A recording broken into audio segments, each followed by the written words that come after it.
left wing, a three for the win. Yeah! Cross, they score! Quarterback run up the middle. Yeah! The following is a Learfield presentation of the Michigan Sports Network. It was an atypical offseason after an 8-win season for Michigan football, and that's a credit to how the Wolverines finished last year. Sure, Michigan did not win the Big Ten and reach the playoff for the first time in 4 years, but in a college football ecosystem where the North Star tends to be the playoff, both in measuring team success and in pitching bracket updates during the offseason, the Wolverines' 2024 finish was old school.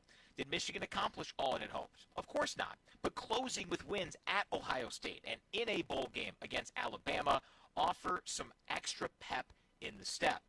The other atypical aspect to the offseason, a quarterback competition that never really seemed to deviate away from true freshman Bryce Underwood, the pride of Belleville High School and the nation's top overall recruit, tonight becomes the fourth true freshman to start a Michigan opener at quarterback. Tonight's matchup isn't high profile, but Underwood's debut is, and if he lives up to the expectations, Michigan has a real chance to make the old-fashioned salvaging of a season a thing of the past. Our first look at Bryce Underwood and the 2025 Michigan Wolverines comes your way tonight from the Big House. First all-time meeting between the Wolverines and the New Mexico Lobos. And we're getting you ready for it right here on the Blue Cross Blue Shield of Michigan Tailgate Show.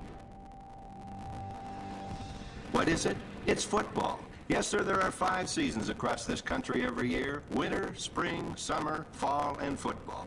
Football season makes the barber cut hair just a little bit better, and it makes the butcher slice the steak a trifle thicker.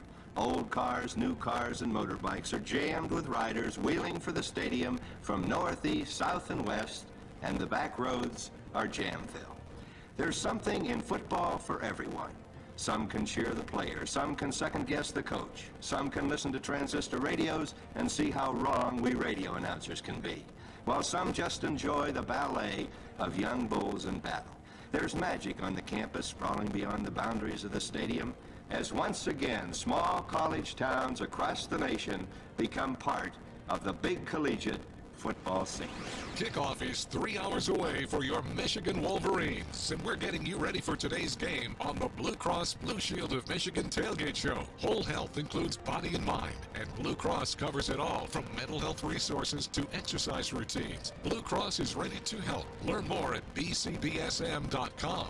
Now, with former Michigan offensive lineman Jack Miller, here's your host, Brian Bush. It is great to be back with Jack Miller. Year 4 for Jack along the network. What's going on, my friend? Year 4. Things are good. How are you doing today? Fantastic. We are here. It is about as picture-perfect of a game, of a weather game, that you can imagine. It is remarkable. The walk over to the stadium was fantastic. Tailgaters rocking and rolling. This is where it's felt real here for a little bit, but boy, today just has that extra oomph. It sure does. There's something in the air when college football starts, and it was fun watching College Game Day this morning, playing tribute to Lee Corso, right? It just, it brings back those nostalgic memories about what college football means to so many people. It's exciting, and I can tell you this, summer flew by. It always does.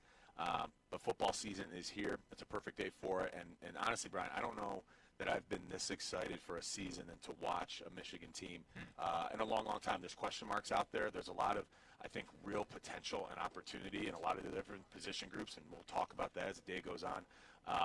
A lot to watch, a lot to be excited about, and a really good season, I think, to look forward to. Did the excitement build because of how Michigan closed with those wins late in the season? Was that the jump start for you? Absolutely. I mean, you can go back, and I think it was kind of three-pronged. Before the Northwestern game, Bryce Underwood commits, and then he's here, and that kind of, was a breath of fresh air into the program that at that point, then the 2/3 of the season at that point wasn't all that great, and then that happens. You find a way to get that big win down in Columbus, which was just, to this day, awesome, right? You get to pinch yourself that happened. That was, I had 60 yards and 2 interceptions and still found a way to beat the eventual national champions in their backyard. And then to go play the way they did in the bowl game against Alabama with the majority of your star players out. That was such great momentum heading into the offseason. They've continued to recruit well. All reports coming out of winter conditioning, out of spring practice, summer conditioning, and camp have been really, really positive, I think. There's just a lot of energy and momentum at a time where it felt like it had stalled out. feels like it's back on track. But that's all feeling, and we're going to see the actual product tonight at 7:30 under the lights. It is amazing how much this can ebb and flow, how much momentum can change. But the reality is, around the building, last season has been a motivation for this year. Here is one of Michigan's 6 captains, senior linebacker Ernest Hausman. It's been spoken about. I think that's one of the main things that's been very beneficial, and I think it's something that we've been doing about in a way as leaders here to make sure that we want to talk about what happened last year for people that weren't here in the stadium or weren't here part of the program, new incomers. We want them to know that what we were last year was not necessarily here in Michigan, and what we're going to do each and every day to make sure that we can go back to the expectation of Michigan, that's competing for a national championship. In that quest for a national championship, Michigan has to replace 2 top 13 NFL draft picks along the defensive front, along with Will Johnson, who was a first-round talent who simply fell because of some of the medical concerns. Yet, it does feel like defensively there's a lot of belief in the depth and the talent overall defensively. Can they live up to what we saw down the stretch last year, maybe earlier this year with some tough road games out of the gate? I think so. It felt like last season they started to get in a rhythm defensively. It felt like Wink and the players really started to understand one another. They got into a rhythm with one another and played great, honestly, as the year went on. And that felt like it continued to build. Now, on the surface, a lot of people outside of the Michigan fan base might say, well, you lose 2 first-round picks, and then to your point, Will Johnson, who should have been, by all accounts, a first-round pick without medical concerns. How could that be possible? But this is the byproduct of years of depth. And so the guys that were kind of guys last year, so to speak, are now going to step up and play a bigger role. And that just continues to perpetuate itself year after year, where in a given season, you know a number of these guys, because they've gotten opportunities to be on the field before, they come in, they showcase what they can do, and then when their time is called to be more of an impact player, they're ready for that. And that's something that takes a lot of time to build, but Michigan's done a great job doing that, and we'll talk as the show goes on about that depth. But when you're talking D-line, linebackers, or back in the secondary, there are a lot of weapons that Wink Martindale can use in a really, really effective way. And I'm really excited to see this defense this season.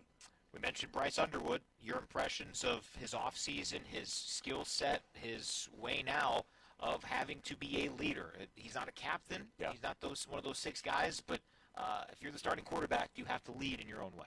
Absolutely. You are a leader, whether you like it or not, at quarterback, and you are a leader just by de facto when there was that much hype about him coming here, financially, media-wise, all the rest. He is a guy who's got to be a cultural leader and an ambassador of what the team needs to be. I don't think it's an exaggeration to say that he's probably one of the more talented guys I've ever seen in a college football building. Just the sheer tools and the physical attributes that the guy has is really, really special. We have not seen that level of talent here consistently, or particularly from a quarterback in a long, long time maybe. I mean, JJ had all the tools, but you look at a guy like Bryce, you watch him throw a football, it's just a different type of guy. Now, he's an 18-year-old kid. This is a step above the speed, the schemes, the blitzes. Defenses are more are going to try to confuse him. There's a mental component to this game, particularly at the quarterback position, that remains the question mark. I do think he has the physical attributes to get away with a lot, even if he's not quite ready there mentally. But we are going to find out this season if he is, and how long it's going to take for him to be. And I think tonight, you don't need to be a hero. You just need to be effective with the football, take care of the football, put it where it needs to be, control this offense. The skill, the ability, that'll showcase itself in time. Like to see them get in a rhythm, like to see the running game get going, complement him and his ability to make things easier for him. But, I mean, look, that's obviously the big question mark and what fans are excited to see tonight.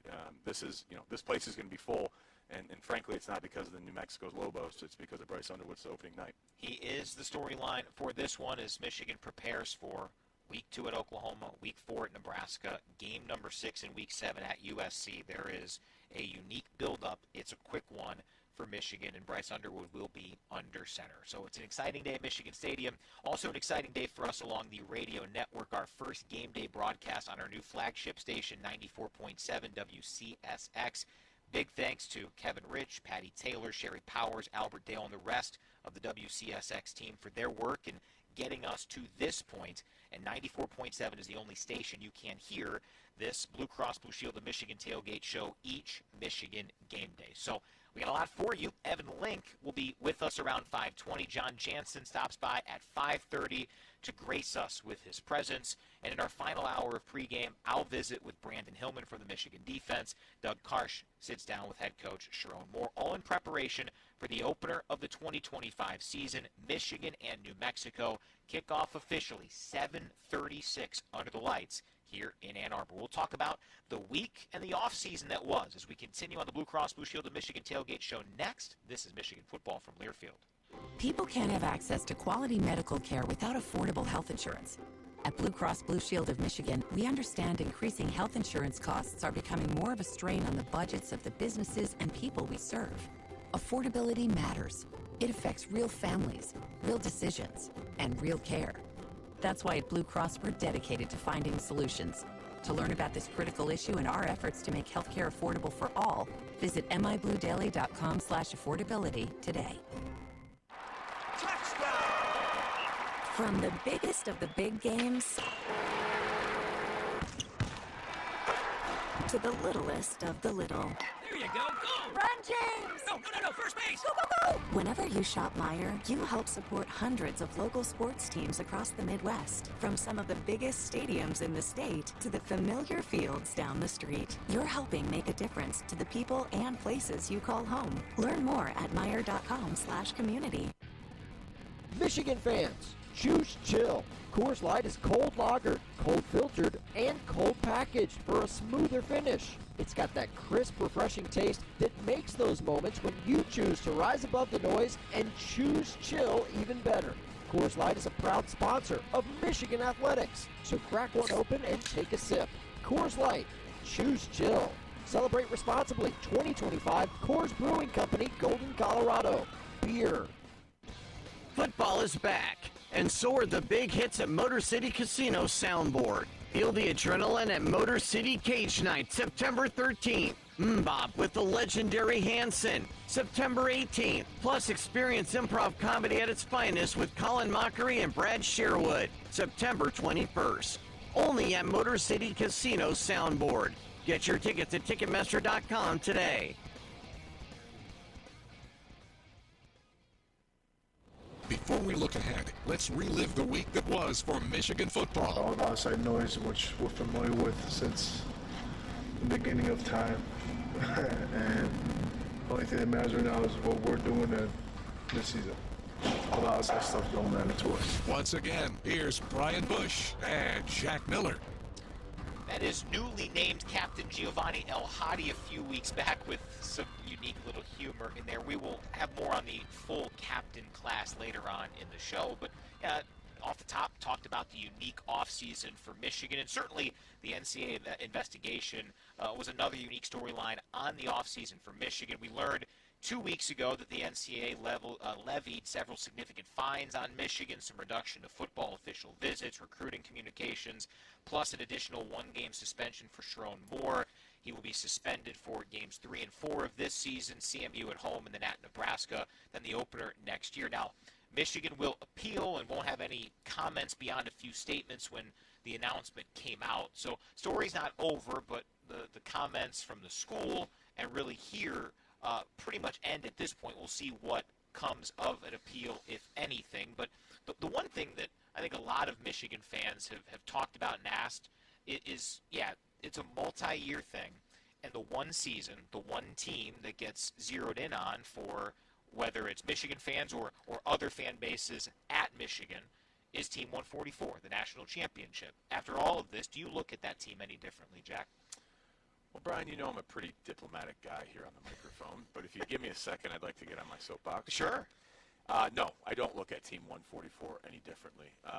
If you just take it at surface value, all of that came out, and then there were, 4 games after that Michigan played incredibly well and beat really, really good opponents, fair and square, and that was acknowledged by the powers that be. You know, I played in an era where it was commonly discussed and frankly kind of laughed about that down in that southern schools in particular, that guys were receiving money to go play in an era where that was supposed to be very illegal.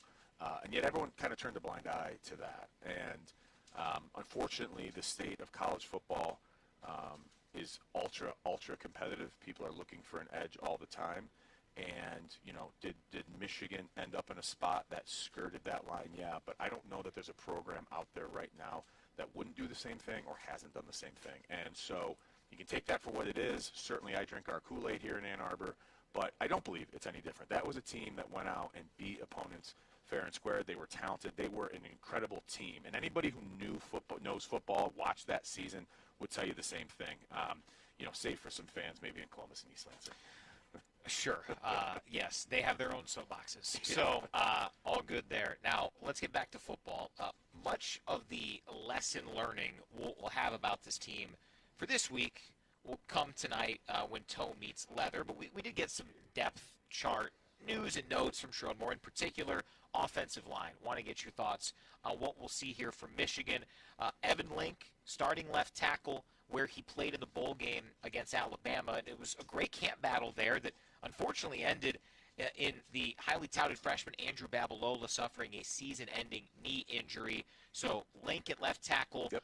Giovanni El Hadi at left guard, as expected. Same for Greg Crippen at center. The right guard battle seemed to be the most wide open. Brady Norton, the Cal Poly transfer. He's a great quote, had some things to say about Ohio State because Ohio State was on his radar when he was in the portal. He won it. Schrodemore did say that Nathan Afobe will play some, and then Andrew Sprague, the right tackle. Your thoughts on the complexion of that group? We'll see, I guess. John and I talk about this a lot, being former offensive linemen. I didn't think that the O-line played incredibly well last year. I don't think it was terrible or poor, but it wasn't up to the standard that a Michigan offensive line probably needs to play at. Now you fast forward to this season. You got another year of getting better, of preparation, getting faster, getting stronger, understanding the offense, working with your teammates and building chemistry, all of that good stuff. And now you come into a season where you have a true freshman quarterback who's, as highly anticipated as anybody who's come through Michigan before. You have two really good running backs by all accounts, and some guys after that too that are pretty special, they say. And you exist in a conference here in the Big Ten and at a place like Michigan where controlling the line of scrimmage is always going to matter. And the identity of Michigan is to be tough, is to be physical in the trenches, is to win there first, and everything else comes off of that. It's easy for me to say this as a former offensive lineman, but that is, to me, the biggest necessity for a successful team this year, given all of those factors, with Bryce behind center, and two really good running backs. If you can establish that running game and then open up the playbook for a guy like Bryce Underwood and then protect him properly, you can accomplish a lot of good things. If you can't run the football and you're not going to protect him, you can have all the talent you want on the field. It's not going to work at a place like this. You're just not going to be able to run and gun people in this conference. It's not our style. It's not what we do. So to me, I don't want to say pressure on that offensive line, but I think they feel that they didn't perform the way that they should have last year. And this is a great opportunity for them to do that. All those guys have shown flashes of being really, really good. They have to be good together. I'm looking forward to seeing them starting that tonight. The other position group we got some firm answers is at cornerback. Schrodemore said that Jair Hill earned that top corner spot. Zeke Berry, the other starter. And with all the other intriguing options in the secondary, TJ Metcalf, Brandon Hillman, Mason Curtis, those two really showing themselves as ascending players last season. Of course, we expect Rod Moore back at some point. He is a two-time captain now. How good do you think the secondary can be? Because it does feel like the widest range of possibilities among the three defensive groups. 100%. And I'd love to have that option. I think a guy like Wink Martindale loves to have that option as well. And there's another guy, Jaden Mangum, in there as well that we didn't talk about. Having that versatility, being able to obviously keep guys fresh and healthy, that's important. But being able to bring guys in who have different skill sets to be unpredictable as a defense, throw different looks, different blitzes, different coverages, add an offense, not only the night of the game, but also in preparation where they go, geez, these guys can do a lot of different things. How are we going to respond to that? That is such an asset to have. And over the last few seasons, we've always really had that on the defensive line. There's been a lot of depth there. It hasn't felt like in the back end that's always been there. But as the season went on last year, you just started to get the impression that those guys started to come into their own, and they started to understand the defensive scheme. I think Wink started to understand their skill sets and how to put them in good positions. And having that versatility, boy, it's going to make for a fun defense to watch. I'm excited. That secondary plays fast. They play hard. They took their lumps at times last year, but I think, that's all in good standing now, hopefully, to learn from those things and go execute in the 2025 season. And it's time for our first tailgate tip of 2025, brought to you by Meijer. Smart tailgating is all about the prep work. Do as much as you can in advance, like shaping burger patties and preparing toppings. Today's tailgate tip brought to you by Meijer, presenting sponsor of the 2025 Michigan football season and proud supporter of hundreds of local sports teams across the Midwest. We'll talk about a few other Michigan units in our self-scout next. This is Michigan football from Learfield. Multi-platinum fury.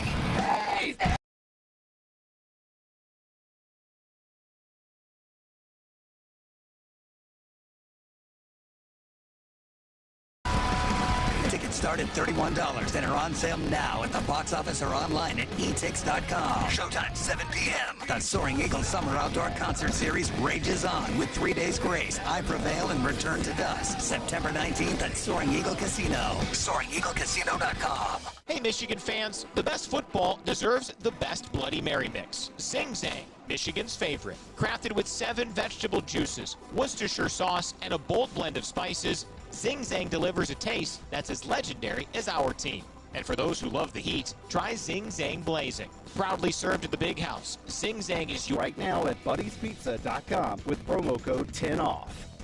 Can you believe these seats? No, right? 50-yard line at the Big House? Are you kidding me? Hey, I'm going to get up. Need another pop, a soft pretzel, some dog food. Yeah, I'll take... What? Dog food, dog treats, dog toys, anything? What are you talking about? I'm going to make a quick run to Pet Supplies Plus. They've got the best deals on all the best brands, and it's right in the neighborhood, so I figured I'd pop in. Pop in? There's 5 minutes left in the second quarter. You're right. I better get going if I'm going to beat the halftime crowd. Best prices, best selection, best service. Visit your Plus today. It's a Michigan game day. We have so many guys that can make plays, not just the first string guys that go out there. Young guys have the abilities to make plays, and they're all detailed about what they're doing. They're all locked into meetings, and it's a standard that we've set, and Chip has set, and Coach Moore have set. And for them to, Chip and Coach Moore, to balance their offense and put it out there on the field, it's scary. And we've been challenging our defense, and to have that competitiveness with our defense, which, again, I've said this before, we play the best defense every single day. So to go against those guys and have that competitive juice, this is going to be one scary team. That's the MVP of the ReliaQuest Bowl, running back Jordan Marshall. And Jack, let's start there yet again. Michigan enters the season with 2 highly touted running backs, Marshall and Alabama transfer Justice Haynes. Do you think these 2 guys are equipped to keep that smash mentality we've seen with Sharon Moore on staff? I think so. I really like the way Jordan Marshall looked in the bowl game. Hard runner, kind of in between the tackle kind of guy. Has shades of Blake Corum to him, and if he can be a kind of guy that gets hit at 2 or 3 yards but falls forward and makes it 4 or 5, the impact that has over the course of a game, moving the ball up and down the gridiron, is huge. And then to be able to complement that with a guy like Justice Haynes, who by all accounts is more of that home run hitter, maybe a little more speed on the edge. Both guys can catch the ball out of the backfield. A huge compliment to a guy like Bryce Underwood getting the start tonight, being able to deliver the ball to those guys out of the backfield, but then run consistently. And that goes back to what we said, Brian, before break, about making sure that offensive line is playing the way that they need to be playing this year so that all these things work the right way. Certainly the most discussed player for Michigan this offseason was Bryce Underwood. Maybe the second most in terms of the drumbeat, the positive ascension, was the man who earned the number 1 jersey. That's wide receiver Donovan McCulley. He transferred in from Indiana. Did not play a whole lot last year in that big Indiana season where they made the college football playoff. McCulley and Samaj Morgan, they are the top 2 receivers. Channing Goodwin earning spot number 3. And Coach Moore saying that there's trusts in Andrew Marsh, Anthony Simpson, Fred Moore, Kendrick Bell, Jamar Browder, and Peyton O'Leary also in that group. Many believe that Bryce Underwood will elevate everyone around him. Can the wide receivers also be part of that elevation? Yeah, they're going to need to be. And, to be honest with you, I don't know that we got a fair look last year. The offense from the passing game struggled in all areas from quarterback to receiver. I mean, basically, besides Colson Loveland, it was non-existent. And so where that finger pointing needs to go. It doesn't really matter anymore. This is now a group of guys with another year under their belt. You bring in McCulley, who looks to be wide receiver one, is wearing one. We'll see if Bryce makes him the number one target. I got high hopes for a guy like Andrew Marsh. I thought he had a great camp. Got a chance to see him a few times out there. There's a lot of talent there. Can Chip Lindsey find a way to put Bryce in good situations, easy enough situations to get the ball to them and find rhythm without having to force it? And if you're able to run the ball to start, that loosens the defense up, and you can find those guys. I think there's enough talent there. How will they find that rhythm so that they can start building upon something so that, once you get into the back half of the year, you're playing your best competition, you're going to need to be able to throw the ball, no doubt. Tight end-wise, we'll watch for Hogan Hanson's name on the availability report coming up around 5:30. Sherrod Moore mentioning earlier this week that he's working through something. Of course, Hanson expected to make a leap, as is the first international-born Michigan captain for football ever in Marlon Klein. Obviously a tough act to follow for Klein and the tight ends. Here is Marlon on that topic. I've never really thought about it like that. I've never really put the pressure on me. I got big shoes to fill or whatever. He left a legacy here. He's a Michigan legend. But I'm my own person, and I will leave my legacy here. Your expectations for Klein, and where does he potentially stack up among productive weapons potentially for Bryce in this offense? He's got the physical attributes to do it. I mean, you see the guy, he's an impressive guy to look at. To be named captain is an honor, and that tells you what's going on behind the scenes, the things that we don't really have great visibility into, that the team, the coaches, he's got that respect, he's got that leadership ability, and he's helping the team move forward as a leader. You can't do that unless you're performing on the field. So I have high expectations for him. I think for a new quarterback, a young quarterback, having a steady tight end option is always a really good thing. It's a safe pick. The routes are typically shorter. They're a bigger target. You can get the ball into them a little easier, and you get mismatches. A big tight end like that might be too fast for linebackers, too big for safeties. It's an easier matchup at times, and it helps a young quarterback gain some confidence, gain some rhythm as they go. They're going to need to be a crucial part. Marlon Klein is going to need to be a crucial part of this offense, and I think particularly early in the season. So like I said, Bryce can find that rhythm and gain that confidence. He needs to be successful. Defensively, we talked about the defensive line and replacing Mason Graham and Kenneth Grant up front, Will Johnson from a secondary standpoint. In talking to defensive coordinator Wink Martindale this week, it seems like he is as impressed as he can be in August with Michigan's linebacker group. Ernest Hausman, Jayshon Barham, Jimmy Rolder, Cole Sullivan, the last of whom has gotten a lot of that drum beat this offseason. That's the top four. Can the linebackers do what in many ways Mason and KG did last year and lead this defense with what they have at the linebacker spot? The skill is there. The depth is there. You got multiple guys, so you can rotate them in, keep them fresh and healthy. But it'll go back to what you were mentioning with the defensive line. The depth there and their productivity allows those guys like a Barham, like Hausman, to run around and just make plays. They physically can do it. They got size. They got speed. If the defensive line can keep the opposing offensive line off of those guys and just let them run around and play loose and make plays like Wink wants these guys to play, I think they can. It's going to be a unit, though. I mean, the defenses, defenses talk about this all the time. The strength of the wolf is the pack, and if one part isn't getting it done, it affects all the rest. It keeps there's a cascading event to it, so to speak, where everyone else then gets out of line and can't do their job the right way. It starts up front, always has, always will. The depth now at linebacker and at secondary, those guys being able to just cut it loose, go make plays, not be blocked, and go hunt down the ball. It should be pretty special. And you got a lot of experience there. You got guys that have gotten a lot of reps. This is an opportunity now in the 2025 season to really take that next step, and I think they have the opportunity to do that. And the first step of the 2025 season comes up at 7:36 here tonight. Michigan and New Mexico first all-time meeting. Before we continue here on the Blue Cross Blue Shield of Michigan Tailgate Show, let's pause 10 seconds to let our stations identify themselves as you listen to Michigan football from Learfield.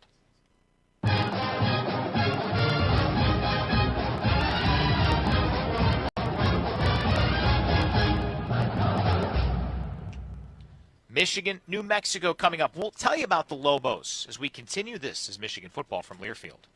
This football season, Detroit Winco is officially in the Big House. Catch us at concessions serving up our award-winning boneless wings and crispy fries during every home game. And while you're there, don't miss your shot to win free wings for a year.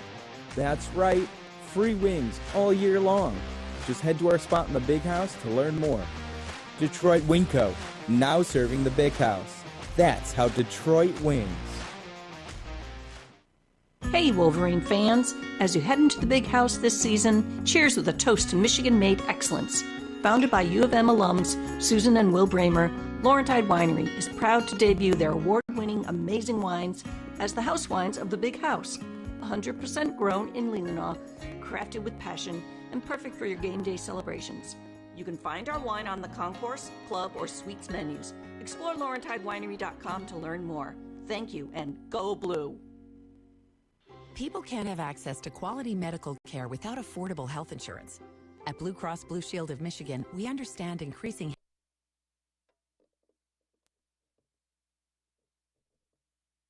affordability matters.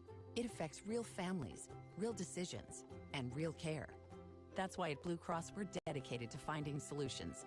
To learn about this critical issue and our efforts to make healthcare affordable for all, visit mibluedaily.com/affordability today.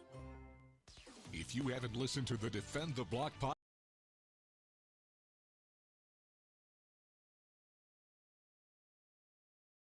to be able to have such expectations that we got to meet expectations with practice in preparation. So practice has got to be even better this year. That expectation should set a standard of which we need to bring every day. Defend the Block, covering Michigan basketball all year long on MGO Blue Podcasts. Subscribe on Apple, Spotify, or wherever you get your podcasts. Welcome back to the Blue Cross Blue Shield of Michigan Tailgate Show. We've talked about it. To prepare them, we're going to go to the stadium the day before.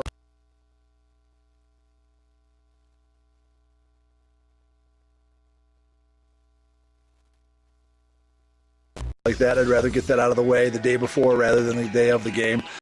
But we got to focus on the 11 guys in the field. You know, that's they have a great crowd, whatever, 107, 110,000. They got great tradition, but you know, Tom Brady's not playing on Saturday. We got to play the 11 guys that are out there and deal with that. It's a little bit like the movie Hoosiers. You know, maybe you have to measure the goalposts like the coach did in Hoosiers. That's the first-year head coach for New Mexico, Jason Eck. Hoosiers reference, not my expectations for a Week 1 football press conference, but what are you going to do? Eck takes over the Lobos program after 3 seasons as the head coach at FCS Idaho, which is a very challenging job. Eck was an O-lineman at Wisconsin. He was a grad assistant there for 3 years. He had 2 double-digit losses to Michigan as a player, 3 close losses as a GA. Not much winning in New Mexico's football history. They've only won 3 outright league championships, and one of them came in 1963. It's their last one, where the Lobos went 3-1 in WAC play. They earned an outright title because 3-0 Arizona State did not play in enough games to qualify for a title. So 3 wins, 3 games not enough. 4 with a loss, totally fine, all good. Weird times, 1963, huh? Yeah, I don't have that much in this segment about the Lobos. Here's what I can tell you. They have struggled as a program over the years. You had mentioned Idaho being a tough place to win. I think New Mexico probably shares that. A little fun fact for you, I do believe New Mexico gets the most days of sunshine in the United States, so the Sunshine State should be New Mexico, not Florida. Wow. I do know that. And because of that, football is not a big part of the culture out there. They have struggled to get it done. Now, you talk about a guy like Coach Eck, went to Wisconsin, understands Big Ten football, understands what it means to win at the line of scrimmage and the toughness that he probably took from being a Badger, trying to instill that into this Lobos program, was able to find some success at Idaho, brought a lot of his guys over with him to New Mexico. And so you have to assume, you always got to respect your opponents, and you have to assume that there's a level of chemistry there that he has with a number of those guys that he was able to bring with him. They've been together for a while now. They understand the expectations from one another, and they probably have some good chemistry. So tall order for the Lobos to come into Ann Arbor. They're not used to an environment like this. You know, he had mentioned that they came here the night before to kind of get that wow factor out of it. We will see. I hope that this crowd shows up in a big way tonight, makes it even more difficult for them to get their footing, and lets Michigan get off on the right foot themselves for the 2025 season. I will say, New Mexico is known as the land of enchantment. That's pretty good, too. That's pretty good. I mean, I don't know if that Very necessarily enchanting. foreshadows the sunshine aspect, but I've never been. I can't say. Albuquerque's on the bucket list. I'm a Breaking Bad guy, so I really want to go one day and see where the pizza landed on the roof. No spoilers, sorry. I will say, though. It's a good show. Oh, it's tremendous. Yeah. It can. You want to talk about that the rest of the segment? It's got to be a top 5 show of all time, right? Do you think they have a Salamanca? I hope not, for our sake. At that level, it can flip quickly, though. I do think back to 2 years ago, Michigan welcomed UNLV, a very similar situation where UNLV has had very little success program-wise. Yeah. That was the first year of Barry Odom, and now Barry Odom just got his first win at Purdue this year. He was there for 2 years. Not saying that's going to happen or anything like that, but if you have the right coach in place, and these days you have the right NIL in place, you've got a puncher's chance. And for now, there is a pipeline for him, and there's a ton of FCS talent coming in, which is probably not going to be good enough here tonight, but in the Mountain West, building something out, there are really good players at FCS that Jason Eck has brought here to New Mexico. There are, and that is one of the positives in the college football landscape today, if you're just a fan of watching football, is that year in and year out, these teams can look so drastically different. You can be down for a while, and what that used to mean is it was going to take you a while to get good again because you're going to have to recruit the right way and develop the right way and really get your system rolling. Now with the transfer portal and NIL, if a coach lands the right guy and they find the right rhythm and system together, all of a sudden, you can have a ball club pretty quickly. So you don't know. You really don't. And that's the thing is that you try to make these predictions, particularly early in the year, and, you forecast what these teams are going to look like. And here's the truth.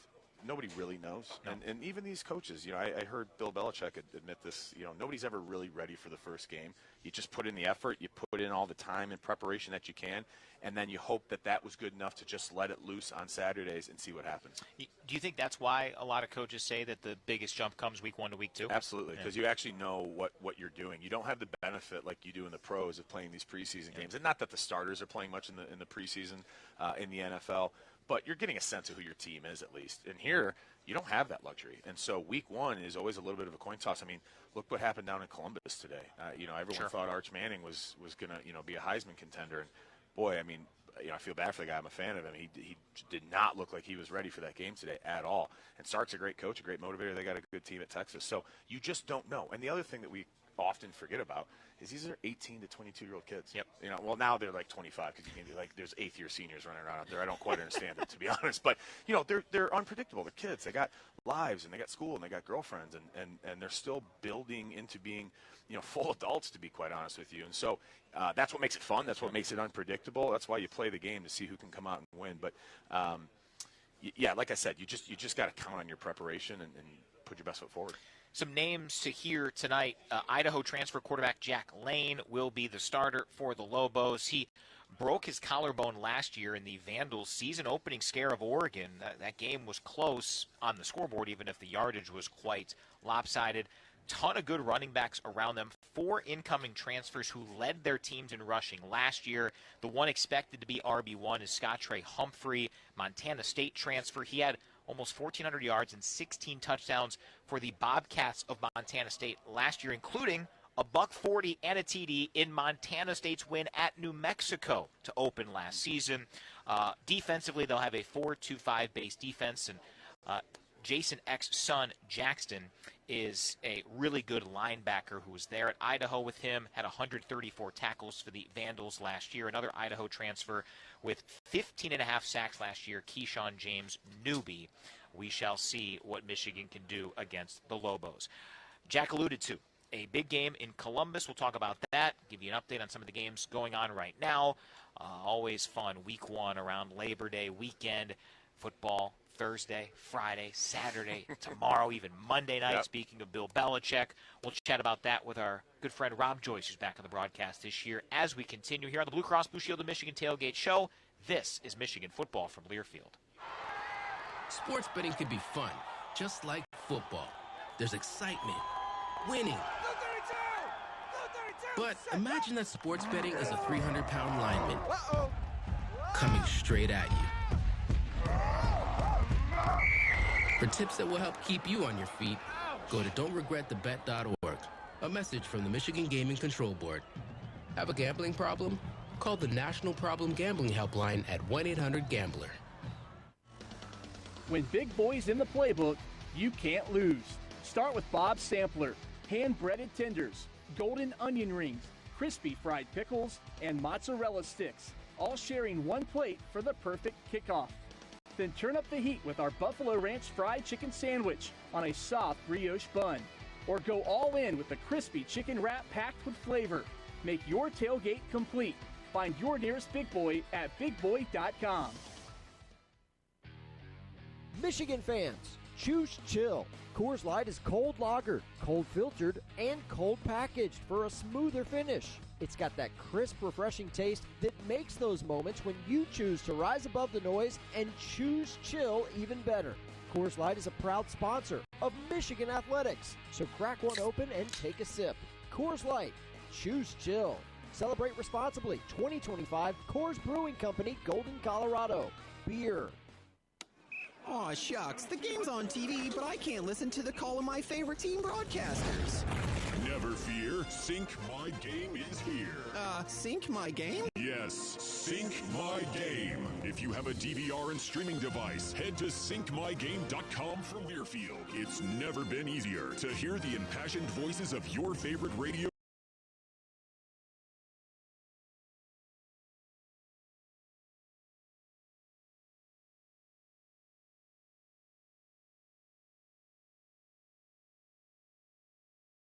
Player. Then in 20 minutes, John Jansen joins the broadcast. First, let's take you around the Big Ten and the top 25. And to do that, we welcome in for the first time this season our good friend Rob Joyce, the best in the business, in our Learfield Network studios here on the Blue Cross Blue Shield of Michigan Tailgate Show. Rob, how was your off season, my friend? It was wonderful, gentlemen. How are we? Doing great, doing great. A little better than Arch Manning, I do think. A lot of people had a better day than Arch Manning after the 14-7 final score in Columbus, despite the fact that Ohio State barely cracked 200 yards of total offense. The defense turned Texas over on downs 4 times, including a goal line stand, stuffed Arch on 4th and goal from the 1. Forced interception. Yeah, and Ohio State kind of picks up where it left off, at least on the winning ways, and they'll likely be the new number 1 come Tuesday. Yeah, what were your takeaways, Jack? Because there were a few big-time pro throws, but there was a lot of, I think, what you should expect from a young quarterback in his first real start against a team like Ohio State in that venue. Ohio State found a way to come out with that win, and like Rob said, a lot of that was due to turnovers from their defense. I thought their defense played really well. But both offenses really struggled and couldn't find an identity, looked a little just timid and tentative out there, which, I guess is to be expected for week 1. Like we said, these are kids, right? And there was a lot of hype leading into that game. You never know what kind of performance you're going to get. There's no doubt when you look at those two teams and you see the physical attributes of those players and you know the way that they're coached, that they're going to be good down the stretch. Just not a great performance, really, from either side in that game. And, give Ohio State credit. Their defense showed up when they needed to, and they got out of there with a win. We'll get into the Big Ten games in progress, but there is a potential story brewing in Tallahassee, Rob Joyce. Yeah, just going to halftime in a downpour. Florida State 17, Alabama 7. The Tide scored on the game's opening possession. Nothing since. Florida State had 3 offensive possessions right before halftime. 3 scores, and I think they kneeled out, so last one doesn't count. But Thomas Castellanos, transfer from Boston College, has been a bit of a nuisance as a signal caller for FSU for a team. Guys, remember, they won 2 games last year. Yeah, weren't they already 0-2 by this time? Because they played in Dublin last year and lost to start the year. But Kalen DeBoer was always going to have to win quickly at Alabama. And last year was looked at as a disappointment. They go 9-3. They got blown out by Oklahoma. They lost to Vanderbilt. They were the first team out of the college football playoff. You lose here. Yeah, it's not good. Hey, Florida State's a proud program, and it's a tough place to play. But as Rob said, they were 2-10 last year. You can fix a lot of things in the portal. Can you get that up to speed that quickly? it'll be a fascinating second half for Kalen DeBoer in Alabama. There's a lot on the line there. That Alabama fan base had it really good for a long, long time, and they do not have a lot of patience for things going south. As you said, last year was considered a major disappointment on their part. If they drop this one to Florida State, that sets up a real tricky spot for Coach DeBoer as the season goes on. But, we talked about it, and you had mentioned it, Brian. This is with the portal anymore. I mean, Florida State, that's a program that a lot of guys want to play at. That's a proud program. They got a lot of good stuff going for them, and I can imagine that after the rough years that they had, they did a hard look in the mirror and figured out, okay, what do we need to do financially and on the field to make this right? And maybe this is the start of something really good for them. You can turn it quickly, and this would be one heck of a start for Florida State if they could bounce back from 2-10 with a home win over Alabama to kick off the season. Big Ten games outside of what we saw in Columbus, Rob Joyce. Not a whole lot of excitement. Indiana trailed early to Old Dominion, now 27-7. Hoosiers late third at the half. Penn State's all over Nevada, 27-3. Oregon taking on FCS Montana State. Good FCS program, down 17-0 to the Ducks. Finals from earlier, Maryland throttled Florida Atlantic 39-7. Purdue, the first game of the Barry Odom era, 31-0 over Ball State. The only team to lose so far in the Big Ten, Northwestern, committed 5 turnovers and lost 23-3 at Tulane. And then everything else later on, a couple of FCS games. And then late night, you got a couple 11 o'clock kicks, UCLA, Utah. That should be a good one from the Rose Bowl. Then Washington, Colorado State. It also should be a Pac-12 game. Yeah, no kidding. Let us not forget what might be the biggest game of today, which is Iowa takes on UAlbany. And the over-under is what on that? 50.5. Iowa. Boy. Well, Iowa is minus 39, which requires Iowa to score at least 39 points. So I'm not much of a gambler, but I don't know. I don't know if Iowa's ever up to scoring that many points in a game. That would be an interesting one to take a look at. Yeah, They got a pretty good Iowa quarterback from FCS, South Dakota State kid. He's supposed to be good, of course. I mean, who's he going to throw to, all that normal Iowa stuff. But in theory, he's good. We have so much entertainment with Iowa normal here. Iowa stuff. Year in and year out, there is so much entertainment that we can have with Iowa. And I really like that program and respect that program a lot. But absolutely. I can feel their pain, what seemingly we went through last year with not being able to throw the ball down the field. Yeah. It seems like they've just kind of committed to that being their identity the last couple years. That they're pain has been decades long. Yeah, and they're just okay with it at this point. They're just, we're going to I don't know if they're okay with it. We're going to run. One of those things they got those shirts. I love the punter or whatever. You could love the punter and also would like to have a passing yard. I don't know. I think they're okay just running the ball and playing tough defense, 4-3 defense. Everyone stays in their gap. Nobody gets exotic. I saw a few national people picking Iowa to make the playoffs, so maybe we'll see. Minus 39. This is a real life thing that that very well could happen. Later on, it's for Iowa. Yes. What else later tonight, including Tigers v. Tigers in Death Valley? But which Death Valley? It's the one in South Carolina. Clemson and LSU at 7:30. Everything else, honestly, that and the Ohio State-Texas game, it's kind of it. And Alabama-Florida State. Everything else, you're either playing lower level FBS competition or FCS competition around the top 25. Yeah, it'll be interesting. Who you got tonight, LSU or Clemson? Brian Kelly trying to improve to 1-3 in season openers at LSU. Yeah, there's a lot of energy around that Clemson program. It seems right now people have talked a big game about their defensive line and their ability defensively. They have some really, really good talented kids there. So I probably like Clemson in that. I'm really interested for the game. I believe it's tomorrow night, Notre Dame, Miami. And to see what happens with that. Miami seems to be on the rise. They're figuring it out. They've gotten in the NIL game, and they're climbing. Notre Dame and Coach Freeman, great year last year. How do they build on that? What are they going to do this year? A statement game for either one of those teams that finds a way to win. Yeah, it's a great doubleheader tomorrow with that Notre Dame-Miami game following Virginia Tech and South Carolina. A lot of people think Lenora Sellers can maybe lead the Gamecocks to the college football playoff. South Carolina about a touchdown favorite there. Here on the Blue Cross Blue Shield of Michigan Tailgate Show, we'll visit with our good friend Andy Hetzel from Blue Cross Blue Shield of Michigan. That's coming up momentarily, and Michigan football is sponsored by our friends at Blue Cross. Whole health includes body and mind, and Blue Cross covers it all. From mental health resources to exercise routines, Blue Cross is ready to help. Learn more at bcbsm.com. Andy and then Evan Link join us when we come back here on the Blue Cross Blue Shield of Michigan Tailgate Show. This is Wolverines football from Learfield. All right. It's a beautiful day for football here at the stadium, and we're just about ready for kickoff. Score 0-0. And suddenly, I'm in the mood for a Coke Zero Sugar. Real Coke taste, zero sugar. Now that's a winning combo. Yeah, crisp, refreshing. That hits the spot. When it comes to great taste, Coke Zero Sugar's always on the scoreboard. Coke Zero Sugar. Real Coke taste, zero sugar. Champions Circle is the leading Michigan athletics fan engagement community. We connect fans with once-in-a-lifetime experiences, produce public and private events, offer club memberships, and operate an online retail store that features exclusive apparel, trading cards, autographs, and other memorabilia. To become a member or learn more about how you can engage with your favorite Michigan student athletes, visit championscircleUofM.com. Champions Circle, proud sponsor of University of Michigan Athletics. Some drinks come in a bottle, some in a can. Only one comes in a ball and brings the buzz. We're Buzz Balls, the ready-to-go cocktail that's shaped like a ball. Coincidence? We think not. Big flavor, big buzz, ready to go. Buzz Balls. It's a ball. It's a drink. It's a whole vibe. Please drink responsibly. Buzz Balls, available in spirit, wine, and malt. 15% alcohol by volume. Buzz Balls LLC, Carrollton, Texas.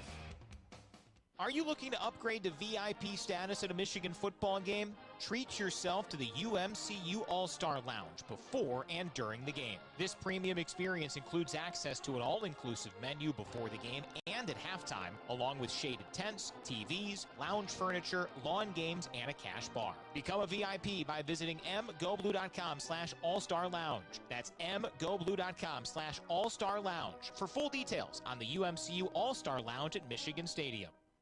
We're heading into the Michigan locker room momentarily, but first a word from the presenting sponsor of the Tailgate Show, Blue Cross Blue Shield of Michigan. The calendar says summer, but the buzz around the big house says it's football season. As we kick off a new college football campaign, I'm joined on the Tailgate Show by an old friend, Andy Hetzel from Blue Cross Blue Shield of Michigan. Brian, I'm so excited to have Michigan football back, and let's say longtime friend. I'm feeling the mileage of getting older, but as Kenny Chesney sings, I'm still too young to be over the hill. I'm bringing a little beer in Mexico vibe to the tailgate, Andy. I love it. All right, Blue Cross, of course, has been the sponsor of our Tailgate Show for many years, and we've talked with Michigan fans about healthcare topics that matter to all of us. One topic getting bigger by the day is the cost of healthcare. Brian, virtually everyone listening right now knows that healthcare is expensive. Many don't know why. We want to help by engaging with people around what can be done and what Blue Cross Blue Shield of Michigan is doing right now to control costs. We're sharing all of this online at mibluedaily.com/affordability. I've been on that site, Andy. There is great information, easy to read, easy to understand. And there's a graphic on there that gave me great perspective on just why health insurance is so expensive. Brian, our health insurance costs are downstream from other costs in the system. The cost of medical care, hospital care, prescription drugs, administration technology, all of those costs reside upstream. And all those costs flow downstream into the health insurance premiums paid by individuals and employers, right, Andy? Exactly, Brian. So when you hear that Blue Cross paid 15% more for our members' prescription drugs in just the last year, or that hospital prices have increased 250% in 25 years, or that medical care costs have risen 40% faster than prices for everyday goods and services, you realize that we're dealing with an expensive healthcare system. Not only is healthcare expensive, it is also being used more than ever. Cost plus use affects health insurance premiums. It's everyone's problem, Brian, and every part of the system has a role in stepping up to fix it. Blue Cross is taking a direct role in working across the system on ways to make healthcare less expensive, while also making people healthier so they have less need to use an expensive system. Thanks so much, Andy. Thanks, Brian. Go Blue. Now, it's time for this week's player profile. Once again, here's Brian Bush. And we continue here on the Blue Cross Blue Shield of Michigan Tailgate Show. Great to visit with Michigan offensive lineman Evan Link. First off, how was fall camp? Where have you grown from last year to this year? I mean, fall camp was great for me. I think I've taken a lot of strides in both my mental game and that physical game that was kind of lacking last year. Definitely worked on that confidence piece that coaches have been telling me about. I think I've made a lot of strides in the right direction. Another thing I would say, the guys behind me are pushing me really well to improve the things that I need to improve, and I couldn't thank them more for that, especially Babs. Babs was really challenging me in some things that I need to do better at, and that competition only made me better. Obviously unfortunate with what happened to Andrew Babalola, but still a lot of talent, a lot of experience, especially on the left side of the offensive line. Does it help as you go back to left tackle for this season to have Giovanni El Hadi, who you were with on the right side last year so much, there at left guard with you? I mean, absolutely. I mean, Gio himself's also taken his game to another level, and I mean, it's great to play next to him. It's almost like an added safety blanket where I know he's going to be where I need him to be when he needs to be there. So, I mean, I couldn't be more happy with playing next to him again for this year. Gio recalled the story when the captains were announced that basically people started mobbing him before Coach Moore even said his name. What is that like to see someone so important to you get the type of accolade of being a captain that he did? I mean, as soon as the captain vote was announced, I knew I wanted him to win, and I mean, I couldn't be more happy with him as a captain. I've seen him last year and grow into the leader he is now, and I mean, I couldn't be more happy with him being somebody to follow into battle. A lot of fans obviously excited to see what Bryce Underwood can do here against New Mexico. Impressions of him as a player and as the leader of a huddle. I mean, Bryce is he's fantastic. Everything he does, carries himself like a pro. Very, very calm in the huddle, very mature. Kind of has that presence that you wouldn't expect a freshman to have, that kind of command a huddle, but in there, everybody's quiet, everybody listens to him, everybody does what they need to do. And so couldn't be more happy with him as a player. And as a person, I mean, Bryce is awesome, right? Bryce is always got a smile on his face, always joking around, having a good time. So he keeps it light, and I can appreciate that from a guy who's obviously got a lot of weight on his shoulders. And I mean, it's just great to see that he has that fortitude and that ability to be able to do that. How about the running back duo? Jordan Marshall, obviously an incredible performance. You helped him pave the way at left tackle against Alabama in the ReliaQuest Bowl. Justice Haynes, the transfer from Bama. How have those two kind of taken hold of that running back spot? I mean, they've both been doing a fantastic job this camp. I mean, Justice has that more veteran presence where he understands a little bit things in protection sometimes that you expect a veteran guy too. So he's nice for that kind of more veteran presence. And then Jordan, obviously, played fantastic against Alabama, always going to hit that hole hard and run as hard as he can. So, I mean, those two guys in that room, I couldn't be more excited to see what they can do and help make holes for them this year and just make them see them be themselves, you know? Defensively, you've been going up against a very good, a very deep, from all accounts, defense for the last month plus. How would you describe the Michigan defense fans will watch here? I mean, Derek and TJ are, the best rushers I'll probably play this whole year, and I can say that pretty confidently because those two are they're insane. They're really, really good at what they do. Even the whole defensive front. The guy I've really been, his progress has been great. I mean, Trey's gotten so much better. I mean, he obviously was great before, but Trey was one of those guys that when he lines up across from you, you got to respect that, and you have to know he's gonna have a good get off. You might get your hands, but you have to be ready for him. Trey Pierce has gotten a lot of high accolades this camp. Lastly, what's it like week one? Obviously, there's always an excitement to a game day, but with camp, with the long off season, is there some added oomph, excitement, enthusiasm as you get ready to come out of the Lloyd Carr tunnel? I mean, absolutely. I think everybody on this team would say it, but the vibe on the team this year is completely different from where it was last year. And I think everybody's practices are, last year I think there's times we weren't really having fun in practice and things were going poorly for us in games. In practice things weren't going well. So I think everybody's just really, really excited. We're having fun in practice. Everybody really just wants to go hit somebody else after we've been playing our own defense for a long time now. So I think, there's that extra, everybody's ready to go. Can you figure out where that increased enthusiasm, fun level comes from? Why do you think that is? I really think it just comes down to how we finished the year last year, right? I mean, it didn't go the way we wanted to in a lot of the games down the stretch, but we finished those last few games, beat Ohio State, beat Alabama. And I think that gave everybody that confidence that, we had some tough spots here and there, but we're still a really, really good team. And we have that confidence now. And then I think the new additions in the coaching staff, Coach Lindsey's kept it really fun. And I like the way his offense, he calls the offense fun. We got a lot of cool plays in. So it's a great time to be out there, and it's just a lot of fun to play football. Fun to chat, Evan. Appreciate it. Good luck. Thank you. I appreciate it. That is Evan Link from the Michigan offensive line. Always great to visit with him. Big Boys serving the kind of classics you come back for. Go for the Big Boy Burger, seasoned beef, American cheese, crisp lettuce, and our famous sauce in every bite. Or try Bob's Bacon Cheeseburger with smoky bacon and melty cheese that always delivers. For a meal worth dining in, head to BigBoy.com.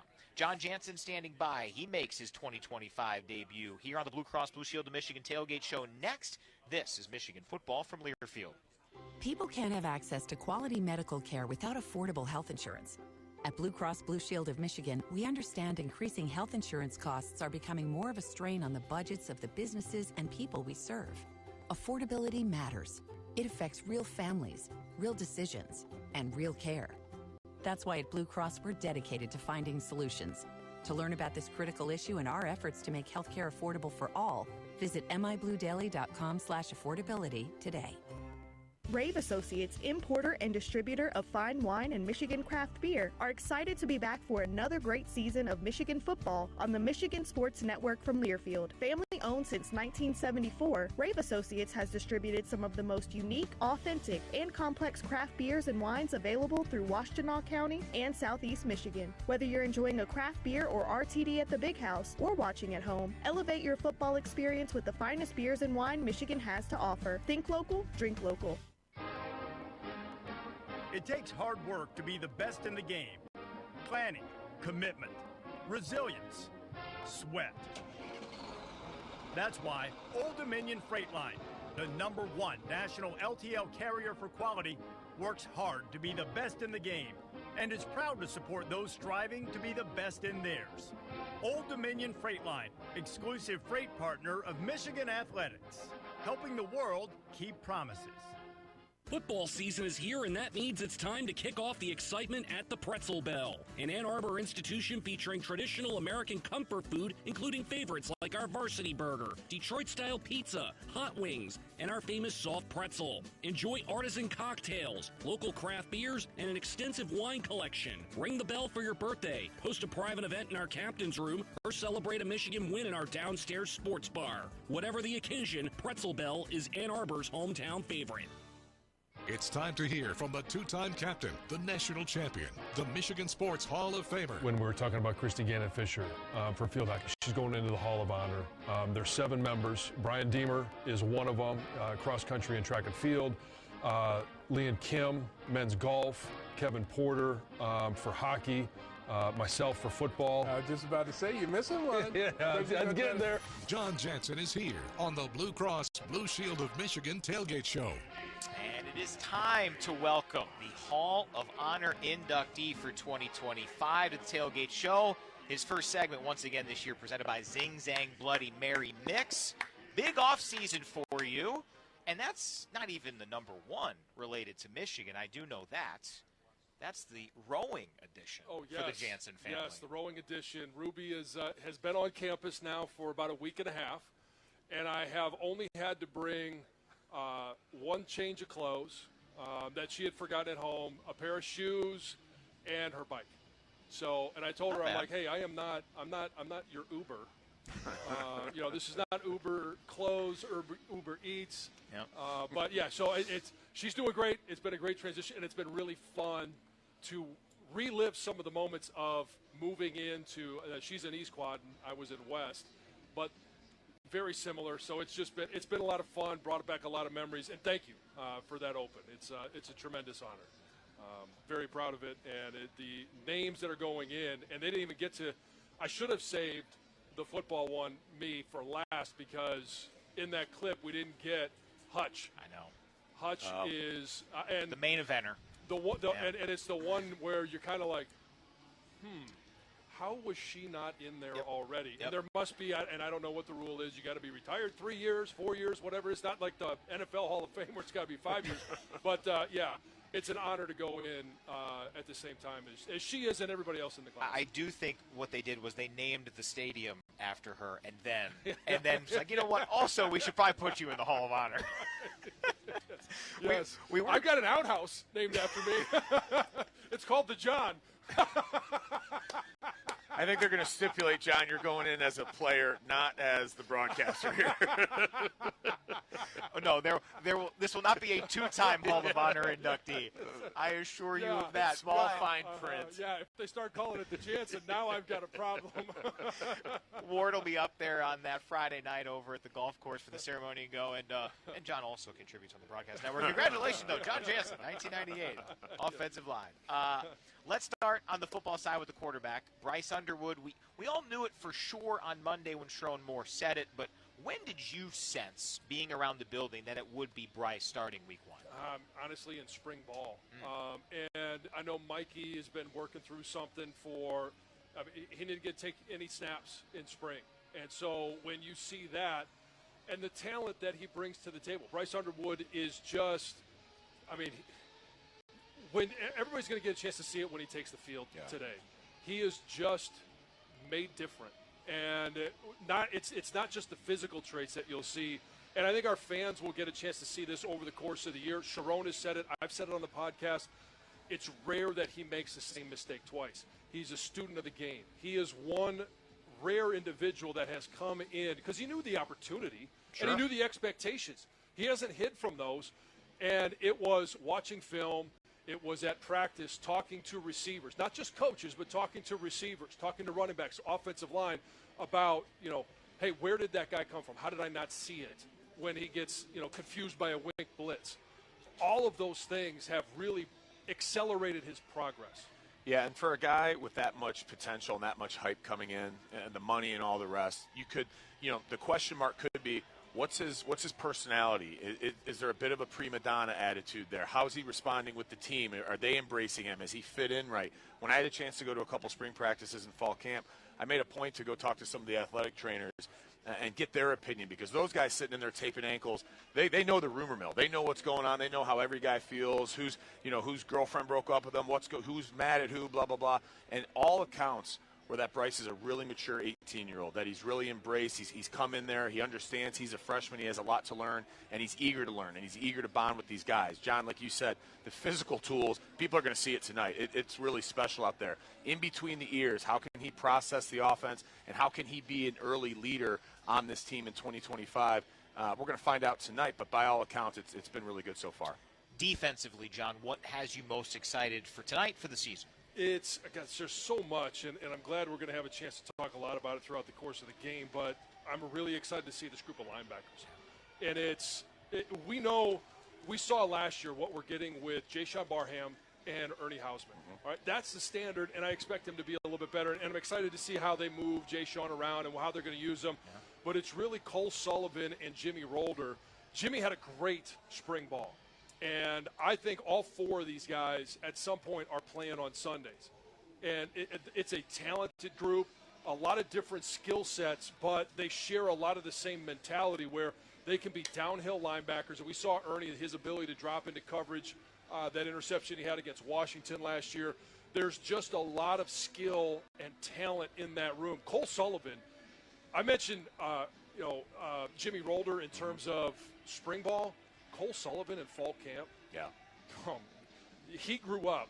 I don't know what happened over the summer. He's been good, but what we've seen in the fall has been special. So I can't wait to see him. I agree. I'm really looking forward to watching the linebackers, but I'll talk about the D-line for a second here, because you got two guys that get the starting nod, supposedly, in Trey Williams and Trey Pierce, and then you look at the guys that will rotate in behind them, Eno Etta, Ike Iwuna, guys that played last year that were pretty good. And so for Trey Williams, Trey Pierce to come in, a little bit unknown guys that obviously we didn't see Trey Williams at all, but Trey Pierce, haven't seen much of him. But for them to get the nod on paper, what does that mean? What did they look like in fall camp? What are they going to look like out there today? The depth of the defensive line the last several years has been so crucial to the success of the team. It looks like they're ready to carry that on, and then even more so, to your point, John, linebackers and secondary as well. Yeah, Trey Williams, I'm wondering what his fit is. Wow. Walking in. I mean, 100%. On the podcast, we went from shoes to and it was very little football, honestly. I love the fact that he was morally opposed to skinny jeans. He's a big dude. We're all big dudes. I'm logistically opposed. Yeah, and physically opposed? You mean dimensionally opposed? Yeah, it doesn't quite work. Yeah. So we know it's not going to be skinny jeans, but yeah, we went from the bottom all the way to the top. Yeah, it was. So he's a tremendous character. Yeah. So let's just put it at that. As fans get to know him more, and I'm disappointed they're only going to have 1 year. Yeah. With Trey, but it's going to be fun. It's the only interview on the podcast that will be available that you can listen to that is relevant for all time. Right. It has nothing to do with football after the first 5 minutes. Let's go to the 6-minute mark, and you're good. Yes. Availability report is out of note. Ike Iwuna along that offensive line is out here tonight. We talked earlier about the Andrew Babalola season-ending knee injury. He is on that out list. Questionable, Jaden Mangum, Mikey Keene, Tevis Metcalf, and Jalen Hoffman. A name that's not on there is tight end Hogan Hansen. So Hogan was mentioned by Sharon Moore as a potential player who would be out, or at least working through something, as the Jim Harbaugh saying has made its way here a couple of times on the show. But Hogan Hansen not listed on that report. That is the first segment with our good friend John Jansen, and it is brought to you by Zing Zang Bloody Mary Mix, proudly served at the Big House. Zing Zang is your go-to for game day, whether you're tailgating or cheering from home. We'll go in the trenches, share some other great stuff from the podcast over the last few weeks. When we come back, Michigan, New Mexico coming up, 7:36 kick. This is Wolverines football from Learfield. It's Michigan Football Saturday, and there's only one place to satisfy your game day cravings. Sticky Stuff Concessions brings the flavor with snow cones, slushy lemonade, kettle corn, caramel corn, cotton candy, and freeze-dried candy that hits harder than a Wolverines touchdown. Look for Sticky Stuff Concessions behind sections 4, 10, and 25 here at the Big House. Sticky Stuff Concessions, proud sponsors of Michigan Athletics. Go Blue! Michigan fans, choose chill. Coors Light is cold lagered, cold filtered, and cold packaged for a smoother finish. It's got that crisp, refreshing taste that makes those moments when you choose to rise above the noise and choose chill even better. Coors Light is a proud sponsor of Michigan Athletics, so crack one open and take a sip. Coors Light, choose chill. Celebrate responsibly. 2025 Coors Brewing Company, Golden, Colorado. Beer. Multi-Platinum Fury. 3 Days Grace. Friday, September 19th at Soaring Eagle Casino and Resort with special guests I Prevail, plus Return to Dust. Tickets start at $31 and are on sale now at the box office or online at etix.com. Showtime 7 p.m. The Soaring Eagle Summer Outdoor Concert Series rages on with 3 Days Grace, I Prevail, and Return to Dust. September 19th at Soaring Eagle Casino. SoaringEagleCasino.com. Win with UMCU.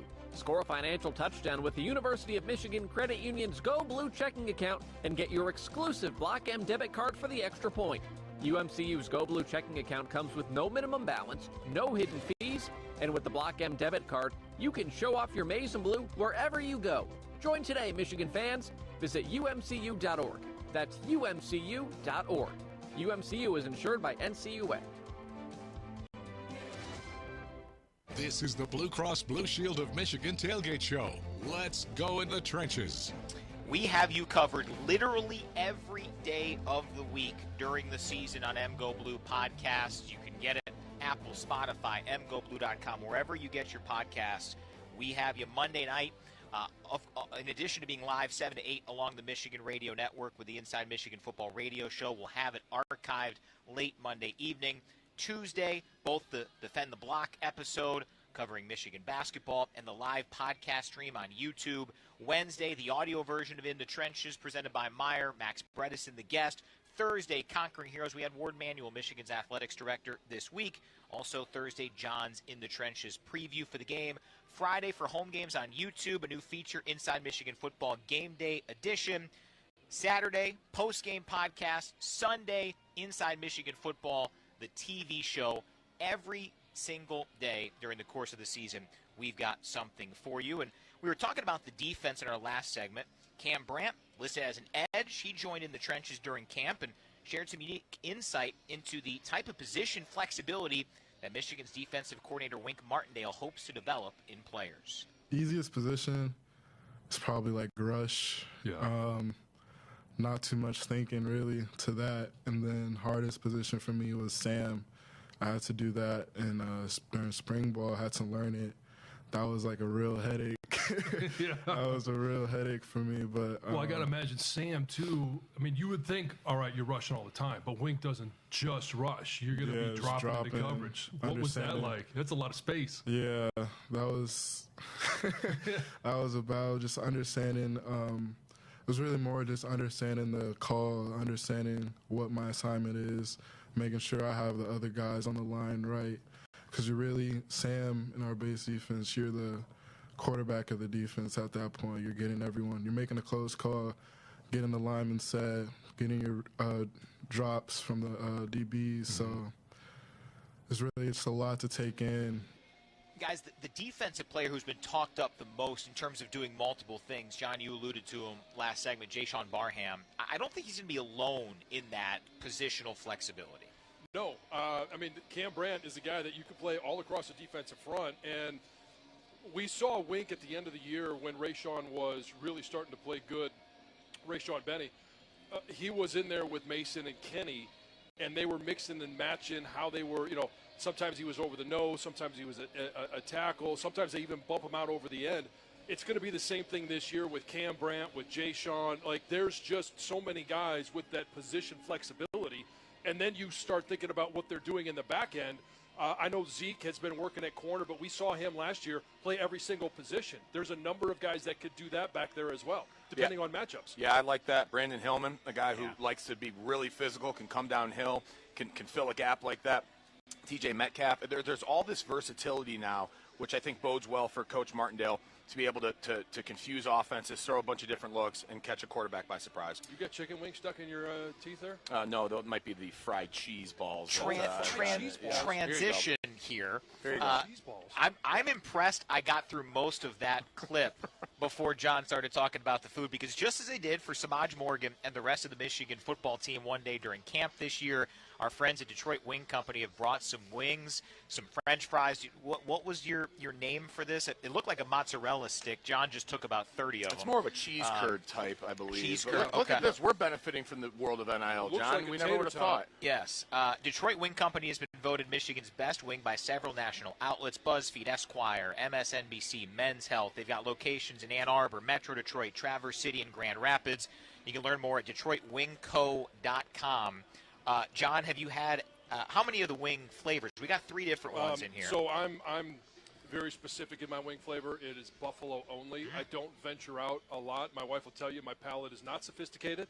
It's very self-centric, and I love buffalo wings. I prefer a little bit of heat, but these have been terrific. Now I'm just looking around right now. We do have Doug Karsh on the mic. Doug's opening comments for the 2025 Michigan football season are coming up right now with a somewhat full mouth. He's breaking what I believe to be a hard and fast rule. I know what you're going to say. Triple turkey? No, I'm using the fork. You're using the fork.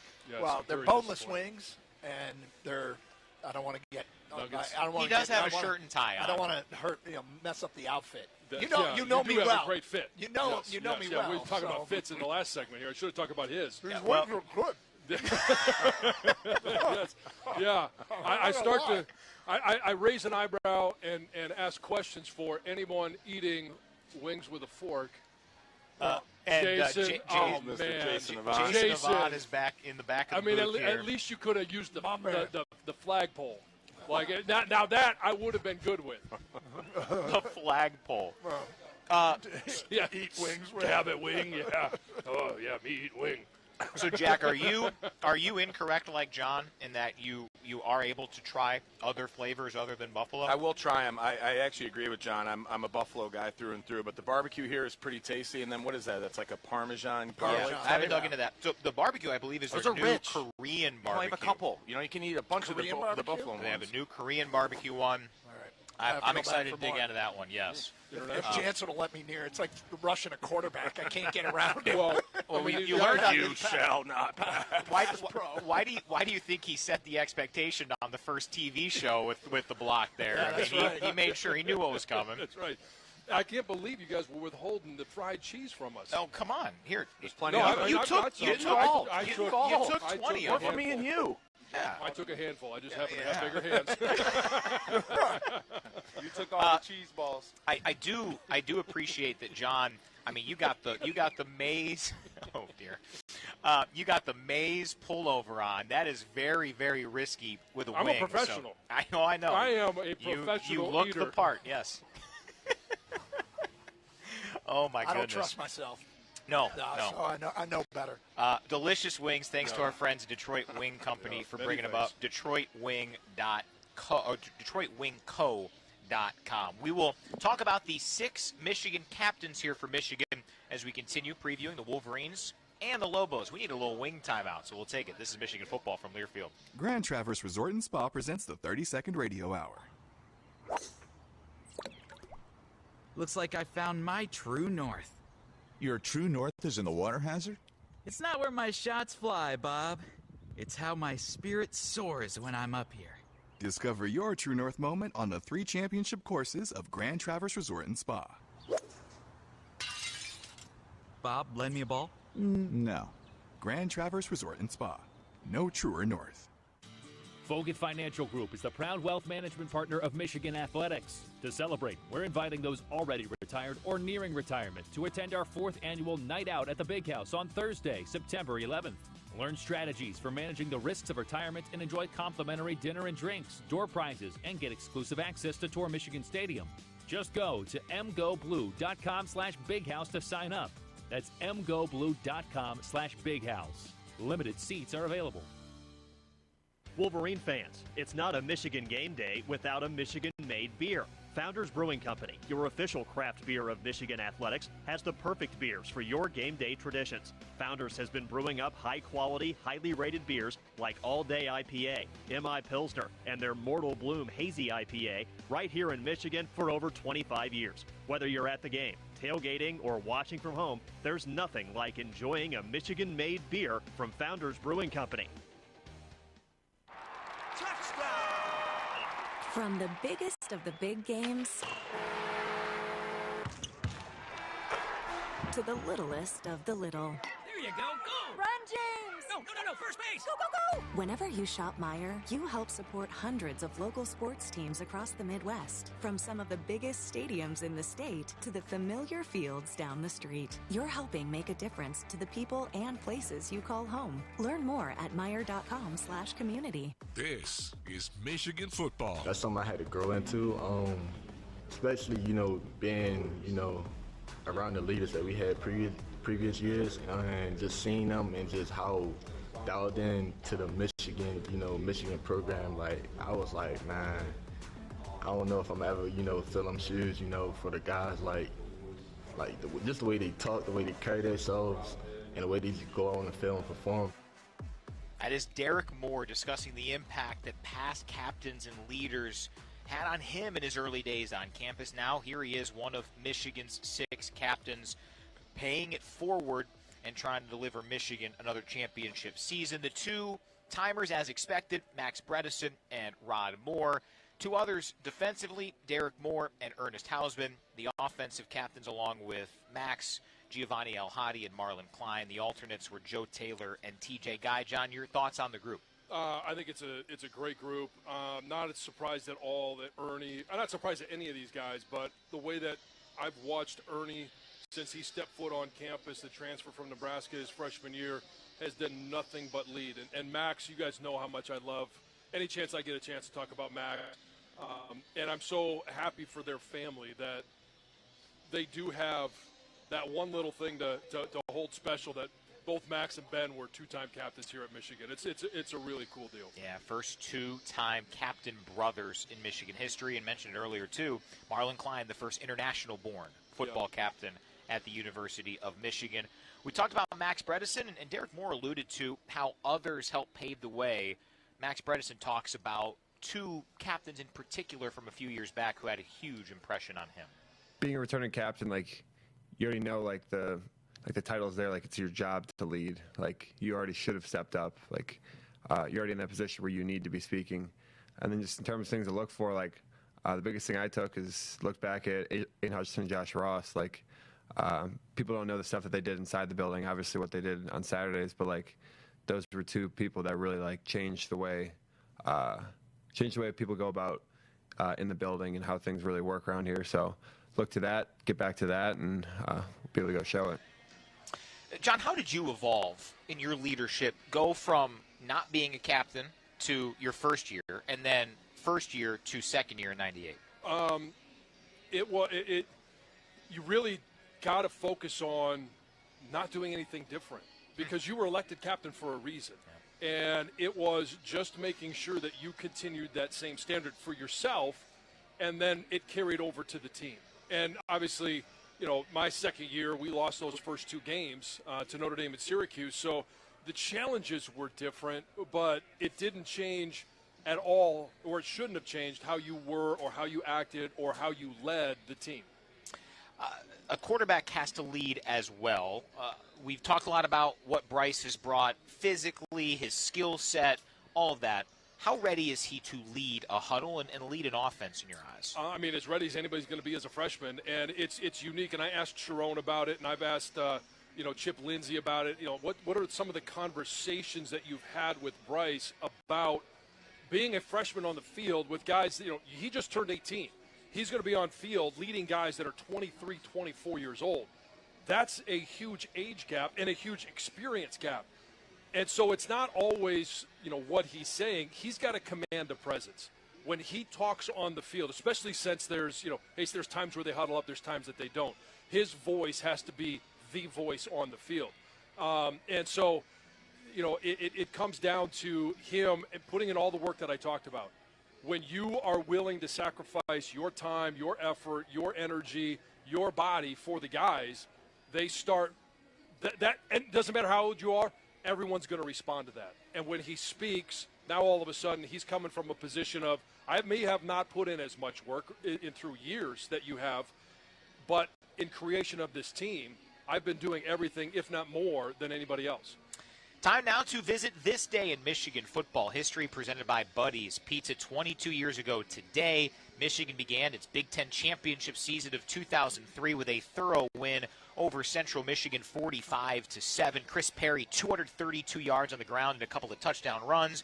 John Navarre throwing for 245 and 2 TDs as Michigan started that special 03 season. This segment brought to you by Buddy's Pizza. Just like Michigan football, Buddy's knows all about being in the best in the game and has been since 1946. Stop by one of their locations today to score your original Detroit-style pizza. John, there haven't been many games on August 30th in Michigan football history. You've said it before, Labor Day might be the best weekend of the year because of the way college football is spread out and the long wait for it. Oh, yeah, Thursday, Friday, Saturday, Sunday, and Monday. You get college football all weekend, and you don't have to worry about sharing time with the NFL. Yeah.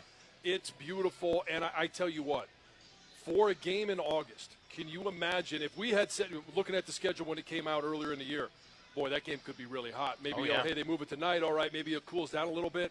By the time we kick off, it's going to be in the upper 60s. By the time we leave tonight, it might be in the upper 50s. It is bizarre. You cannot draw up a better weather day.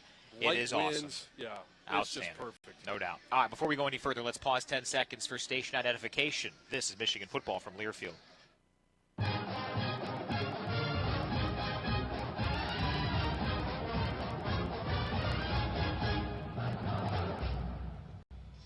We will talk about this wide-ranging, fun weekend of college football, get John's reaction to what transpired in Columbus today, and we got a real situation brewing in Tallahassee. All of that to come here on the Blue Cross Blue Shield of Michigan Tailgate Show, counting you down less than 2 hours from the Wolverines and the New Mexico Lobos. This is Michigan football from Learfield.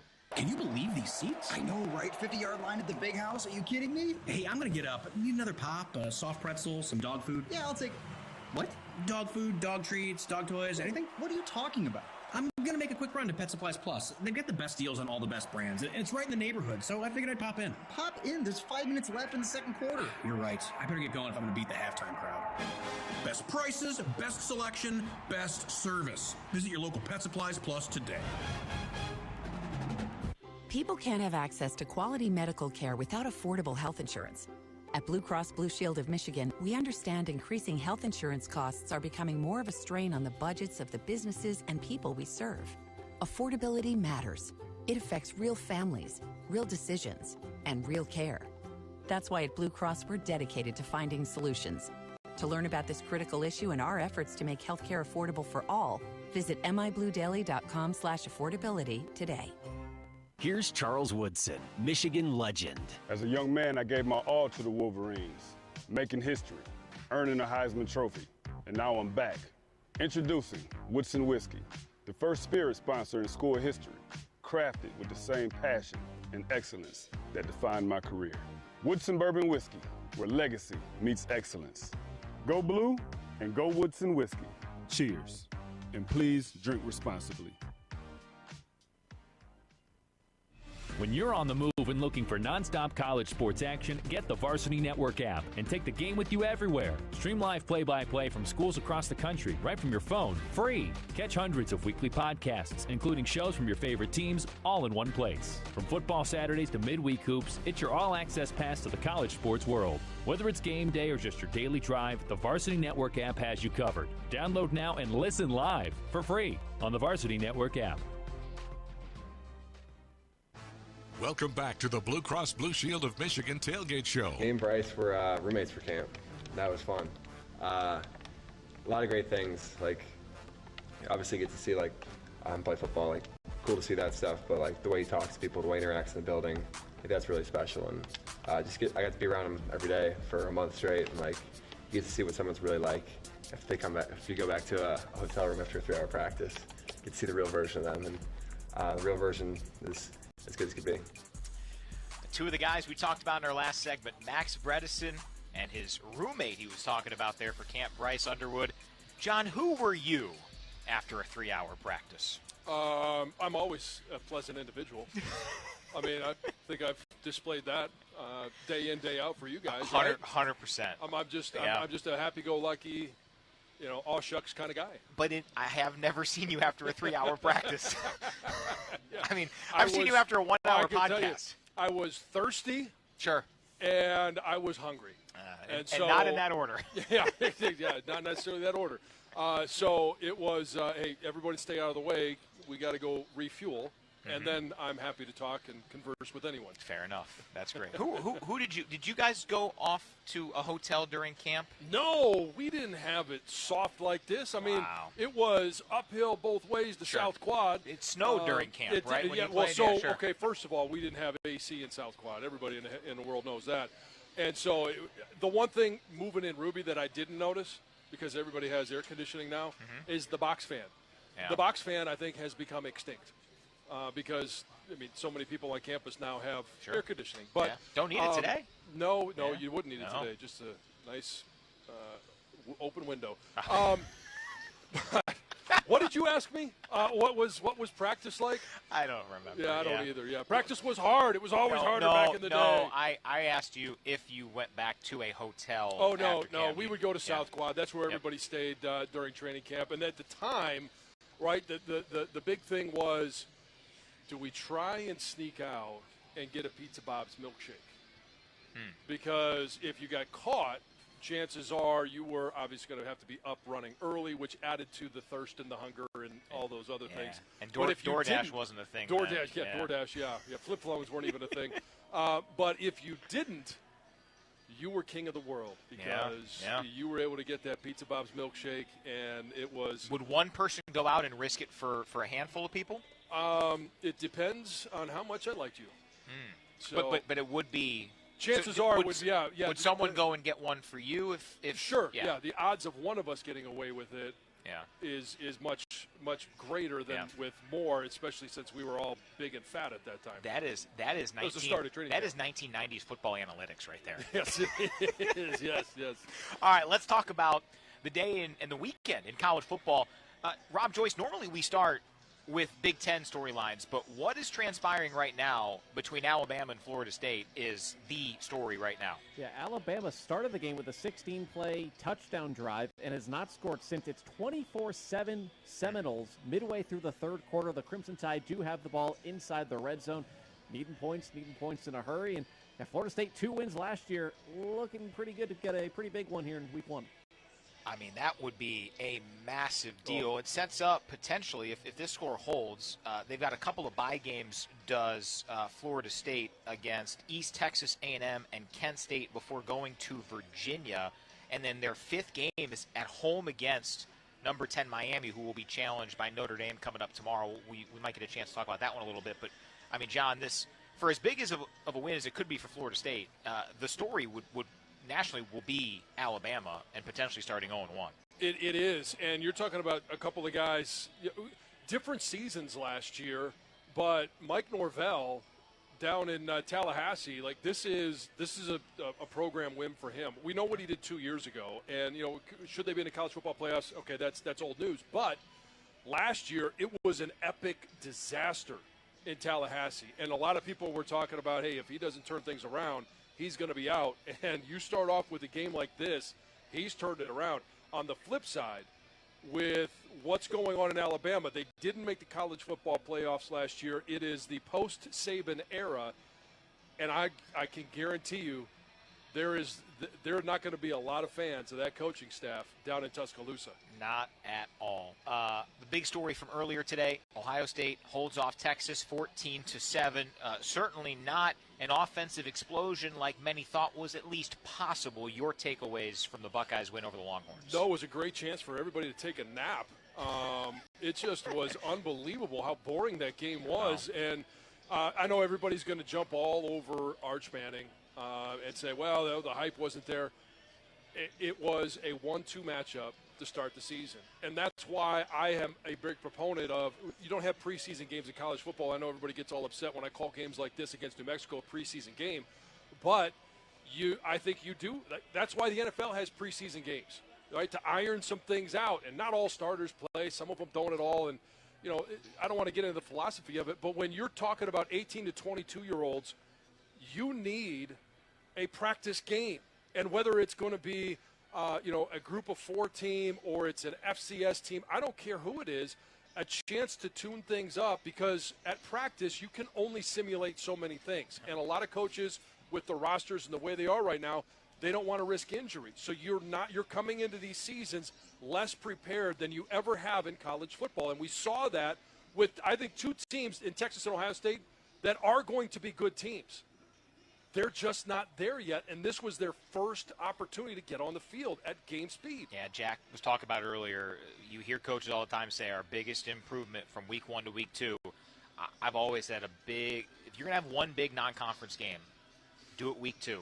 Let week 1 be at home, get everything under wraps, see it, and then do it.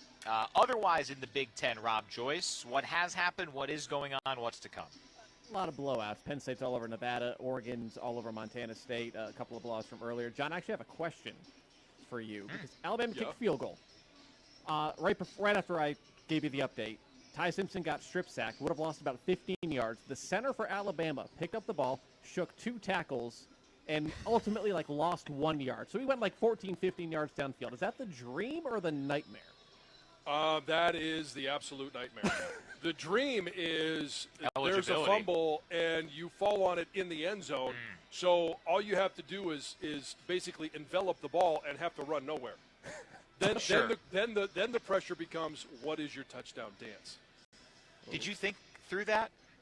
Did you have a touchdown dance at the ready during your playing career? Oh yeah, I was. At that time I probably would have broke out the moonwalk. On a scale of 1 to 10, how good is your moonwalk? Oh, it's an 11.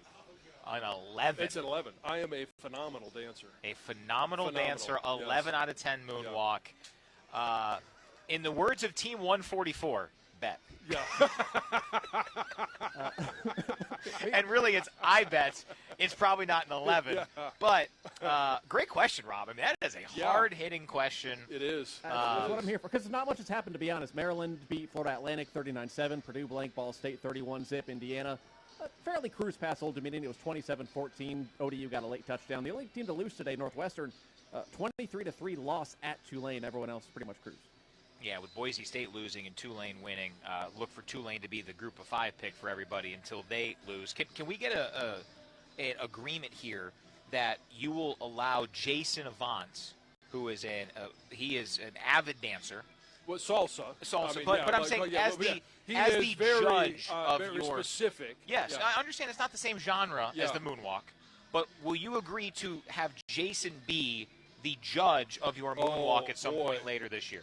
Okay, yeah, I'm glad you said later this year. I have not practiced the moonwalk in some time. My worm is probably better than the moonwalk right now, so maybe we'll have to.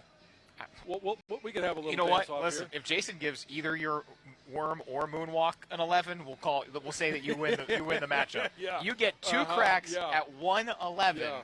And I don't know if it's going to add up to 11. But Jason agrees? You'll be the judge? All right. Jason's judging. Yeah. He said he believes in John. I don't. We'll see. All right.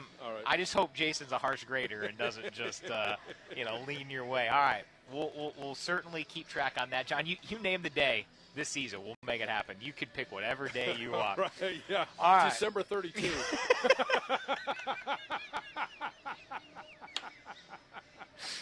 Oh, boy. I thought I had you with the Jason thing. I'm going to latch on to other people. And then dang it. All right. Go get that. Go get that milkshake. All right. We'll have Doug Karsh here to join us momentarily on the show. Champion Circle is the leading Michigan athletics fan engagement community. Champion Circle connects fans with once-in-a-lifetime experiences, produces public and private events, offers club memberships, and operates an online retail store. Learn more at championscircleufm.com. Champion Circle, a proud sponsor of University of Michigan Athletics. Wolverines and Lobos coming up at 7:36. This is Michigan football from Learfield. When big boy's in the playbook, you can't lose. Start with Bob's Sampler, hand-breaded tenders, golden onion rings, crispy fried pickles, and mozzarella sticks, all sharing one plate for the perfect kickoff. Then turn up the heat with our Buffalo Ranch fried chicken sandwich on a soft brioche bun. Or go all in with the crispy chicken wrap packed with flavor. Make your tailgate complete. Find your nearest Big Boy at bigboy.com. Which schools will take home the prestigious Learfield Directors Cup for the top college athletic programs for the 2025-26 college athletics season? Check out the criteria and follow the year-long standings of your favorite team at L Directors Cup on the X platform or online at thedirectorscup.com. Trophies will be awarded in June 2026 to the winning institutions in all college sports divisions. The Learfield Directors Cup, powered by NACDA, the crowning achievement in college athletics. Hey, Wolverine fans. As you head into the big house this season, cheers with a toast to Michigan-made excellence. Founded by U of M alums Susan and Will Bramer, Laurentide Winery is proud to debut their award-winning amazing wines as the house wines of the big house. 100% grown in Leelanau, crafted with passion and perfect for your game day celebrations. You can find our wine on the concourse, club, or suite menus. Explore laurentidewinery.com to learn more. Thank you, and go blue. Here's a club you want to get into, Club Citgo. It's the super easy app that opens the door to great fuel savings and more. Sign up and instantly save 23 cents per gallon on your first fill-up, plus everyday savings that really add up. You can also enter Club Citgo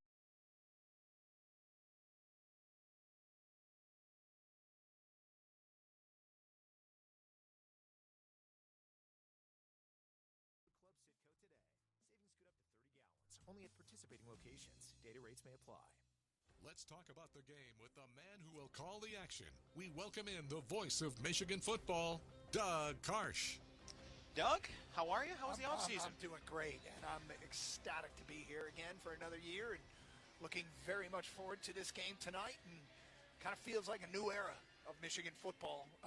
But, there's a lot of buzz about this team that's going to debut tonight. There's a lot of buzz, and it obviously started last year with the way they ended the season with the win over Ohio State, the win over Alabama in the bowl game, 10 of 11 starters back on defense from what we saw in that bowl game. And it's just, you throw on top of that Bryce Underwood and the energy there, and, McCulley at receiver, and some of the other guys, Goodwin, who looks like a completely different person from what we saw last year. Well, guys grow up, right? Yeah. And the crazy thing is, they should be better at every position group on offense, maybe with the exception of tight end. It's not like, there's a lot of talent at the tight end spot, but Colston Loveland was one of the all-time greats. But they should be better on the O-line, wide receivers, quarterback, running back. The play caller, Chip Lindsey, comes in here with a great reputation and seems excited to bring some creativity to this group. A little RPO action with Bryce Underwood. Yeah, it's time to roll. And I've had a lot of time to sit and talk to Chip throughout the course of the summer, and we spent a lot of time talking about things outside of football. I just wanted to learn more about him and his personality. But then you start talking about football, and like when he talks about a game plan and what he wants to do in the first quarter versus and why he's doing that, so that he has ideas of what he wants to do in the third and the fourth. And I'm really excited to see how he calls the game. I don't know how much we'll learn about that tonight. We'll learn a hell of a lot more next week in Norman, Oklahoma. But I'm excited that there is that thought process that is back in the offensive game plan. Great programs that are able to reload. They normally are able to overcome big personnel losses with depth. And you talk about the two units that are affected most by what Michigan lost in star power from last year. Mason Graham and Kenneth Grant both in the top 13. Colson Loveland goes 10th overall to the Bears. Yet, Doug, it does feel like there is a lot of belief in the depth of the defensive line, of the tight end. That's how you make it. It's the Moneyball approach, right? It's not one guy. It's trying to find 3, 4, 5 who can combine to do that. Well, what's really interesting is there's true competition at a lot of different spots, and that's maybe what's most different from this year to last year. If one guy isn't getting the job done, guess what? Yep. Somebody else is right on their heels, ready to pick up and take that spot from him, and that's nothing but healthy for the program, and it brings out the best in everybody. And yeah, it was, I hear about it along the defensive line. I hear about it along the offensive line. There were 3 guys in that battle for left tackle until Andrew Balboa went down with the injury. 4 or 5 for right guard. Exactly. So, they might still be shifting some guys around. And, like you said, next week it gets real. This New Mexico team, it's hard to know what they're going to see tonight because it's a whole new cast of characters. I don't think New Mexico knows what New Mexico's going to see tonight. Coach Jason Eck isn't sure. But that's college football now, right? I mean, it's a year-to-year deal. And so I think what Sharon Moore has this year has a chance to be certainly better than it was a year ago. And last year's team won 8 games. You get to 9 wins in a Big Ten, you find yourself right in the playoff discussion. That's exactly it. And, I mean, there's some pivotal games. And, nobody's going to sit here and tell you that New Mexico, I'm not going to try and sell you on that. But, obviously, Norman, Oklahoma, a trip to USC, a trip to Lincoln, Nebraska, and then obviously, Ohio State comes in here at the end of the year. If you just split those 4, and I really think that they should win 3 out of those 4 games, now you are talking about a team that is in the playoff conversation, and that's the expectation. All right, year 1 for Sharon Moore, and we know all the challenges that they had last year. That's past. The expectation with 12 teams is that you are a college football playoff team, and I expect that. It should be the expectation every year at Michigan in 12-team playoff era. What, Doug, will you be looking for watching when it comes to Bryce Underwood tonight? So, watching college football today, I think it is a great reminder how tough it is to play this sport, especially when you don't have experience. You watch that Ohio State-Texas game, 2 new starting quarterbacks. There were some solid throws, but neither of them lit the world on fire. I'm watching Ty Simpson down at Alabama. They're down 24-10 to Florida State late third quarter. He's having his struggles. I don't think Dylan Raiola looks like he's up to speed here in year 2 with him. There's a lot of talent. These are a lot of talented quarterbacks that might be great players, but it's just a reminder. I expect number 19 to have some freshman moments tonight and all season long. The one thing Sharon Moore has said about him is, in practice at least, he doesn't make the same mistake twice. He's going to make a whole bunch of mistakes in his freshman year, but if he limits it to once and once only, then he will have a fine career. A lot of times, and one of the words I've heard most out of Bryce's mouth is why. Right? Why are we running this route tree? What does it do to a defense? Why did I not see, or why was that linebacker there if I threw an interception? He wants to learn the why of all of this stuff because, why did the center shift the declaration of the mic over here? All of those things he is trying to learn as quickly as possible. And if you're just sitting there trying to memorize looks, you're not going to figure it out. And it's not going to happen for you. But if you can understand the why of it, now all of a sudden the game will slow down. I don't expect it to happen, maybe even this year, but until week 8 or 9. But that is the type of questions that you've got to ask. John, will you spell Albuquerque? You guys are jerks. I was going to ask Doug if the punter game is back for 2025. Oh, the punter game is back, and because the punter game, it never fails to deliver. Melbourne. What's that? And it also, Melbourne and Shelby Township.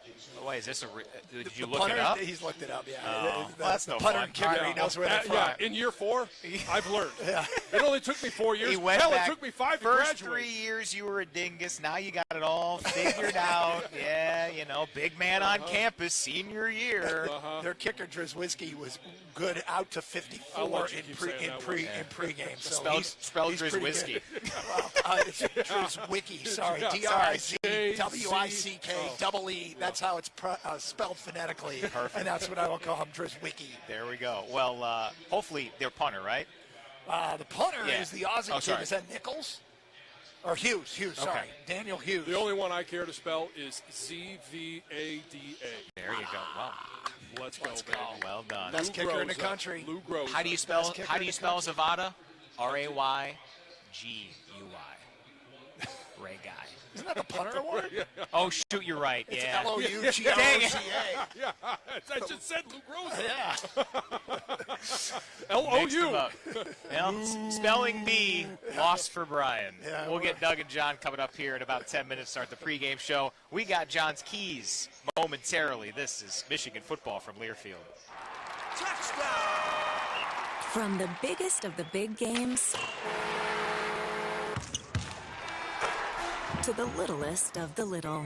There you go. Go! Run, James! No, first base! Go, go, go! Whenever you shop Meijer, you help support hundreds of local sports teams across the Midwest. From some of the biggest stadiums in the state to the familiar fields down the street. You're helping make a difference to the people and places you call home. Learn more at Meijer.com/community. This football season, Detroit Wingco is officially in the Big House. Catch us at concessions serving up our award-winning boneless wings and crispy fries during every home game. And while you're there, don't miss your shot to win free wings for a year. That's right, free wings all year long. Just head to our spot in the Big House to learn more. Detroit Wingco, now serving the Big House. That's how Detroit wins. Michigan fans, choose chill. Coors Light is cold lagered, cold filtered, and cold packaged for a smoother finish. It's got that crisp, refreshing taste that makes those moments when you choose to rise above the noise and choose chill even better. Coors Light is a proud sponsor of Michigan Athletics, so crack one open and take a sip. Coors Light, choose chill. Celebrate responsibly. 2025 Coors Brewing Company, Golden, Colorado. Beer. If you haven't listened to the Conquering Heroes podcast, here's what you've been missing. The newest head coach taking over the field hockey program on the women's side, Christy Gannon-Fisher. We have our program core values, and we're representing Michigan, so that is kind of that overarching umbrella that stays the same, and then a little bit of the ins and outs along the way will change a little bit. Conquering Heroes, covering Michigan athletics all season long on MGO Blue Podcasts. Subscribe on Apple, Spotify, or wherever you get your podcasts. The Blue Cross Blue Shield of Michigan tailgate show is almost done. But before we go, let's get John Jansen's keys to the game. John Jansen's keys, they have evolved from the paper plate back in the day into the iPad. It's very professional. They come out on Thursdays on the podcast. I mean, this has really evolved in a way we could have never expected. So it's going to continue to evolve as well. Because I'm breaking some news here that the keys to the game, if you stop by the John Jansen tailgate in the blue lot, we are now, starting for the Central game, going to put out a little brochure of what's on the menu for those that are coming by, a little history of the game that we might be playing. Not a great history between Central Michigan, so I'll come up with something else. Yeah. But Kerry Wozniak will be the editor-in-chief, and I will be contributing the keys to the game. So you can get it on the podcast. You can also get it if you want to stop by, or hey, just wait and listen to it here. Does the menu just have the keys, or there will also be like the tailgate menu? Oh, no, yeah, the menu. Yeah, the keys to the game are completely separate. Yeah, that's like a very small font, yes, and then yes, it's the menu bacon is, bombs are in big font. yes, along with the recipe. And I have yet to determine if I'm going to include the true recipe or if I'm going to be one of those jerks that leaves out an ingredient. I mean, not me. So maybe just is there any spice in there? You can leave out one spice. Just there's a little. No, jalapeno. That's your spice. Okay. All right, Noted. Here we go. Offensive keys. Yes, offense. No pre-snap penalties. There's nothing that'll irk a coach more in week one. If a true freshman, I'm not talking about Bryce Underwood, but if a true freshman has one, like those are some things early in the game that you can accept, right? A little jitters, a little different environment, but snap count, personnel, you've got to make sure you got them on the field. And this is where I want to see Bryce really start to understand the offense in terms of alignment. If they go 4 wides, obviously you got to have 2 guys on, 2 guys off. And if you look to one side, hey, 2 guys are on or 2 guys are off, you can't have a tackle on the end of the line of scrimmage. So watching him operate that offense and telling a guy move up a little bit, some of the things I'll be watching for Bryce, but no pre-snap penalties. You've got to be able to run the ball. Young quarterback, I've seen this, and it's not just with Bryce. They come out, they're super excited, and all of a sudden, hey, they're launching balls, and they're putting a little more juice on it. So start the game off. Got to run the ball. You got to figure out what are a couple of the confidence plays that this team has. It's one thing I thought last year, like we never really developed in the pass game or the run game, is if we need 3 yards, if we need 1 yard, what are we calling? Everybody in the world can know what it is. I don't care if the defense knows. Tell them. This is where we're running it. This is how we're doing it, but you've got to ace some of those plays. And then number 3 is show that you've got a competent passing game. I think all Michigan fans want to see the forward pass reinstalled in the offense. Stretch the field a little bit. Get Bryce some looks, some easy looks where you know that, hey, there's going to be a crossing route. And just by definition of the route tree itself, this guy's going to come wide open. All right? And just give him some easy throws. And then the blitz. Greg Crippen has to do a great job of communicating who are the guys that they know that they're blocking and who, if they come, is going to be unblocked. How about defensive keys? Defense, personnel on the field, same thing as offense. Like depth is going to be important, but you've got to make sure that you have the right personnel on the field all the time. And it's Wink's philosophy. You're going to be seeing guys in and out. Jason talked about it last year. Every 4, 5, 6 plays, rotating through. So who's on the field, who's off the field, that communication's got to be there. Pressure on the quarterback. How are they going to generate that? One, you got to win one-on-one matchups. And I expect TJ Guy, Derek Moore, they're guys that could do that. But you've got to be able to find ways to create pressure on the quarterback.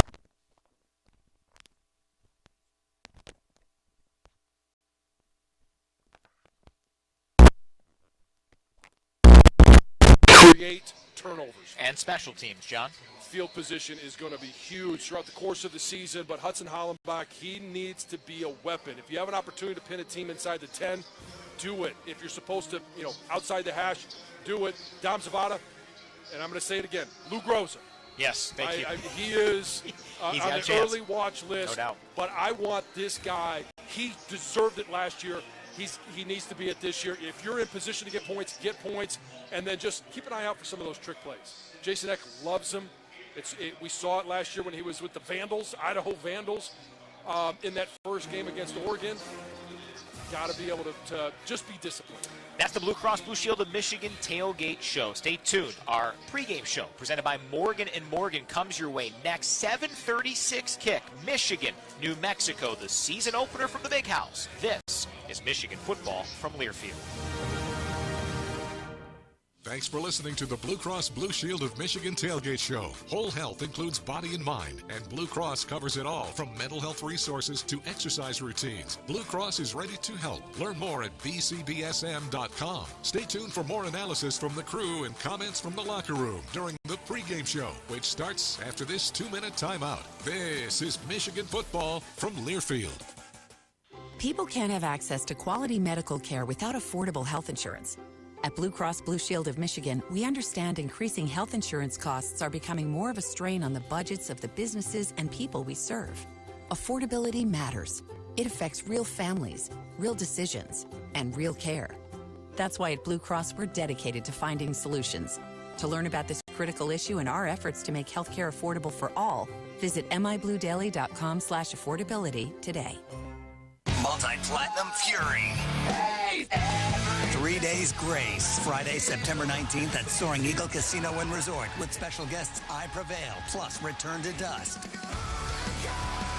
Tickets start at $31 and are on sale now at the box office or online at etix.com. Showtime, 7 p.m. The Soaring Eagle Summer Outdoor Concert Series rages on with 3 days grace, I Prevail, and Return to Dust. September 19th at Soaring Eagle Casino. SoaringEagleCasino.com. Michigan fans, kickoff is right around the corner, and Buddy's, the original Detroit-style pizza since 1946, has the best corners in the game. With its iconic square shape and crispy, crunchy corners, Buddy's is a proud partner of Michigan athletics. Handcrafted daily with Wisconsin brick cheese, fresh toppings, and sauce on top. Whether you're tailgating at the Big House or watching from the best seat in your house, start game day off right with Buddy's. Get 10% off your order right now at buddyspizza.com with promo code 10OFF.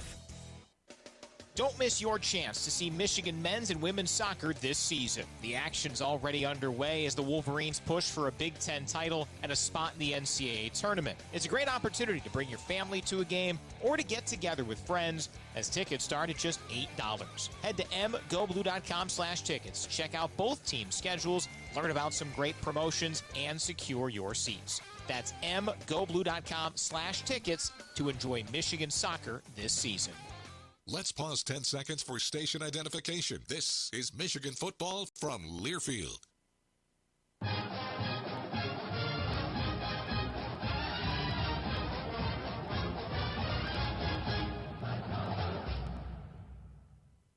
Left wing, a three for the win. Yeah! They score! Quarterback run up the middle. Yeah! The following is a Learfield presentation of the Michigan Sports Network. What we were last year was not the standard here in Michigan. Didn't go the way we wanted to in a lot of the games down the stretch, but we finished those last few games, beat Ohio State, beat Alabama. The kick is up, and the kick is good! Yes! And Michigan has taken a 13-10 lead. Here comes the pass rush. Howard steps up. He delivers it. Yeah! He delivers it complete. Yeah! And the Wolverines have stunned the college football world. He's going to fire, and it's caught. Fred Moore, touchdown, Wolverines. He's going to throw it up, and it's incomplete. And Michigan is going to win the Reliant West Bowl. We just feed off the energy how we finished last season. We'll be good. That collective mindset is going to be able to take us far. As long as we got each other, that's all that matters. We just have to play within ourselves and do our job. Coach Moore has been preaching just team over me, making sure you're doing it for the guy next to you. Doing whatever it takes to help us team out, how to win a championship. One game at a time. I feel like that's just the mentality we have to have. There's an excitement to show like what we're about. I'm just excited to hit somebody that's not my teammate. I can't wait to ball out. Michigan football is on the air. Welcome to the pregame show, presented by Morgan & Morgan, America's largest injury law firm and proud partner of Michigan athletics. Over the next hour, we'll break down today's key storylines and visit with players and coaches. Wolverines football is also brought to you by Coke Zero Sugar. Game day deserves the great taste of Coke Zero Sugar because fan work is thirsty work.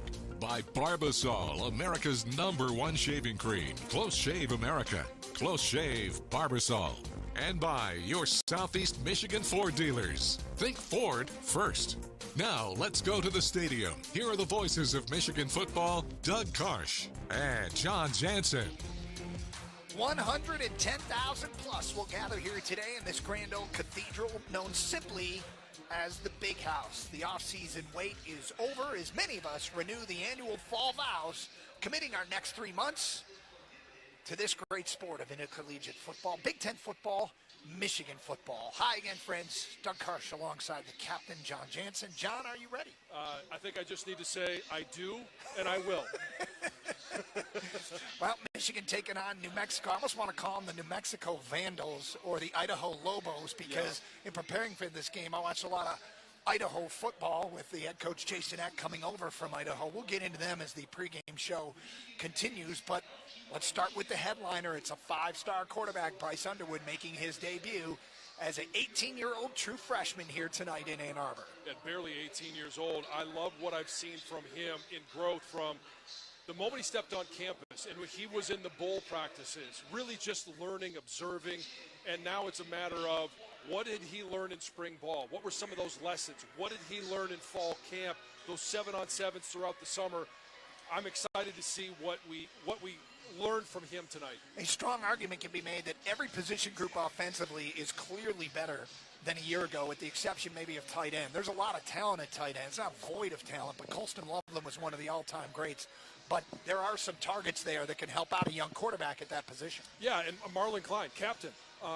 He's a guy that we've heard about his speed and his route running. Now I want to be able to see it in performance here in the games. Hogan Hansen, I don't know. I know he's not on the injury report, so that's a good sign. I don't know how much we'll see from him, but we learned a lot about him last year. When Colston was down, he stepped in and played extremely well, especially that USC game. Zach Marshall, Jalen Hoffman, all those guys I'm really excited about. John, let's talk about your favorite subject, O-line play, and it needs to be better this year than a year ago. When you have two guys in Giovanni Al-Hadi and Evan Link, the fact that they worked together last year on the right side, but now they're comfortable and they're at their natural positions on the left side. In the bowl game, Evan looked really good. Now all of a sudden, Greg Crippen, about 15 pounds heavier. Brady Norton next to him, a terrific athlete, a little bit undersized. Look for him to pull a lot, and I think the natural-born killer, Andrew Sprague. I am excited to see what he does this year. How about this, too? He's just a freshman eligible. I know. What about the receiver position? Who jumped out at you when you watched him practice this fall? Well, obviously, Donovan McCulley, wearing the one. He's earned that right. And I'm excited that we've got another big target. Everybody keeps talking and comparing him to Nico Collins, and he is at body type, but I think the skill set's a little bit different. Samaj Morgan has really performed well in camp, and the guy that I cannot stop talking about is Channing Goodwin. When I saw him in fall camp, I didn't even recognize him. Has completely transformed his body. Coaches are very high on him. Excited about to see him. New man calling plays. Chip Lindsey debuts as offensive coordinator coming over from North Carolina. Yeah, when he was at North Carolina, right? Drake May as a quarterback, Omarion Hampton. So he knows the importance of the run game and how much that can help a quarterback, but he also knows how to develop a stud quarterback. All right, defensively, 10 of the 11 starters that shut down Alabama's offense in the ReliQuest Bowl, 10 of the 11 are back. This unit should be very good. Good and deep, and we know Wink loves to keep those guys fresh. I don't know that we're going to see numbers for any one guy up front like we saw last year, but as a group, I do expect the numbers to be improved, whether it's pressures or tackles for loss. This is a talented and very deep group. Linebacker position is absolutely loaded. You got four guys that I think are going to be playing on Sunday. It all starts with Jayshawn Barham, how they're going to use him, and they can feel free to use him in a lot of different ways because Cole Sullivan and Jimmy Rolder have really come on. Safeties are talented, but young Rod Moore is a scratch for tonight's game, coming off that knee injury. Special teams in good hands. Maybe the best kicker in the country in Tom Zavada. The weather tonight at 68 degrees, but the west side of the stadium's in the shade, the east side in the sun. It'll get down into the mid-50s by 11 p.m., almost no wind. And we'll preview our opponent, New Mexico, coming up as the pregame show continues. Also, scouting reports, offense, defense, and special teams. Brian Bush anchoring our coverage. We'll hear from former Wolverines Jack Miller and number 8 Jason Avant, and later head coach Sharon Moore. We kick it off just after 7:30. It's Go Blue versus Hale, New Mexico. You're listening to Michigan football from Learfield. I'm John Morgan of Morgan & Morgan. Why should you hire America's largest injury law firm for your case? There's lots of reasons. Just like there's a reason millions of people called us last year in their time of need. When it comes to fighting for justice and compensation, millions of people across the country trust us to go to battle for them. We became the largest injury law firm in the world for a reason. There's only one Morgan & Morgan, proud partner of the University of Michigan. Michael Hanna, 150 West Jefferson Avenue, Detroit, Michigan, 48226. Hey Wolverine fans, it's college football season and SeatGeek is the official ticket marketplace of Hail Marys and walk-on heroes. SeatGeek makes it easy to find tickets so you can be a part of all the action this season. Whether you're buying or selling tickets to Michigan football games or to any other live event in your area, SeatGeek is the place to do it. SeatGeek is the official ticket marketplace of the Michigan Wolverines. Let's go Wolverines! SeatGeek. The excitement, the passion, the tradition. Unbelievable! Made a spectacular interception. This is Michigan football from Learfield.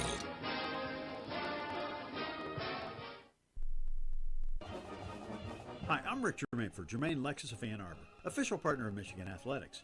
Whether you're tailgating or headed to the Big House, Germain Lexus of Ann Arbor has the perfect vehicle for every fan. New or pre-owned, our team has a large inventory of vehicles ready for you today. And a special offer for Wolverine fans, receive a $1,000 discount and 3 years of maintenance on any new Lexus purchase when you mention this ad. Stop by Germain Lexus of Ann Arbor or get started at lexusofannarbor.com. Introducing Celsius, the energy you need for Michigan football. Pop open a can of Celsius and experience a refreshing taste made with proven ingredients, zero sugar, and essential vitamins, helping you keep up with every play and celebration. Whether you're in the big house or cheering from your couch, Celsius keeps you energized for every quarter. Find Celsius at a retailer near you or at Celsius.com. Celsius. Live fit. Go.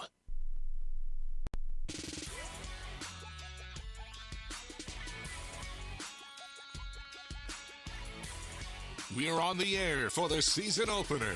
It's Michigan and New Mexico live from the Big House. Today's game is presented by the leaders and best at Michigan medicine. There's a difference between an answer and a Michigan answer. To find your Michigan answer, visit MichiganAnswers.com. A fascinating offseason for Michigan football has come to an end, and now the real fun starts. Michigan begins the 2025 season here at the Big House against New Mexico. Sparked by upset victories over Ohio State and Alabama to close the season, Michigan had plenty of momentum heading into the offseason.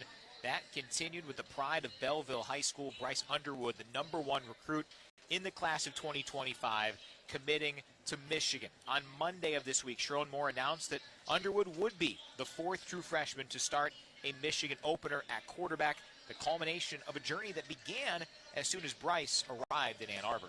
I think it started from the day he stepped on campus. I told him when we recruited him, I was like, dude, you're not going to be given anything. You got to go earn it. You got to go take it. And that's what he wanted to do. When he first got here on campus in December, he was a sponge. He did everything he could do right. He just attacked everything. And, in spring ball, he continued to learn. He made mistakes, but continued to learn. And training camp, and you can see the work over the summer, he really took hold of the offense. He took hold of, his abilities and never tried to do way too much. John Jansen, as we get into our offensive scouting report, what do you expect to see from Bryce Underwood tonight? I expect to see a very composed 18-year-old. And, there's going to be times where he does things that you just haven't seen before, in a Michigan uniform, because he's just that type of athlete. And there's also going to be some moments, you got to be realistic. He just turned 18 years old.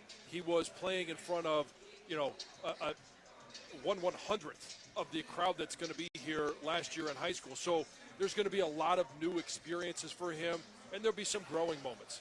New offensive coordinator Chip Lindsey arrived on campus almost the same day as Underwood.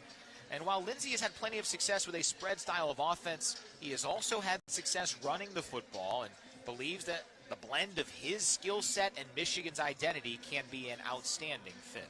When Sharon and I first started talking, was the DNA of our team here at Michigan. It is what it is. We never want to change that, and that's kind of what I've evolved to. I got into college football as a quote spread guy or whatever, because that's what you do in high school, right? To make it fun, to make it exciting, and get the best athletes out. But what you realize in college football, if you want to win a championship, you got to be able to run the ball and be physical and win the line of scrimmage, and that'll be our goal each and every week. And then, right now, what we're trying to do is do that as well as create some more explosive plays, and we've worked really hard trying to get to that point. What excites you most about the offense's potential? I'm excited about the big play potential, and whether you're talking about the ability of the backfield, Justice Haynes or Jordan Marshall, their game-breaking ability, or it's Donovan McCauley, Samaj Morgan, Channing Goodwin. And do things that have answers no matter what front coverage or whatever you're going to see, and understand that there'll be some surprises from what you think. And that's each and every week, though. And, but all game ones have a little bit of that in them. So, and being a new staff and, new head coach and so forth, probably, a little more unknown than normal. But at the end of the day, I think it's about us. It's about us executing, putting good plays together, being consistent, protecting the ball. And if we do those things and play good disciplined football, I think we'll have, the success we want. So, John, how will you measure success in this one, getting ready for a doozy week 2 at Oklahoma? Well, it's really going to be how observant Chip Lindsey is. And, like you said, you have no idea what this defense is going to look like that you're facing. So you call some of the plays that you've got great confidence in for your offense, and you're watching a matchup that might be at the front, the point of attack for that, and you're watching, okay, how does Andrew Sprague handle that defensive end? Is that something that we want to go back to? Or Evan Link in the defensive end? Or, the combination blocks up front? Or you're looking at a combination or a matchup on the outside. You start testing the defense, and then you start shaping your game plan in the second series, the third series, in the third and fourth quarter over what you're learning on this defense. So I want to see them attack the defense, and then I want to see them learn and adjust and make those things on the field. Plenty more to do here on the pregame show, which is presented by Morgan & Morgan, America's largest injury law firm and proud partner of Michigan Athletics. Our defensive scouting report comes your way next as we count you down to the Wolverines and New Mexico. This is Michigan football from Learfield. All right. It's a beautiful day for football here at the stadium, and we're just about ready for kickoff. Score 0-0. And suddenly, I'm in the mood for a Coke Zero Sugar. Real Coke taste, zero sugar. Now that's a winning combo. Yeah, crisp, refreshing. That hits the spot. When it comes to great taste, Coke Zero Sugar's always on the scoreboard. Coke Zero Sugar. Real Coke taste, zero sugar. If you haven't listened to the In the Trenches podcast, here's what you've been missing. Trey Williams. A defensive tackle can't play every snap. Everybody is here because we want to win another championship. Just hold on a second here. I don't want to interrupt, but you're talking to an offensive tackle. How can the offensive lineman play every snap, but defensive linemen need a breather? In the Trenches, presented by Meyer, covering Michigan football all year long on Go Blue podcasts. Subscribe on Apple, Spotify, or wherever you get your podcasts. Today's game is brought to you by Progressive Insurance. Insurance for motorcycles, boats, and RVs. For protection on the road and on the water. See how much you can save at 1-800-PROGRESSIVE and Progressive.com. This is the Michigan Sports Network from Learfield. My name is Ariel. I moved to the U.S. at 19. I spoke no English and I struggled finding job opportunities. Everything I have, I owe to the Adult Literacy Center and getting my high school diploma at age 22. It was an honor helping you achieve your greatness. Now you're helping others achieve theirs. It inspires me. When you graduate, they graduate. Find free and supportive adult education centers near you at finishyourdiploma.org. Brought to you by Dollar General Literacy Foundation and the Ad Council.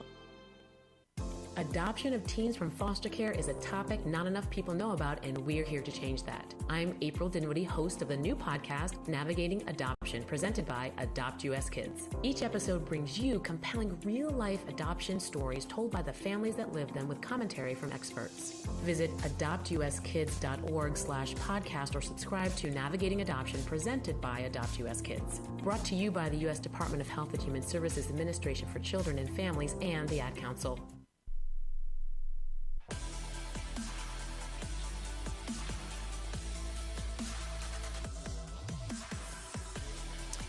It's a beautiful night for football to get the 2025 season going. Michigan squaring off with New Mexico, 7:36, the kickoff time. To our defensive scouting report now, depth has always been critical to now second-year Michigan defensive coordinator Wink Martindale. How would he characterize this defense's depth? You're four deep at inside linebacker, four really good linebackers. You're not going to have that fifth pick of the draft and 13th pick of the draft inside, but you got a lot of guys who have, really done a nice job of getting ready to play, and they're just going to be different. And like I tell the guys every year, every year's different, but they're going to be more mauler types than athletes like Mace and KG, but they're good football players, so it's going to be fun to watch. John, it does really seem like Wink is quite high on the linebackers. And while he didn't touch on the secondary in that clip, there's a lot of names to watch there, too. There are. And when you're talking about all those guys, we're going to get a chance to see a lot of players play tonight. And the depth will be on full display, whether they're rotating up front in the defensive line, and it's across the board. The edge is just as deep as the defensive tackle position, the linebacker position. And I'm really interested to see where guys are sorting themselves out in the secondary. Brandon Hillman, Mason Curtis, both of those guys are going to get a lot of time, a lot of play. They're big-time playmakers. So there's a lot of excitement surrounding this defense. to the Lobos. They will have Idaho transfer Jack Lane at quarterback as he follows his head coach, Jason Eck, from the Vandals to the Lobos. New Mexico with 4 running backs who led their team in rushing last season, paced by likely RB1 Montana State transfer Scott Trey Humphrey, who rushed for almost 1,400 yards and 16 scores last season. Week one game planning is like putting together a scattered puzzle, as Wink describes. You go back to, the coordinator and the head coach where they were in the past, and that's the only chance you have, because I think out of 109 players, they got 75 new players on the roster. So, it'll take you a few series to sink in to see how they're attacking, but their philosophy is their philosophy. What would a success be for the defense tonight for Michigan? I expect that there's going to be a couple of turnovers. There's going to be Jack Lane should have pressure on him every single snap, and whether it's from the edge, it's from Jay Sean or Ernie coming up the middle, Cole Salt. I'm curious to see how they're going to generate pressure on this defense. But I think that's going to be a big part of the story tonight. When you're out of town and want to keep up with live college sports, be sure to download the free Varsity Network app, available for both Apple and Android. Plus, for fans outside of Southeast Michigan, you can catch our 2-hour tailgate show leading up to your station's coverage on the Varsity Network app. Listen to live college sports with the Varsity Network app. We will hear from a member of Michigan's defense when we come back here on the pregame show, presented by Morgan & Morgan. Brandon Hillman is next. Wolverines and Lobos on the docket tonight. This is Michigan football from Learfield. Some people just know you can save money on car insurance by checking Allstate first. Like to check the weather first, before wearing face paint to the game. Bro, your Go Cats is dripping into your nachos. Oh, and now paint is in my eyes. Interception! Did you see that? No!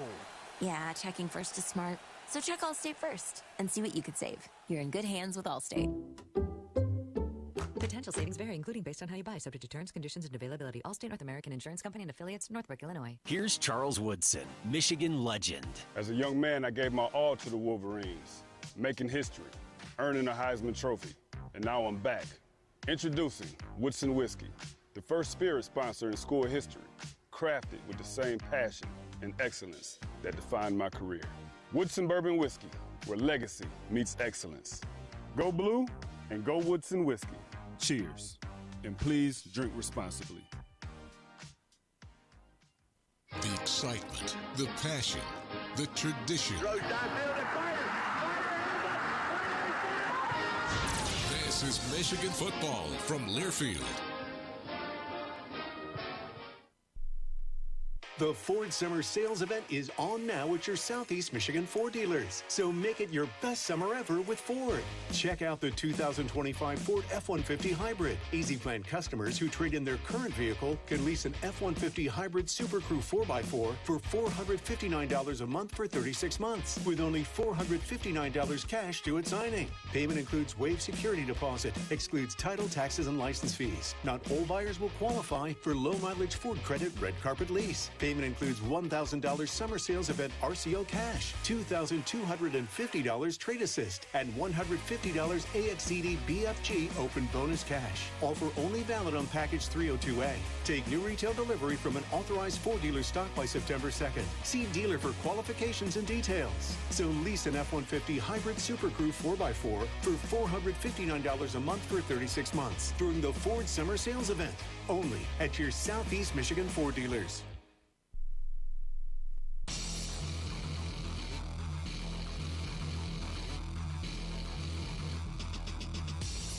Back on the pregame show, it's the season opener, Michigan and New Mexico. Great to visit with Brandon Hillman from the Michigan defense.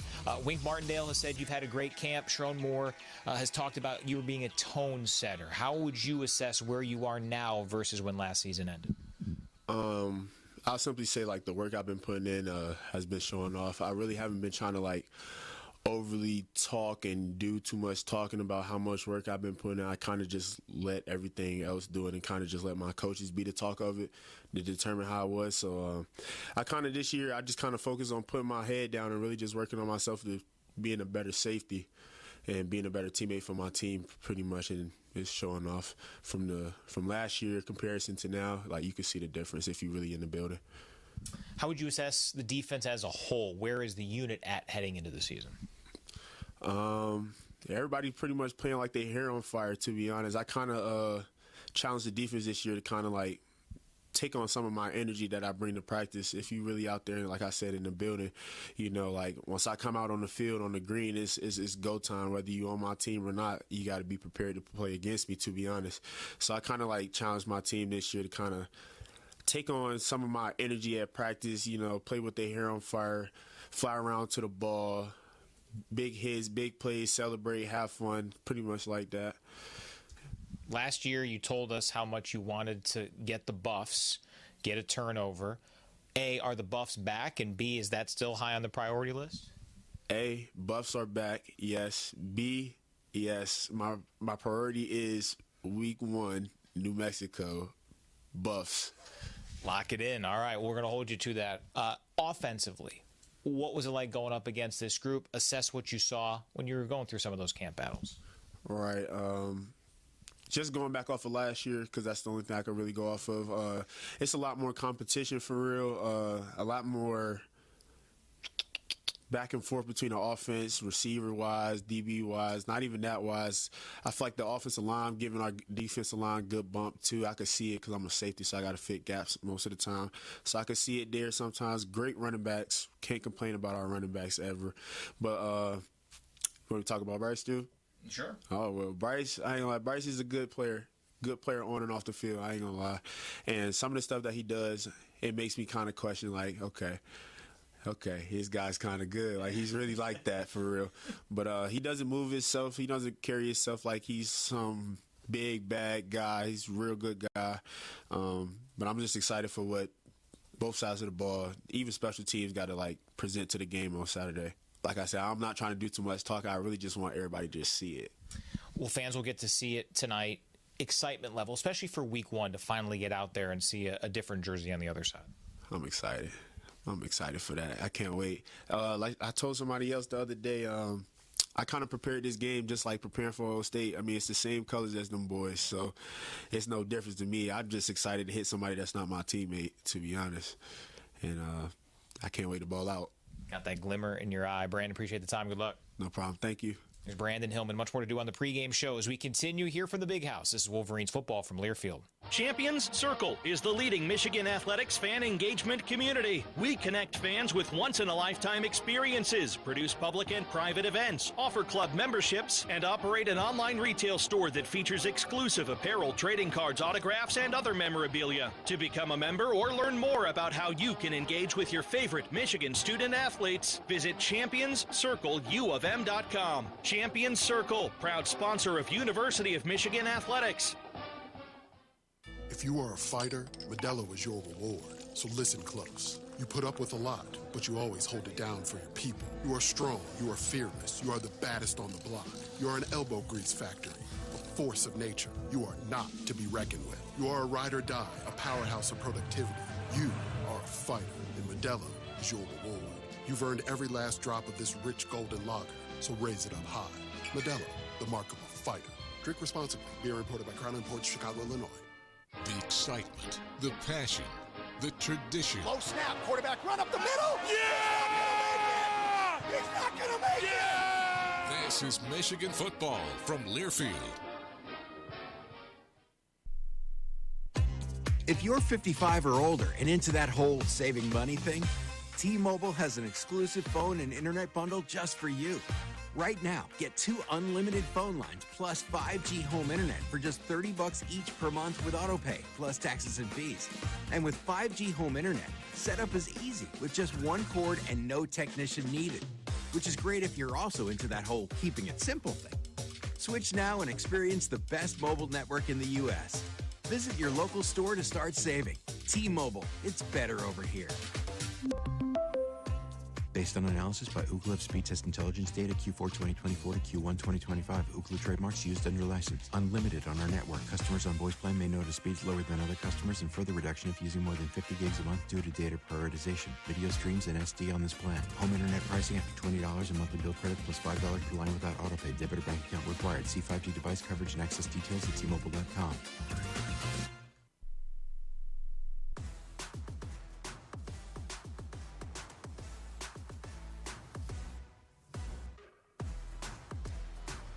Big House, Michigan, and New Mexico. Before we go any further here on the pregame show presented by Morgan & Morgan, let's pause 10 seconds. Let our stations identify themselves. This is Michigan football from Learfield.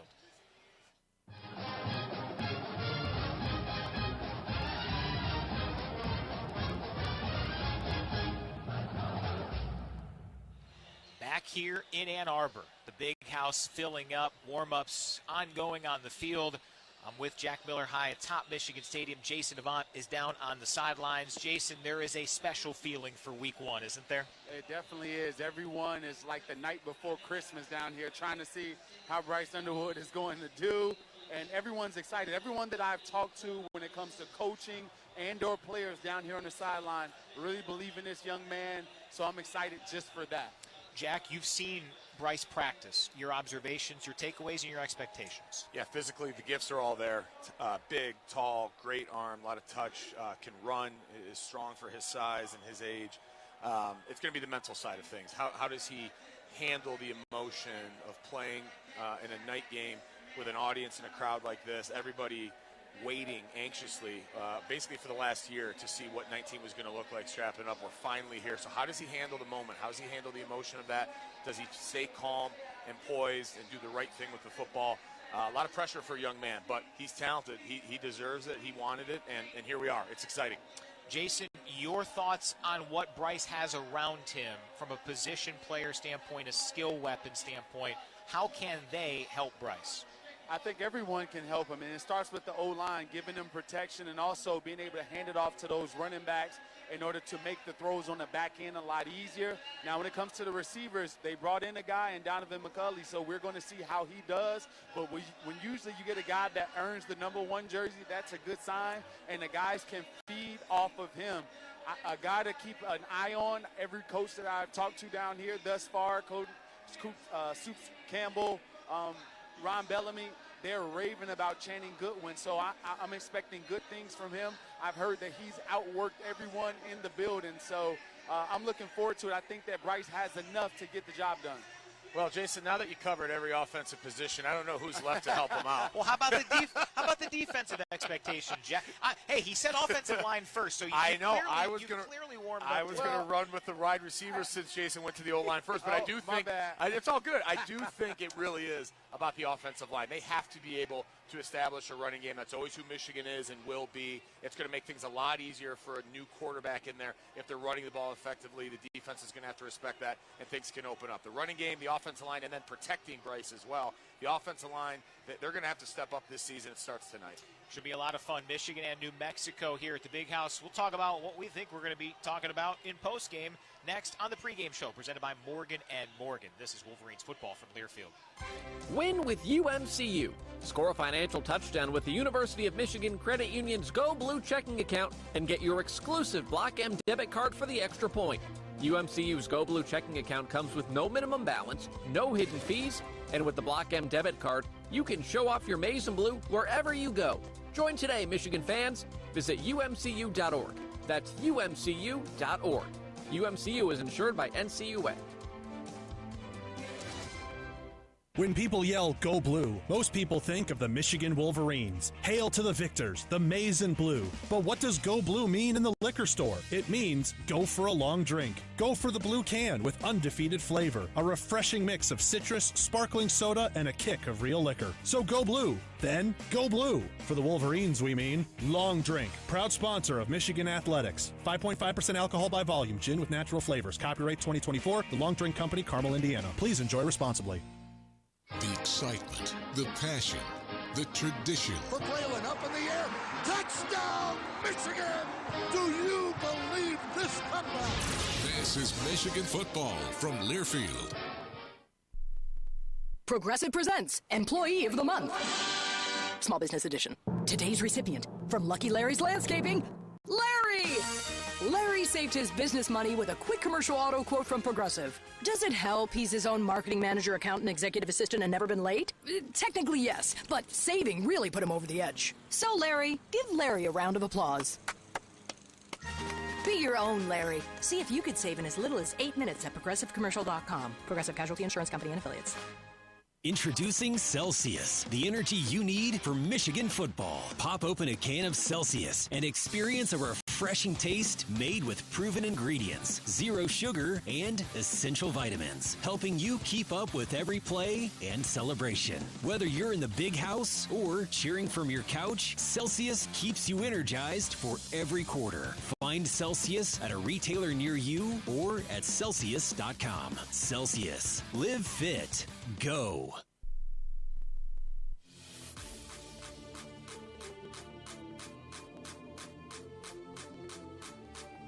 Today's game is presented by the leaders and best at Michigan medicine. There's a difference between an answer and a Michigan answer. To find your Michigan answer, visit MichiganAnswers.com. Football is back in Ann Arbor. Welcome to our coverage of the Wolverines matchup with New Mexico.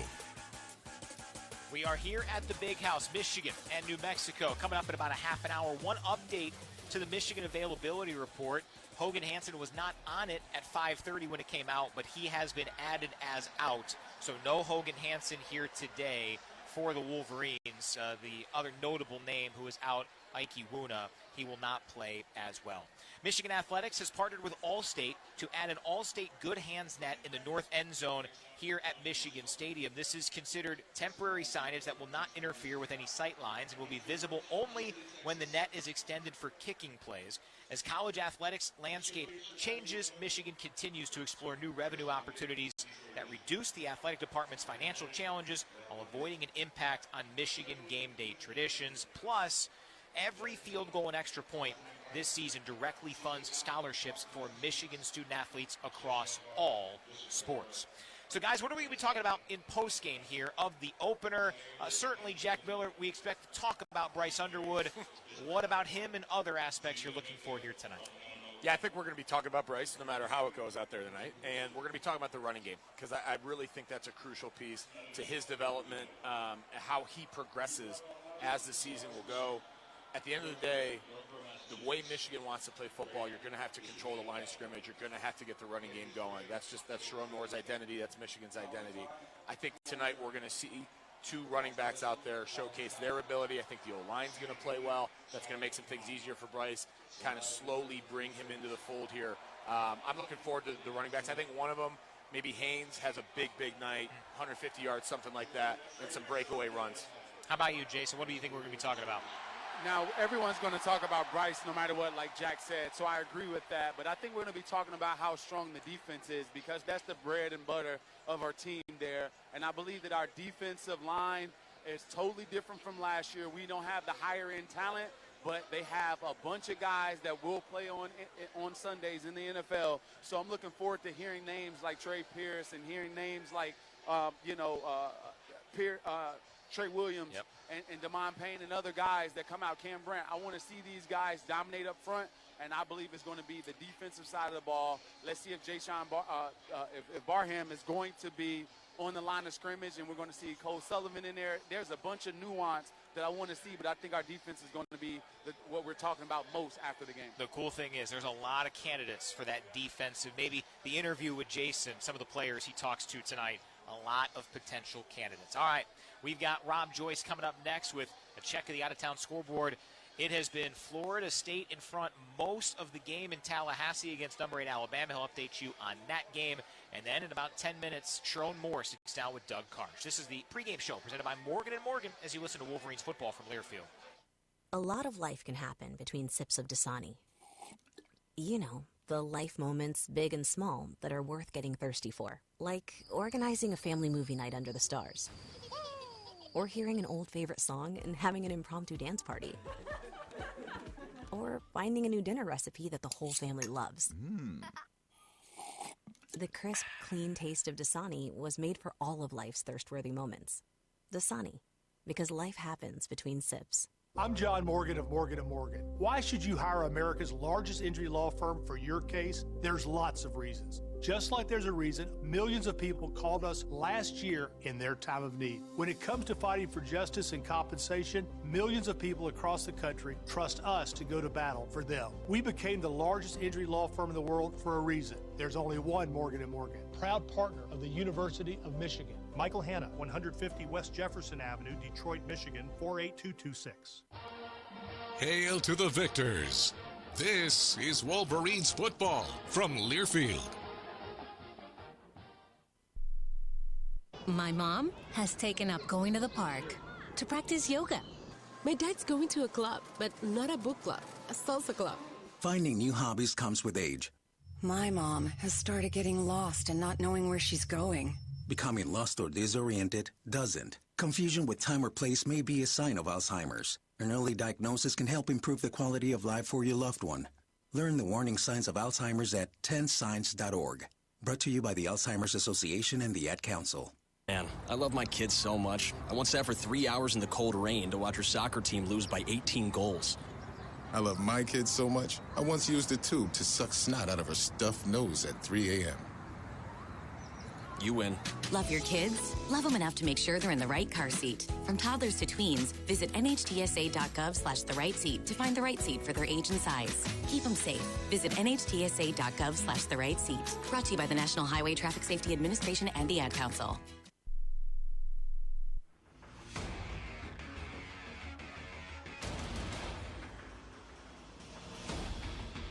We're minutes away from kickoff of the 2025 season. Michigan fans, as we get ready, let's welcome back our longtime pregame show guest, Andy Hetzel from Blue Cross Blue Shield of Michigan. Hello, Andy. Hi, Doug. I'm so glad to have Michigan football back, and I'm looking forward to a great season. Andy, Blue Cross's commitment to improving the health of everyone in Michigan remains front and center. It's been that way for 86 years, with a focus on providing access to high-quality health care. And that idea of access to quality care is so important to all of us. You're right, Doug, but access is only possible if health care and health insurance are affordable, and affordability is being challenged right now. The national average cost of insurance coverage for a family of four is now around $25,000 per year. We are concerned about that. The price tags for prescription drugs and medical services are going up every year beyond the cost of inflation, and those increases affect the premiums that our customers and members pay for their health insurance. So we at Blue Cross are determined to address these affordability challenges. Andy, you hear from members and customers every day. I'm sure they're all saying the same thing about affordability. They are, Doug. They're feeling squeezed and frustrated. The average cost of a 3-day hospital stay is now around $30,000, and that's a good example of why people need their health insurance. But it's also why we're so determined to address skyrocketing cost increases for prescription drugs and medical care, because we need people and businesses to be able to continue to afford that health insurance. Andy, it's hard to miss the headlines and what people are saying. They're asking, why does health care cost so much? And what is the role of the health insurer in keeping costs lower? That's not very well understood. There's a lot to talk about, Doug. At Blue Cross, we want people to have answers, explanations, and information they can trust. We're putting it all on our site, mibluedaily.com/affordability. It's a conversation worth having, Andy. Michigan fans can find out more at mibluedaily.com/affordability. Thanks, Doug. Go Blue. We're counting it out of Michigan and New Mexico. 7:36 our kick from the Big House. Rob Joyce with you in the network studios. Quick check of the out-of-town scoreboard. One game in the Big Ten going on right now. Early, interesting score. Albany, an FCS team, leads at Iowa 7-3. Great Danes just took the 7-3 lead early second quarter. A bunch of games have gone final. Big wins. Of course, the big one today, Ohio State 14, Texas 7. The Ohio State defense forcing 4 Longhorn turnovers on downs, including 2 in the red zone, 1 at the 1-yard line. Other finals, Penn State, Indiana, Maryland, all win big. Oregon going final, pounded Montana State.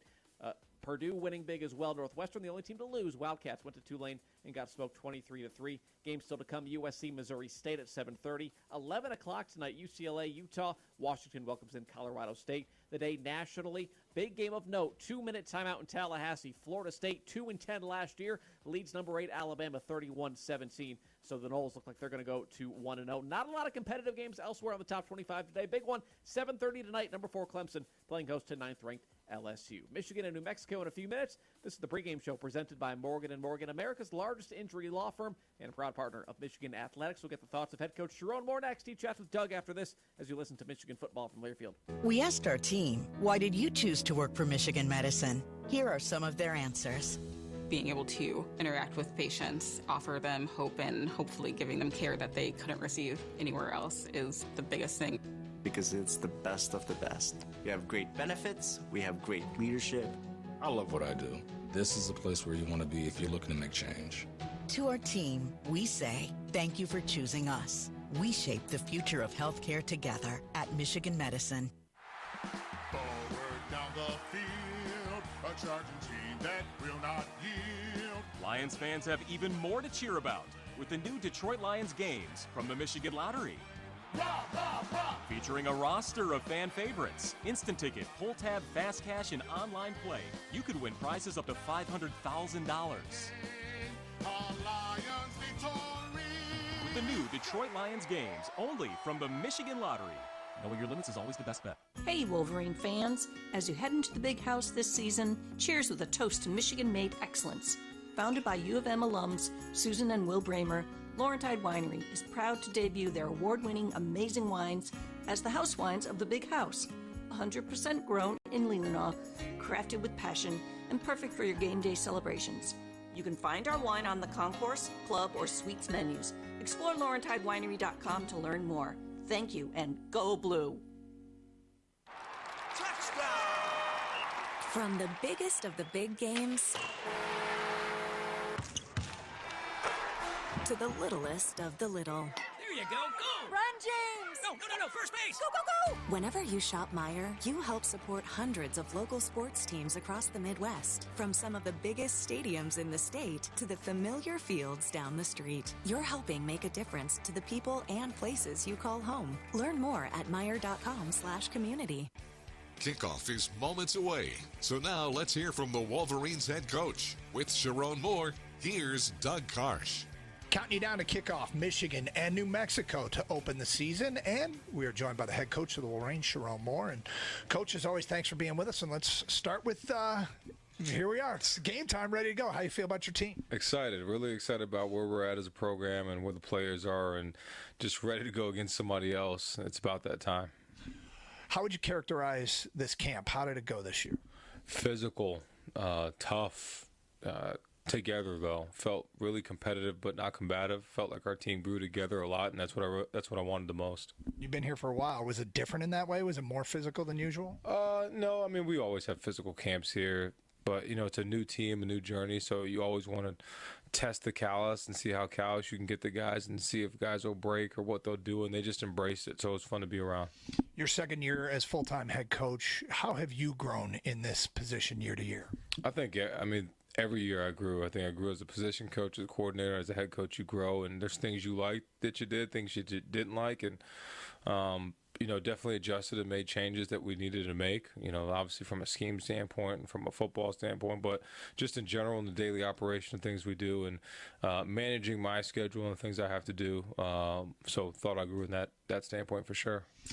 Let's talk about tonight's opponent. Tough to scout this group, given that they have 75 new players coming from a different program. How do you prepare for them? I mean, you got to prepare for a well-coached football team that'll be aligned, assigned, and play physical as well. I know Coach Eck's a well-renowned coach and has done a really good job wherever he's been. So we got to expect the unexpected. I know on offense they're very multiple. I know they got a lot of trick plays in their bags, and I'm sure something will come out at some point, so we'll be prepared for that. But we've got to play with our fundamentals and trust our rules. Any individuals that stand out we should look for tonight on their side? Yeah, I mean, the quarterback, Idaho transfer, that's a really good player and a guy that's made plays for him in the past. I know he had an injury early in the season last year, but came back and finished the year and was really good. They've got a elite, dynamic kick returner who plays corner as well. And I know just all over the field they've got really good players. They've got transfers from all over, so we got to be prepared. All right, let's talk about what's new for you. And we'll start with the offensive coordinator, Chip Lindsey. Interesting character as we've gotten to know him. How would you describe Chip? He's outstanding. Obviously, he's a little crazy, a little quirky. Love his Southern twang and what he brings. But a great football coach, a great football mind, but an outstanding human being and leader. Players love playing for him. Coaches love coaching with him, and I love having him here. So it's been fun to be around. When you say great football mind, what does he bring to the offense? What specifically will we see in a Chip Lindsey offense tonight? Yeah, you're gonna see. We're gonna be a little different. There's things that we're gonna do that we've done the same that have worked, but there's gonna be pieces to the offense that he's brought in, whether it's formationally, whether it's tempo-wise, things that are be different from what we've done before. And The players have really embraced it. I've embraced it, because I know you can't always stay the same. You've got to change, you've got to evolve, and I think we've done that. If called upon, if necessary, is he the kind of coach that will call 32 consecutive run plays? Yeah, I think he would. I think at the end of the day, he'll do whatever I ask him to do. But I can't say I won't ever get in that situation again, and it might happen, but I would like to be as balanced as possible all the time. Well, Coach, I want to talk more about your team, and we will do so when we continue. You're listening to Michigan Football from Learfield. People can't have access to quality medical care without affordable health insurance. At Blue Cross Blue Shield of Michigan, we understand increasing health insurance costs are becoming more of a strain on the budgets of the businesses and people we serve. Affordability matters. It affects real families, real decisions, and real care. That's why at Blue Cross, we're dedicated to finding solutions. To learn about this critical issue and our efforts to make healthcare affordable for all, visit mibluedaily.com/affordability today. Michigan fans, choose chill. Coors Light is cold lagered, cold filtered, and cold packaged for a smoother finish. It's got that crisp, refreshing taste that makes those moments when you choose to rise above the noise and choose chill even better. Coors Light is a proud sponsor of Michigan Athletics, so crack one open and take a sip. Coors Light, choose chill. Celebrate responsibly. 2025 Coors Brewing Company, Golden, Colorado. Beer. Michigan fans, kickoff is right around the corner, and Buddy's, the original Detroit-style pizza since 1946, has the best corners in the game. With its iconic square shape and crispy, crunchy corners, Buddy's is a proud partner of Michigan Athletics. Handcrafted daily with Wisconsin brick cheese, fresh toppings, and sauce on top. Whether you're tailgating at the big house or watching from the best seat in your house, start game day off right with Buddy's. Get 10% off your order right now at buddyspizza.com with promo code 10OFF. We're back with more from head coach Sharon Moore. Once again, here's Doug Karsh. Back with Michigan coach Sharon Moore, and let's get into your personnel, and we'll start with the guy everybody asks about. How has Bryce Underwood handled this first game week as your starter? He's been great. It's just been just like the regular weeks of practice. Really I told him is just to be himself. Allow the playmakers around you to make those plays, and don't put a lot of pressure on yourself. You don't got to be Superman right now. And he has the capability to do that, but we're not going to ask him to do that. How do you manage expectations? People see 5-star, and yet he's going to be a freshman. And if you look at a history of freshman starting quarterbacks, mistakes will come. But how do you manage your way through that as his head coach? I think one, as within the play calls that we give him, we make sure there are things that he's comfortable with, that he can manage. Two, there's not an immense amount of pressure on him from me or Chip to make sure he does anything out of the extraordinary that he hasn't already done in practice. And then three, just manage him as a kid, because he's just turned 18 a week ago. And so for us, it's just doing those things to make sure that he's comfortable.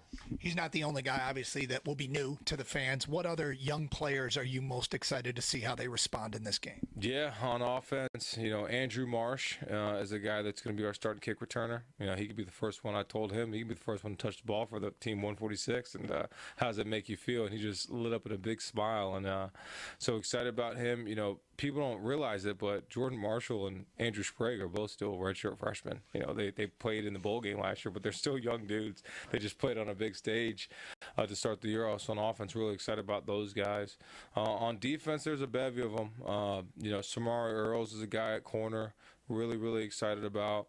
Jordan Young, Elijah Dotson are guys that are going to play on special teams and might play a little defense as well. Chase Taylor. There's a whole bunch of guys that we're really, really excited about and looking forward to watching them work. You started to get on the radar of Michigan fans with your work with the offensive line, and it turned into an elite group, helped lead you to a national championship. Last year's group was a new group, and they were growing. How would you characterize this line, this new group? Are they ready to take a step forward? Yeah, absolutely. I think what they've done in the spring and then till now, they've pushed the defensive line, and I think the defensive line will be as deep and as good as we've had. And excited to watch the O-line progress day to day and game by game, because it takes time. Even in games, like you think you know where they're at, but you really don't know until game one, game two, and see where they really get to. So it's going to be fun to watch them. All right, let's talk about your backfield. You got two guys and others emerging, but 1A and 1B. Talk about those two lead guys. You already mentioned Jordan and, of course, Justice Haynes. Yeah, Justice and Jordan, man, 1-2 punch. They're, either one of them can go out there and run out and play, and you don't blink an eye. Justice, explosive, has ability to hit the home run, physical runner as well. And then Jordan's like your hammerhead, very extreme, tough runner, but he's got great speed too. So, but both complement each other really well and fun, and they really feed off of each other as well. And are the playmakers on the outside taking that step forward that you hope? Yeah, start with Donovan McCulley, the transfer from Indiana, who's been spectacular. Obviously earned the number 1, so he's done his job at a high level. Samaj Morgan, done a really good job for us throughout camp and been really explosive, made plays. Channing Goodwin as well, a guy that's really taken the next step. Him along with Fred Moore and Kendrick Bell and obviously Andrew Marsh, like we said. So there's a bevy of guys that have played well, and then the tight ends, Marlon Klein's really stepped up as that starter.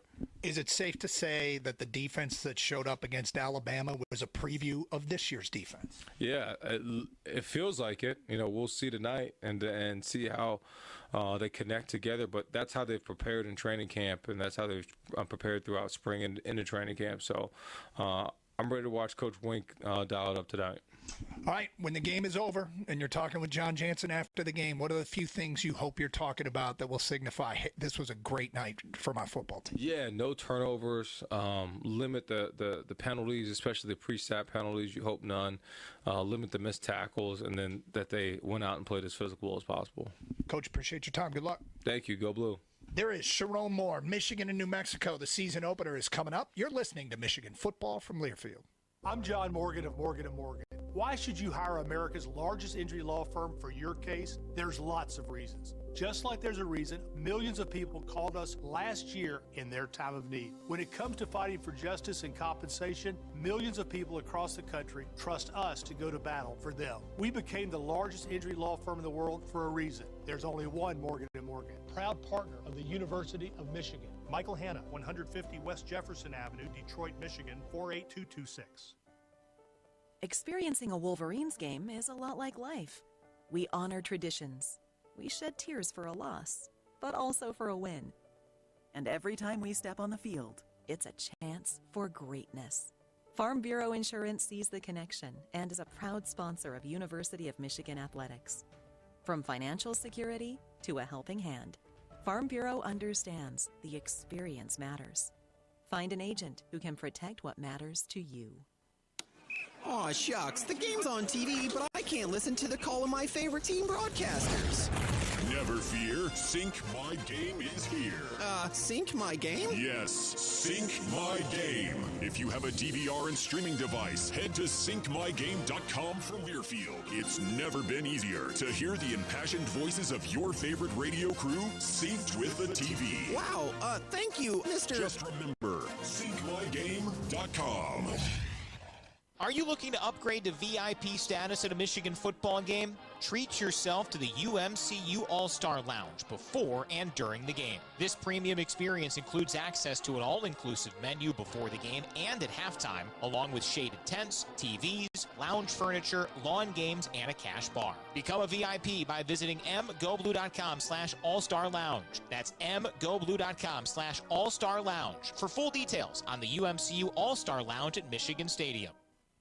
What we were last year was not the standard here in Michigan. Didn't go the way we wanted to in a lot of the games down the stretch, but we finished those last two games, beat Ohio State, beat Alabama. The kick is up, and the kick is good! Yes! And Michigan has taken a 13-10 lead. Here comes the pass rush. Howard steps up. He delivers it. Yeah! He delivers it complete. Yeah! The Wolverines have stunned the college football world. He's going to fire, and it's caught. Fred Moore, touchdown, Wolverines. He's going to throw it up, and it's incomplete. And Michigan is going to win the ReliaQuest Bowl. We just feed off the energy how we finished last season. We'll be good. That collective mindset is going to be able to take us far. As long as we got each other, that's all that matters. We just have to play within ourselves and do our job. Coach Moore has been preaching this team over me, making sure you're doing it for the guy next to you. Doing whatever it takes to help his team out to win a championship. One game at a time.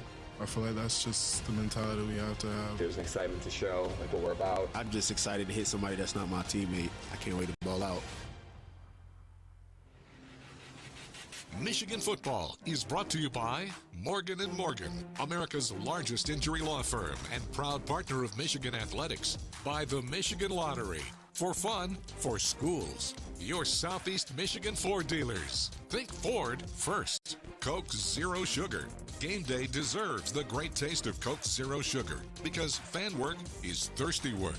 And by Don'tRegretTheBet.org. Helpful tips to play it smart when you gamble from the Michigan Gaming Control Board. Once again, with national champion John Jensen, here's Doug Karsh. Along with 110,000 of your friends here at the Big House, it's Michigan and New Mexico to kick off the 2025 college football season here in Ann Arbor. John Jansen, it's buzz in the air. Everybody's excited here at the Big House. Well, it goes back to beating Ohio State, beating Alabama, and now the recruiting class, obviously headlined by Bryce Underwood. A lot of players back on defense, an improved offense, the anticipation, the excitement for this season, it's all right there. Sharon Moore is second year full-time at the helm of the Michigan program. 9-5 is his record. He rose up the coaching ladder. 2018, he came here from Central Michigan, coached tight ends, took over the offensive line, was co-offensive coordinator in that role in 21 and 22, coached the offensive line and was the offensive coordinator on the national championship team in 23, elevated to head coach. And you heard him in the pregame show talk about where he's more comfortable in this role as a head coach. But a lot to be excited about with Sharon. There is, and there's a lot that you learn through the course of your first season. It is learn on the job, and I think he did a terrific job. They were better at the end of the year than they were at the beginning of the year. They're going to be better in year 2 than they were in year 1, and that's what you want to see. That's the progression you have to have. He's adopted the theme TNT this year for this Michigan team. Today, not tomorrow. Focus on the task at hand. And the Wolverines have been going up against a team from the Mountain West Conference, New Mexico. Michigan 14-1 all-time against Mountain West teams. This is the first time these two teams have met. And their head coach, Jason Eck, 26-13 in his time at Idaho before moving over to New Mexico this past offseason. And he was an offensive lineman at Wisconsin. A lot of respect in the Big Ten for offensive linemen from Wisconsin. In fact, he was on the field for the Badgers when you played him years ago. Here come the Wolverines out of that eastern tunnel. You can see how excited these guys are to get this season underway. It's been a long off season. The guys at the front of that group did not like the taste in their mouth after last year. And I mentioned the game against Ohio State and Alabama. Okay, it was a great way to end, but they weren't in the college football playoffs. They weren't in the bowl game that they wanted to be in. They didn't have the results they wanted. Those guys that are back as 4th and 5th year guys, there's a great determination that I've seen throughout this entire offseason, but especially fall camp. But getting to Coach Eck, he likes trick plays, and he has been a guy that has manufactured close calls. Last year, you mentioned Idaho. They started off that season with Oregon, 24-14. Now, the box score looks like it was a little lopsided. The scoreboard not. But that's the type of coach that you have on the other sideline. A Big Ten offensive lineman, you know they're going to be physical. You know they're going to be disciplined, and they're going to be ready to play. That score was 17-14 midway through the fourth quarter, and the 2 touchdowns that Idaho scored, one was a reverse flea flicker touchdown pass. The other was a fake reverse pass. They lined up the quarterback out of wide receiver. He ended up faking a pass and running it into the end zone for a touchdown. I'll tell you what, J.B. Brown, the special teams coach, has to be on high alert. Trick plays go with special teams. I asked him that question on Wednesday. How do you prepare your team? And he's like, there's a lot of things that are variables. You can't prepare for every one, but what you can do is be disciplined. You've got to have your eyes in the right place. You've got to understand how your role is and where it fits in every play, whether it's special teams, offense, or defense. And I think these guys are going to be ready to go. Well, the Michigan captains have gathered on the near sideline, and down there with them is our guy, Jason Avant, number 8. And Jason, we welcome you in for the first time in tonight's broadcast. Here's we're about to get it underway. What's the atmosphere like? It's unbelievable down here. Everyone's excited about this. The players, looks like the kids night before Christmas, they're waiting to see what kind of package they have the next morning. So these guys look ready to go. Well, walking out with the Wolverines tonight will be John Harris, one of the great supporters of Michigan football, and also Ethan White. Ethan As a senior at the University of Michigan, he was in the marching band. He has been diagnosed with cancer. He spoke to the team last night about his mantra, beat the odds at all costs. There wasn't a dry eye in the house. They were fired up what this kid had to say to them. And I was there when we had when Sharon made the call and asked him to be honorary captain, and you could see the genuine emotion on Coach Sharon Moore's face, and you could hear it from Ethan White and how excited he was to be a part of Michigan football. Welcome to today's game. New Mexico is the visiting team. They'll call the coin toss. This is heads and tails. Heads and tails. What is your call? Tails is the call. It is tails. You've won the toss. New Mexico is going to defer their choice to the second half. Michigan's going to take the ball. Which way do you want to kick? Go ahead and turn your back to that end zone. So the Wolverines captain's out there. As you heard, New Mexico wins the toss, and we'll see the Michigan offense first. And the Wolverines will be moving from right to left. Let's set that offense now up front.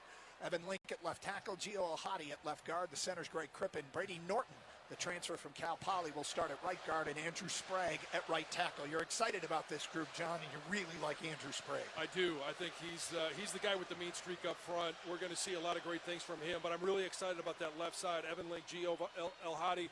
Both of those guys have spent the majority of their playing career on the left side. They were on the right last year, so they've got that camaraderie, the ability to work together, but they're more comfortable over on that left side. We saw it in the bowl game.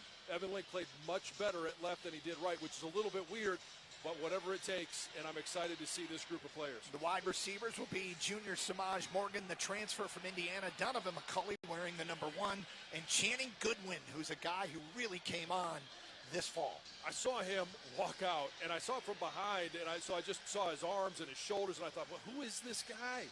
And then all of a sudden he turned around. It's Channing.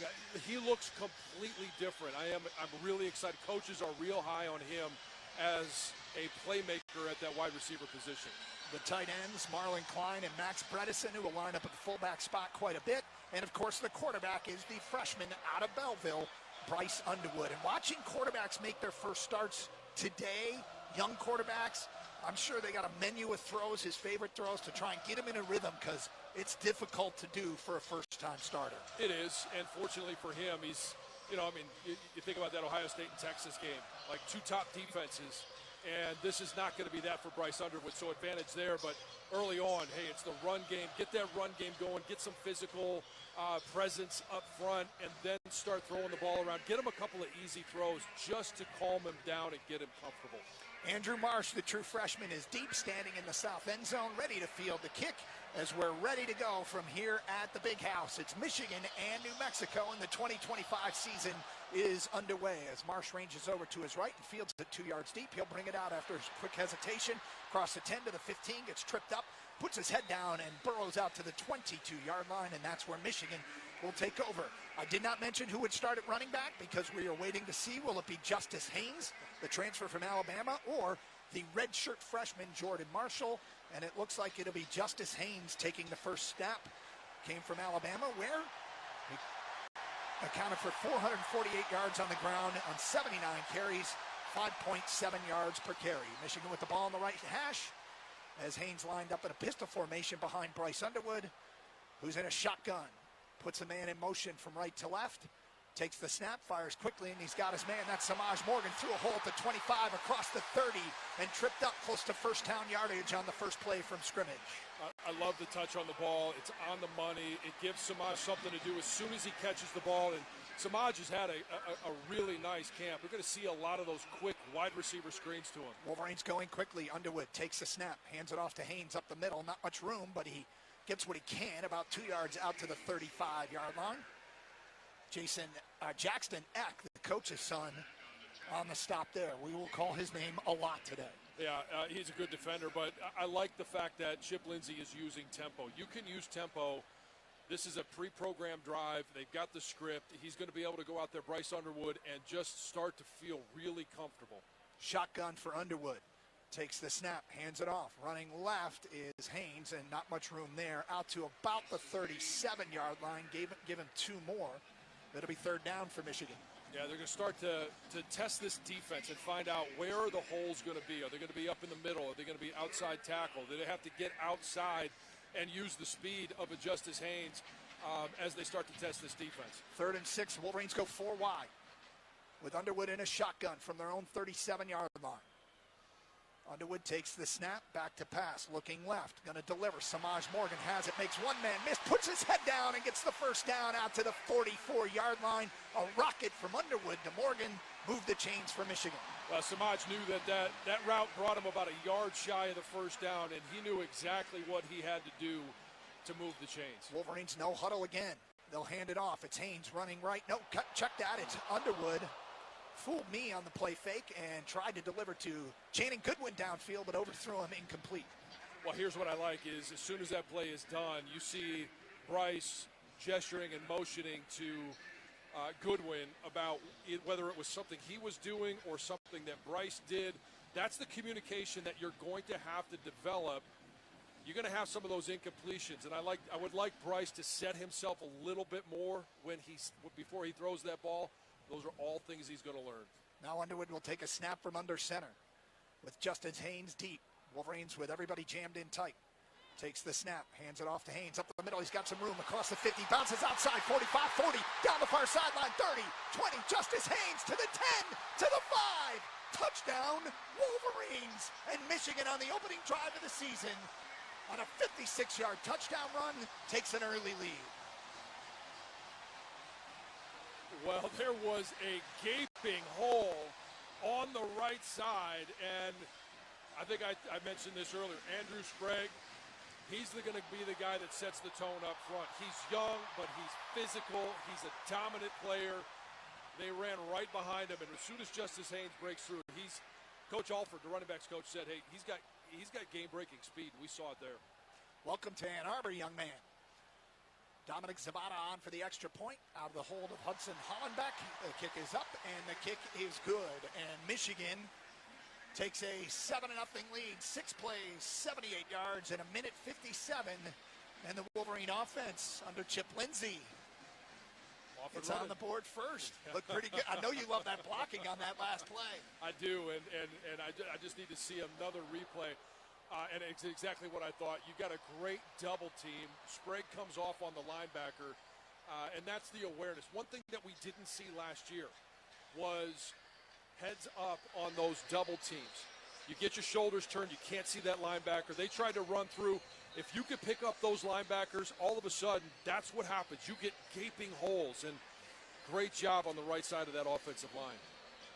That 56-yard touchdown run was brought to you by your Southeast Michigan Ford dealers. Think Ford first. All right, John, for the first time, we'll see Beckham Sunderland, who will be the kickoff specialist for Michigan this year. He actually signed with FC Cincinnati of the MLS after high school. He was a goalkeeper like me back in the day, so I like our guy Beckham Sunderland. Yeah, spirit. I do. And I, too, could kick off. I'll take your word for it. Yeah, I just wanted to get it over the 50. Jason, you don't need to laugh at that. Yeah, you were an onside specialist. Sunderland's kick is fielded 2 yards deep, and it's Abraham Williams bringing it out across the 15, and that's where he'll be hit and dropped at the 18-yard line. Actually, there was a Karsh that was a kicker. Oh, really? It was my daughter was the kicker for Ann Arbor Pioneer her senior year. I remember that. Yeah. 10 extra points, had 2 blocks. There you go. She kicked off to Colt Cabana. He took it to the house. She's supposed to be the safety one. Yeah, she had an angle. Yeah, just not the right angle. Yeah. I was just told by a fan that I would have got caught in that situation. And I agree. Jason Avance. Had to be impressed with Bryce Underwood. I want to get your thoughts on helping out a freshman quarterback, Jason, throughout the broadcast, because you were there when Chad Henne was a freshman starter. We'll do that as the broadcast continues. Jack Lane in a shotgun's going to hand it off up the middle to Scott Trey Humphrey, and he gets maybe a yard where he is stacked up by Trey Pierce, who's got a lot of buzz in fall camp. It'll be 2nd down and long. Yeah, Trey Pierce is a guy that you can use all over the front. You're going to see him lined up on the edge. You'll see him lined up as a defensive tackle. He's a big body that can really move. 2nd and 9, pistol formation with Jack Lane, the transfer from Idaho, who came in, made himself a captain here his first year in New Mexico. He's going to roll out to his left. Here comes the rush. He's going to deliver incomplete. And it was Trey Pierce once again in the backfield chasing him down, looking for his running back, led him too far on the far sideline. It'll be 3rd and long. Well, I love the fact that Trey Pierce getting after the quarterback. Some of that speed I was talking about, because he did come in as an edge defender. They've moved him down inside, but he still has that speed to be able to get after the quarterback, and the timing of it.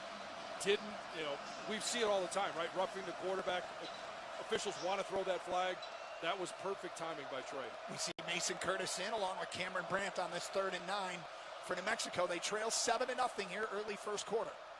They're going to run it left with Scott Trey Humphrey. Can he get the corner? He can't. He makes it to the 20, and the Wolverines gang tackle him there. Give him 2 yards. Ernest Hausman and Brandon Hitman Hillman on the stop, and it's going to be 3 and out for the Lobos. The Hitman saw that one from a mile away, and he was in full pursuit. I'm telling you what, I am a big fan of Brandon Hillman. I think he is. We saw it on full display last year against Indiana. Some clean hits, some big-time hits. We're going to see a lot of those. His pursuit from that safety position is terrific. He enthusiastically has no regard for his physical well-being. No, he doesn't, or anyone else's on the field. Samaj Morgan standing on his own 39-yard line to field this punt from the Australian. And the punt is over Samaj's head. He'll back up and he'll fumble it. Ball's on the ground. Samaj chasing after it. Now there's a pile up. And did Samaj get on it, or did New Mexico? And we're going to have to wait. He tried to field it on the run, and Michigan got it back. So disaster averted there as Samaj fields it on his own 27-yard line after a frantic chase after the football, a 52-yard punt. It'll be the Wolverines' second possession when we continue from here at the Big House, leading 7-0, 11-12 to go first quarter. This is Michigan football from Learfield. Touchdown! From the biggest of the big games to the littlest of the little. There you go, go! Run, James! No, first base! Go, go, go!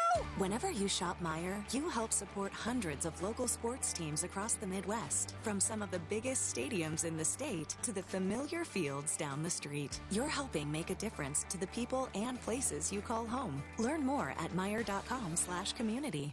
People can't have access to quality medical care without affordable health insurance. At Blue Cross Blue Shield of Michigan, we understand increasing health insurance costs are becoming more of a strain on the budgets of the businesses and people we serve. Affordability matters. It affects real families, real decisions, and real care. That's why at Blue Cross, we're dedicated to finding solutions. To learn about this critical issue and our efforts to make healthcare affordable for all, visit mibluedaily.com/affordability today.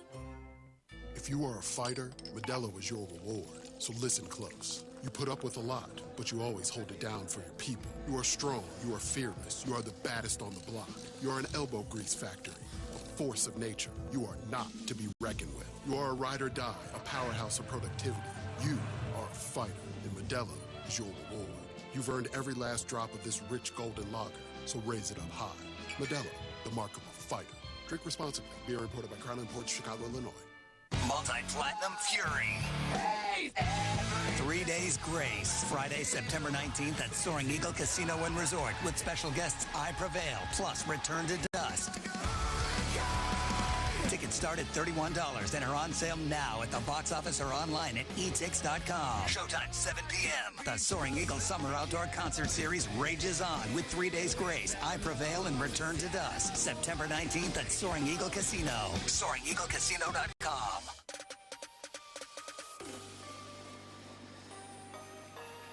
Lakarsh, John Jansen, and the Michigan fan spirit animal, the flag man, Jason Avant down on the field, the legend.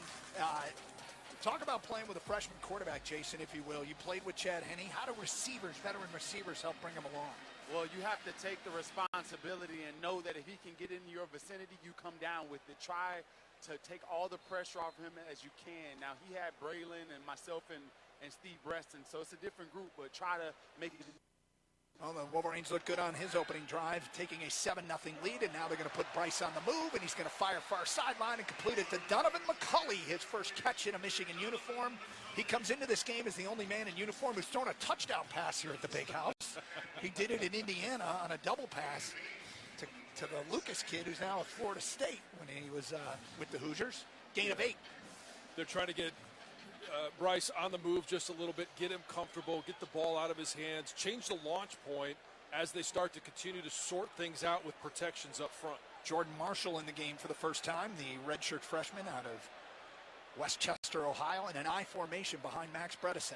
Straight I handoff to Marshall, who's going to bounce it out to the left, has a little hole out to, now back to the line of scrimmage before he is gang tackled and brought down by Kaiwan McCray.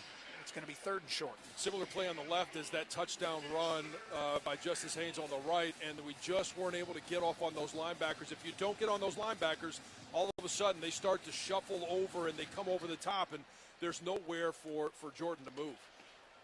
3rd down and 2. It's going to be a shotgun formation. Bryce Underwood with Marshall in the backfield.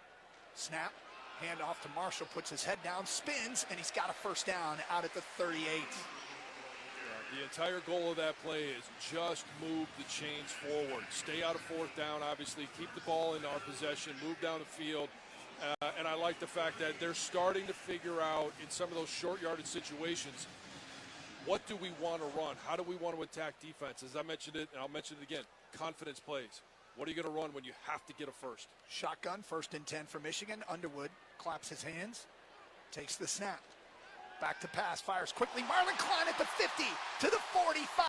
Slant pattern. He's dragged down at the New Mexico 47-yard line. Austin Browley, the safety, and Tavion Combs combine on the tackle, a gain of 26 yards. That's a quick read by Bryce, and all that is, hey, you're faking the counter to the left. Ride that ball in there and pick a guy. They go quickly, handoff up the middle to Marshall, who breaks one tackle and spins forward to the 34-yard line. A gain of 3. Boy, that was an absolute laser from Underwood to Marlon Klein. Yeah, and that's a quick look. That's a predetermined look before the snap. He knows as soon as that ball is snapped where he's going with that ball. And we've talked about Marlon Klein and his speed. I think he's going to be a huge factor in this offense. Now they have both Justice Haynes and Jordan Marshall in the ball game. Marshall splits out wide left. Now he motions back into the backfield. Haynes to the left. He'll go in motion now. And they'll go handoff. It's Marshall weaving through tacklers across the 30 and close to the first down. The 29-yard line. Tavion Combs up from his safety spot to make the stop. It'll be 2nd and short, 3rd and short. In talking to Coach Alford, there's so many similarities between Justice Haynes and Jordan Marshall, but if they're going to run between the tackles, chances are that's going to be Jordan Marshall. If they're going to try and get to the outside or bounce something to the outside, that's where they're going to go with Justice Haynes. Both guys can do it. That's just where they're a little bit different. They're both 3-down backs. They can be effective in any situation. Tony Alford, the running back coach, loves that. 3rd and short, handoff. It's Haynes. He's got the first down to the 25-yard line. He gets submarine there down to the 24. Move the chains again for Michigan. The Wolverines leading 7-0 and driving midway through this first quarter. And that's what this drive is all about. Just keep the chains moving. Obviously, they had a big explosive play on the first drive. You'll take those any chance you can get, but just keep the chains moving. And I really like the tempo. Early on, hey, it was quick. They're trying to manage the tempo of this game. Now they're huddling up. We don't see that from a Michigan offense all the time anymore, but it does slow the game down for a developing offensive line and a young quarterback. Shotgun, and they're going to go reverse. Handoff and trying to get the corner and the far sideline down to the 20-yard line. That was Micah Kapana, who is wearing number 20, came into the night listed as 25 in the program, but Kapana, it's a gain of 4. There's a flag on the play. There is no foul on the play. The contact was ruled legal. All right. Yep. I'm guessing there was some type of crackback on that they were looking at. One of the receivers is. They could have maybe they were throwing it. They thought maybe there was a horse collar tackle on that, but he did let go. So Michael Kapana with a nice 5-yard pickup. Second down for Michigan. Shotgun for Bryce Underwood from the New Mexico 20-yard line. Snap. Handoff. Up the middle, it's Marshall. He's close to the first down to the 16-yard line. Jackson Eck again on the stop. It's going to be 3rd and short. It's another opportunity for that, building that confidence in the 3rd down offense. I wouldn't be surprised at all if they go behind Big Sprague on this one. Test Brady Norton out just a little bit, a little undersized. You're going to see him pull quite a bit. This opportunity to get a nice double team up front. 3rd and 2 for Michigan. Underwood from a shotgun. Takes the snap. Handoff. It's Haynes. First down. Chuck got Marshall down to the 12-yard line. Jordan Marshall moved the chains. And the Wolverines, with 5:58 to go in the first quarter and leading 7-0, are in the red zone. I really like what they're doing with Max Bredesen, and the defense is going to key where Max Bredesen is. They're using him as a little bit of a misdirection. He lines up in the wing, comes across the formation, and normally you think, hey, that's where the ball is going, but then they cross-buck and go right behind him. Nice misdirection by the offense. They're going to go a quick toss now to Haynes, running right to the 10 and knocked out of bounds inside the 10 at the 9. Abraham Williams up from his secondary position to force him out of bounds. Got to get some of those blocks in space. Max has been so good at that. Slips off the corner just a little bit, but we're not getting that outside number. You actually want to get to the outside armpit of those defenders, and on that play, just the offensive line wasn't able to reach him. Single coverage on Donovan McCulley down here to the near side. Ball on the far hash. 2nd down and 7. Underwood takes the snap, going to roll to his right, fires underneath. It's Big Max Bredesen running people over inside the 5 and knocked out of bounds. Everybody's on the ground but Max. Yeah, and you know what? I asked Chip about Max specifically, and he said, don't be surprised. He's a terrific athlete. We've thrown him the ball. I think he had 2 catches last year. We're going to see him utilized in space as a pass catcher, and it's just going to add more to this offense. Instead of just being a blocker and following him, now all of a sudden he becomes a threat as a pass catcher. Bredesen stepped out of bounds at the 5. 3rd down and 3. Shotgun. Snap. It's running left. Breaking a tackle is Justice Haynes to the end zone. Touchdown, Wolverines.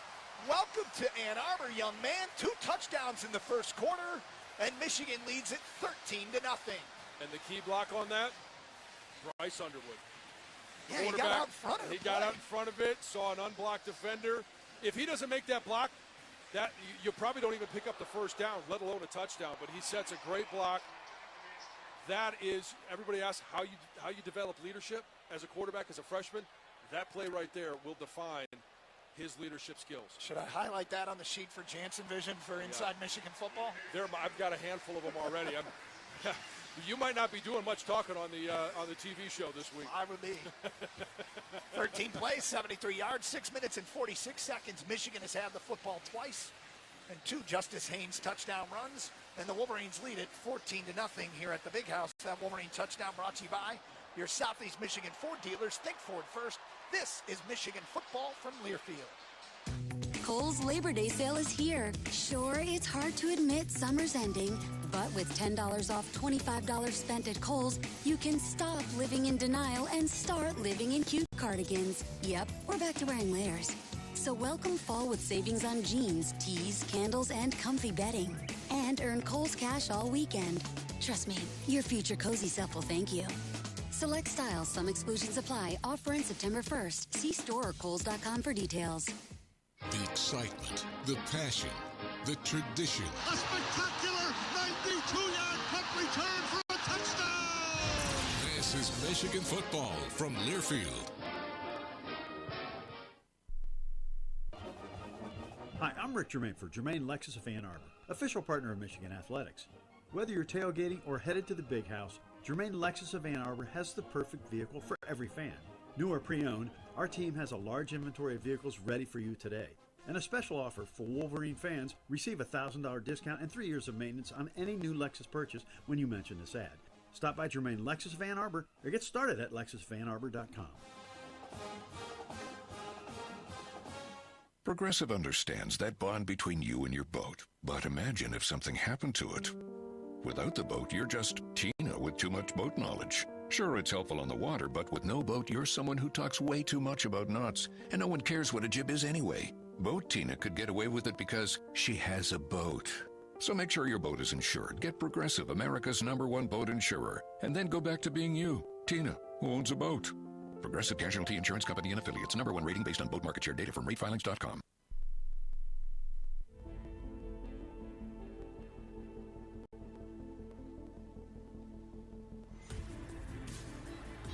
Myers, the presenting sponsor of the 2025 Michigan football season, a proud supporter of hundreds of local sports teams across the Midwest. Before we continue, let's pause 10 seconds for station identification. This is Michigan football from Learfield.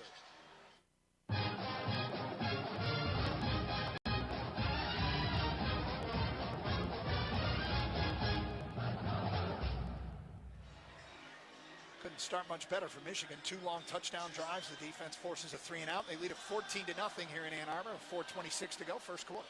Yeah, and I love the fact that they're spreading the ball around, right? They hit Max in the flat. Earlier in the drive, it was Marlon Klein down the middle. Earlier it was the miss on Channing Goodwin, trying to test the middle of that New Mexico defense. But I really like how Chip Lindsey, the new offensive coordinator, is calling this game. Even the run plays, it's using Max in a lot of different ways to where the ball is going, how they're attacking the defense. It feels like there's a great concept. The kickoff is fielded 2 yards deep, and bringing it out is Abraham Williams. He gets to the 10, and he's stacked up, but now he bounces it outside, tries to cut back, gets to the far hash, and now he's dragged down.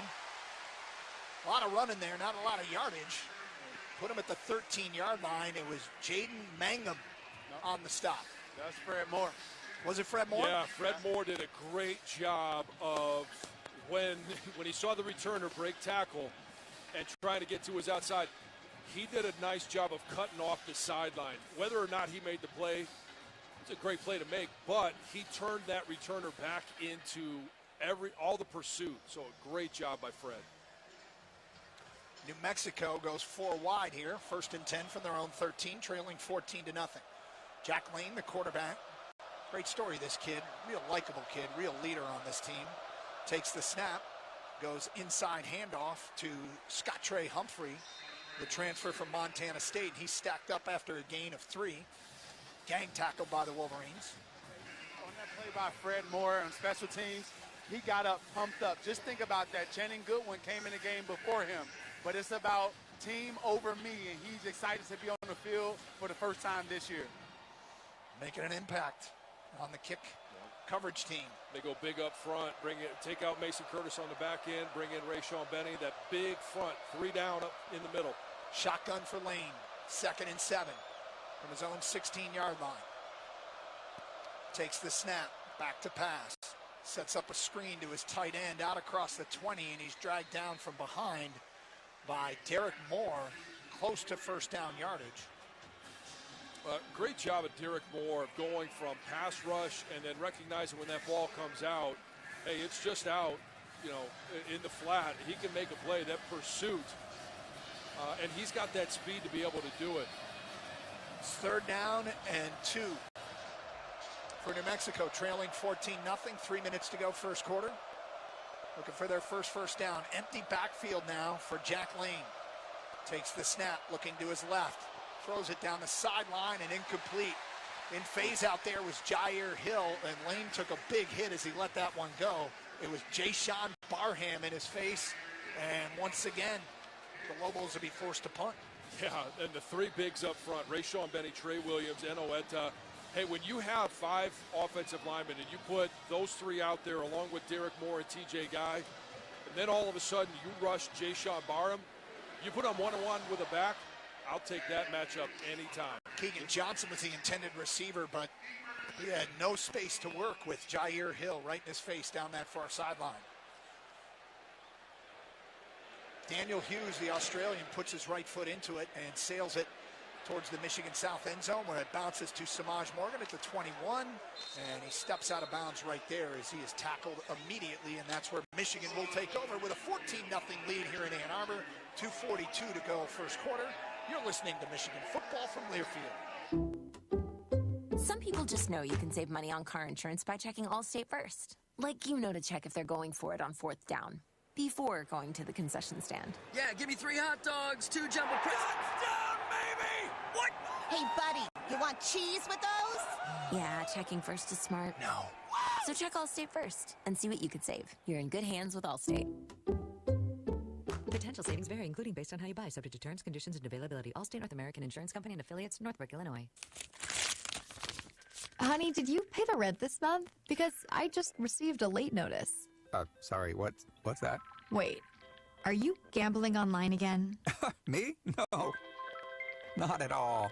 If managing the bills and your betting has become a challenge, self-excluding from online gambling or sports betting might be for you.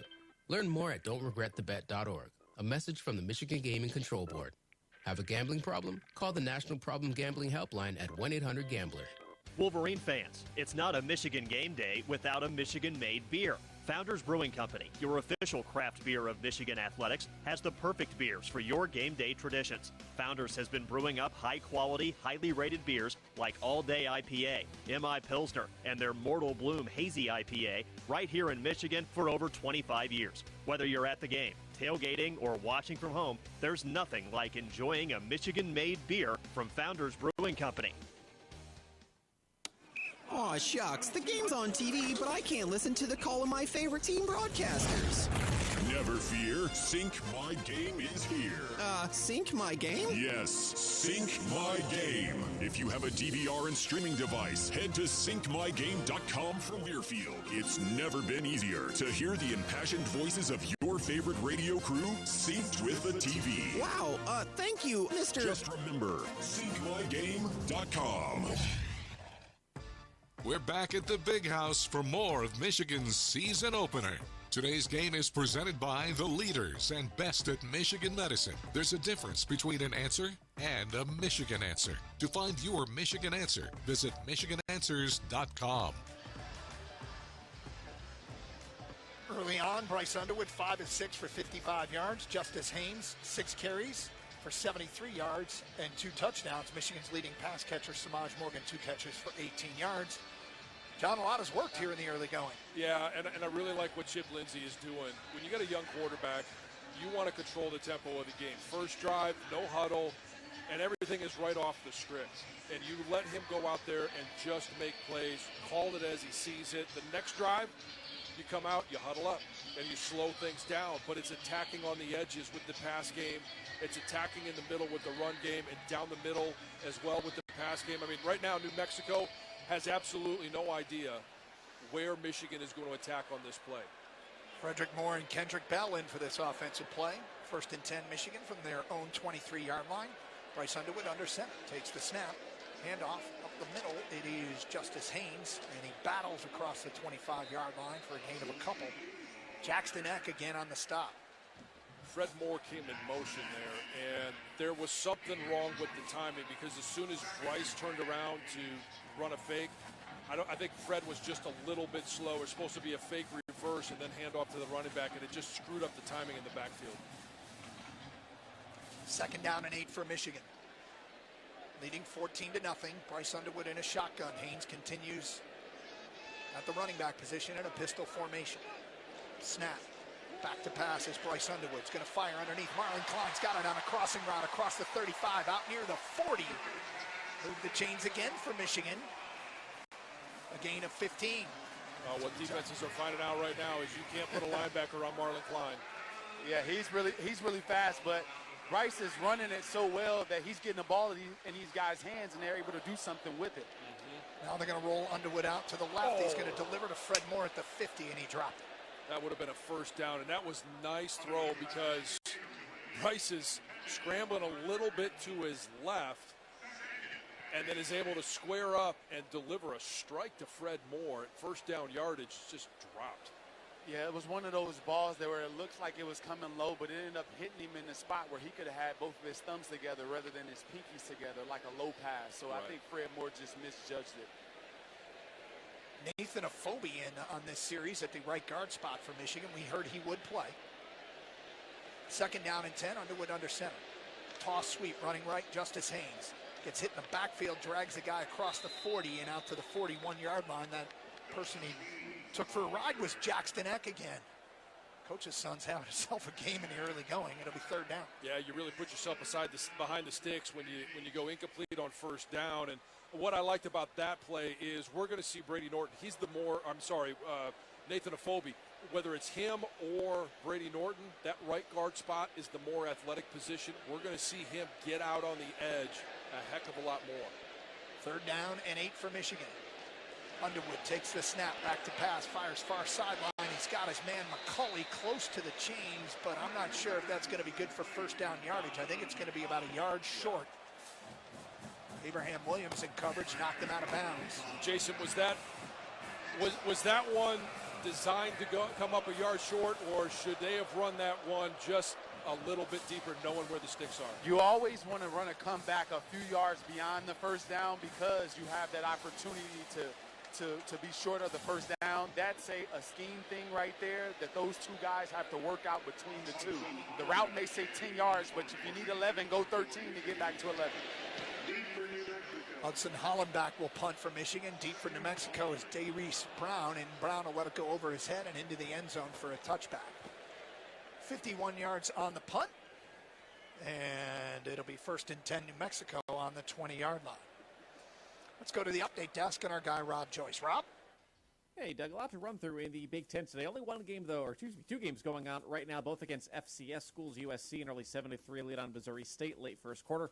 And at the half, in fact, just started the third quarter, Iowa, a 17-7 lead on Albany. A bunch of finals, most notably, of course, Ohio State edged Texas earlier this afternoon, 14-7. The defense forced 4 turnovers on downs, including 2 inside the red zone.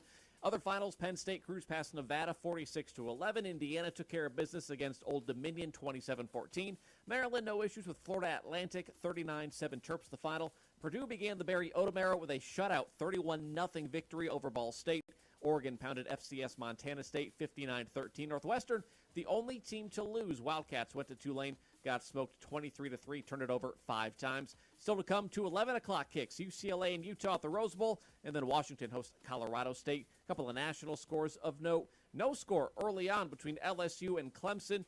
LSU just fumbled the ball away. Clemson will take over fairly deep in territory 5 minutes in, and then the final from earlier, Florida State upset number 8 Alabama 31-17. It's split seasons, of course, but first time Bama has lost consecutive games since 2013. We'll tell you more about that game, give you the first half highlights and more during the halftime show driven by Jermaine Alexis of Ann Arbor. For now, back to the big house, guys.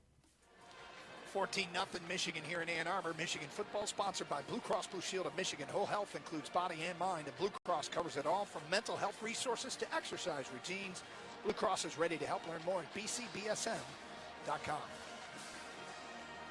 So, John, Chip Lindsey here, breaking out all the toys, some new looks, getting Bryce Underwood on the move the last couple of series. Yeah, getting him on the move. And some of that is for Bryce because he is that type of athlete, and he's shown that he can throw the ball on the move. And the other part is getting the offensive line comfortable, utilizing. They're a better run blocking group than they are a pass blocking group, especially early in the season here. That pass blocking will come, but if you want to gain some confidence in that offensive line, now all of a sudden, hey, just reach to the right. Elephants on parade. Everybody doing the same thing. You got a back or a tight end coming off the backside to secure that. It's twofold the benefits of being able to get Bryce on the move. And defensively, we're seeing this 3 defensive tackle look, a heavy set from Wink Martindale's defense. Yeah, and I mean, to start first downs, they've been extra defensive back. And then pretty much everything, second, third down, they've gone with that extra defensive lineman. And, boy, they've been able to plug up the run and get after the quarterback at the same time. See Jimmy Roller in on that Michigan defense along with Dominic Nichols for the first time tonight. He's lined up at the left edge. Roller at linebacker, first and 10. It's going to be a reverse as the Wolverines try and string it out, and striving for the corners, Keegan Johnson, and he's knocked out of bounds at the 24-yard line for a gain of 4 by T.J. Metcalf. Transfer from Arkansas. He and his brother Tevin coming to Ann Arbor. Yeah, I thought TJ, I thought they might have been able to call a hold on whoever was blocking him. It looked like he got whipped around. Nice pursuit, but boy, I thought he was in position to get that one for no gain. That'll be the final play of quarter number 1. As the Lobos will be looking at a 2nd down and 6 from their own 24-yard line. When we continue from the big house, Michigan fans, Choose chill and celebrate responsibly. 21 means 21. Coors Light, choose chill. 2025 Coors Brewing Company, Golden, Colorado beer. 14-0 Michigan here in Ann Arbor. This is Michigan football from Learfield. It takes hard work to be the best in the game. Planning, commitment, resilience, sweat. That's why Old Dominion Freight Line, the #1 national LTL carrier for quality, works hard to be the best in the game and is proud to support those striving to be the best in theirs. Old Dominion Freight Line, exclusive freight partner of Michigan Athletics, helping the world keep promises. Today's game is brought to you by Progressive Commercial Insurance, protecting your business vehicles 24/7. See if you can save at progressivecommercial.com. This is the Michigan Sports Network from Learfield.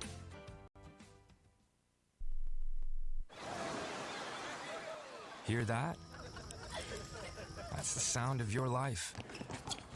Perfectly imperfect. Beating in rhythm to the world you've created. But every time you drive after drinking, the music gets drowned out.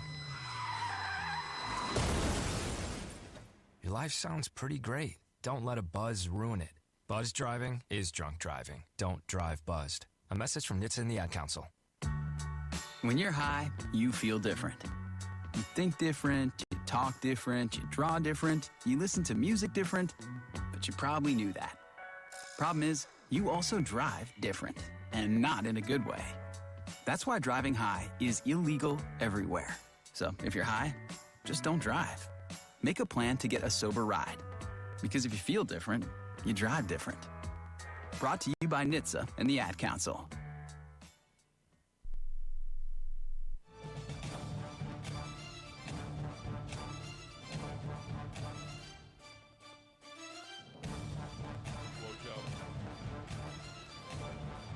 Doug Harsh, John Jansen, Jason Avant down on the field. Jack Miller will be back with us at half, along with Brian Bush, Bob Joyce in our studios, Tony Butler, our engineer, Bob Rossick, our statistician, Rich Marion, our spotter. Michigan leading New Mexico 14-0 here in Ann Arbor after one quarter. New Mexico with the football, and I don't know if you're to Jason Eck, they were behind 14-0 at Oregon when he was at Idaho, and they crawled back into that game. And they finally got a stop of the Michigan offense. They got to feel good about that. Still looking for their first down. Yeah, and you're going to start to see more of those reverses like we saw just a moment ago. That's how they were able to confuse Oregon from Idaho's point of view a year ago. And that's something that Jason Eck has always had a part of his offenses, whether he's been calling it as a coordinator or as a head coach. And that's where Michigan just needs to be disciplined. Michigan's run 24 plays for 176 yards in the first quarter, possessed the ball for 11 minutes and 12 seconds. To New Mexico, 7 plays, 15 yards in 3 minutes and 48 seconds. It's going to be tougher to be disciplined as well because they're rolling a lot of guys on defense right now. We're seeing Demond Payne in. We're seeing Mason Curtis in and out of the game. So getting these guys reps, we saw it pay off for us at the end of the year. I think that's Wink Martindale's, plan here. Shotgun for Jack Lane. 2nd down and 6 for the Lobos. Puts a man in motion. That's DJ McKinney. Gonna fire, and he's got his man across the 30, lit up at the 32-yard line. And it was that guy, Brandon Hillman, coming up from the safety spot. Pass completed to Dorian Thomas, the tight end, for first down yardage, though. Yeah, you saw that one on replay, didn't you, Jason? Yeah, he got some dynamites in his pass. Hey, there are certain guys, and Jason, I'll ask you this. Who'd you play against that had the timing like that, where you just knew they were going to hit you at just the right time? Probably Ernest Shazar in college. Ernest Shazar would knock you silly. 1st and 10 for the Lobos from their own 32. Lane's going to roll out to his right, deliver underneath. He's got his tight end, Thomas, who reaches for first down yardage, steps out of bounds. He's marked about a yard shy. It's Ernest Hausman, the man in coverage, chasing after him. It'll be 2nd and short. That's the first time this game where they've kept the 3 big boys in on first down. And, they take a little bit away in formation because right now New Mexico is starting to split guys out when they see those big guys up front. They bring Rayshon Benny out and they go with the 2 bigs because what it does is it forces Dom Nichols to cover a slot receiver or one of the other edge guys. Lane in a shotgun, takes the snap. And he's going to keep it keeper around the right end out to the 45-yard line, dives forward where he's met by Mason Curtis for a short gain, but enough to move the chains. It's first down, Lobos. Eyes. It's all about eyes and discipline. Don't bite on any of those fakes. I know it's like a big juicy steak in there. There's no vegans on this defensive line, so they just want to take a nice big bite of that steak, and you got to be disciplined in how you are pursuing or where you're pursuing. First and 10, New Mexico from their own 45-yard line. Lane takes the snap, hands it off. Running right is Damon Bankston. He tries to bounce it outside, but he is stacked up by Michigan's defense. Eno Etta leading the way. It's going to be a loss of a yard. Eno's such a big body in there. He's hard to move. He takes on the offensive tackle and just stuffs him in and reaches out while he's still engaged with the tackle and makes the tackle. Great job. Second down and 11 now for the Lobos offense. Trailing 14-0, early second quarter. Shotgun for Jack Lane. Takes the snap, looks to his left, fires, has his man, and he's met immediately by Mason Curtis. Up from his safety spot, completes the pass to Keegan Johnson. He'll get a yard. It'll make it 3rd and long. Nice tackle by Mason Curtis. He didn't over-pursue. He kept his helmet right down the middle. He cut off the lane to the outside, but that's a hard open field tackle to make. It was all 3 guys over there. Just drove everyone back. That's physical football. Mike Martindale's got to love it. His second year as Michigan's defensive coordinator. 4 wide now for New Mexico on this 3rd down and 10. Wolverines with crowding the line of scrimmage, only one man in a 3-point stance. That's Rayshon Benny. Lane back to pass. Here comes the rush. Delivers, and it's batted away by Zeke Berry. Great defensive play by Zeke Berry, the senior out of Pittsburgh, California, and De La Salle High School. Give him a PBU, and New Mexico will be forced to punt. This is where Wink is starting to get really creative. You mentioned only one guy with their hand in the ground, Rayshon Benny. Now all of a sudden, offensive lines are trying to figure out, okay, whose responsibility, who is actually, are we counting as defensive linemen versus linebackers? And they're guessing who is going to drop into coverage. Sometimes you just can't guess right. Daniel Hughes, his 3rd punt of the day. Samaj Morgan standing on his own 8-yard line. Hughes puts his right foot into it. Short punt. It's going to land and roll out of bounds right around the 25-yard line. We will see where they spot this one. As we watch the official, and the 28-yard line, that's where Michigan will take over when we continue from here in Ann Arbor. 14-0 Michigan, 11:27 to go first half. You're listening to Michigan football from Learfield. Experiencing a Wolverines game is a lot like life. We honor traditions. We shed tears for a loss, but also for a win. And every time we step on the field, it's a chance for greatness. Farm Bureau Insurance sees the connection and is a proud sponsor of University of Michigan athletics. From financial security to a helping hand, Farm Bureau understands the experience matters. Find an agent who can protect what matters to you. We asked our team, why did you choose to work for Michigan Medicine? Here are some of their answers. Being able to interact with patients, offer them hope, and hopefully giving them care that they couldn't receive anywhere else is the biggest thing. Because it's the best of the best. We have great benefits, we have great leadership. I love what I do. This is a place where you want to be if you're looking to make change. To our team, we say, thank you for choosing us. We shape the future of healthcare together at Michigan Medicine. All right. It's a beautiful day for football here at the stadium, and we're just about ready for kickoff. Score 0-0. And suddenly, I'm in the mood for a Coke Zero Sugar. Real Coke taste, zero sugar. Now that's a winning combo. Yeah, crisp, refreshing. That hits the spot. When it comes to great taste, Coke Zero Sugar's always on the scoreboard. Coke Zero Sugar. Real Coke taste, zero sugar. Hey, Wolverine fans! It's college football season, and SeatGeek is the official ticket marketplace of Hail Marys and walk-on heroes. SeatGeek makes it easy to find tickets so you can be a part of all the action this season. Whether you're buying or selling tickets to Michigan football games or to any other live event in your area, SeatGeek is the place to do it. SeatGeek is the official ticket marketplace of the Michigan Wolverines. Let's go, Wolverines! SeatGeek.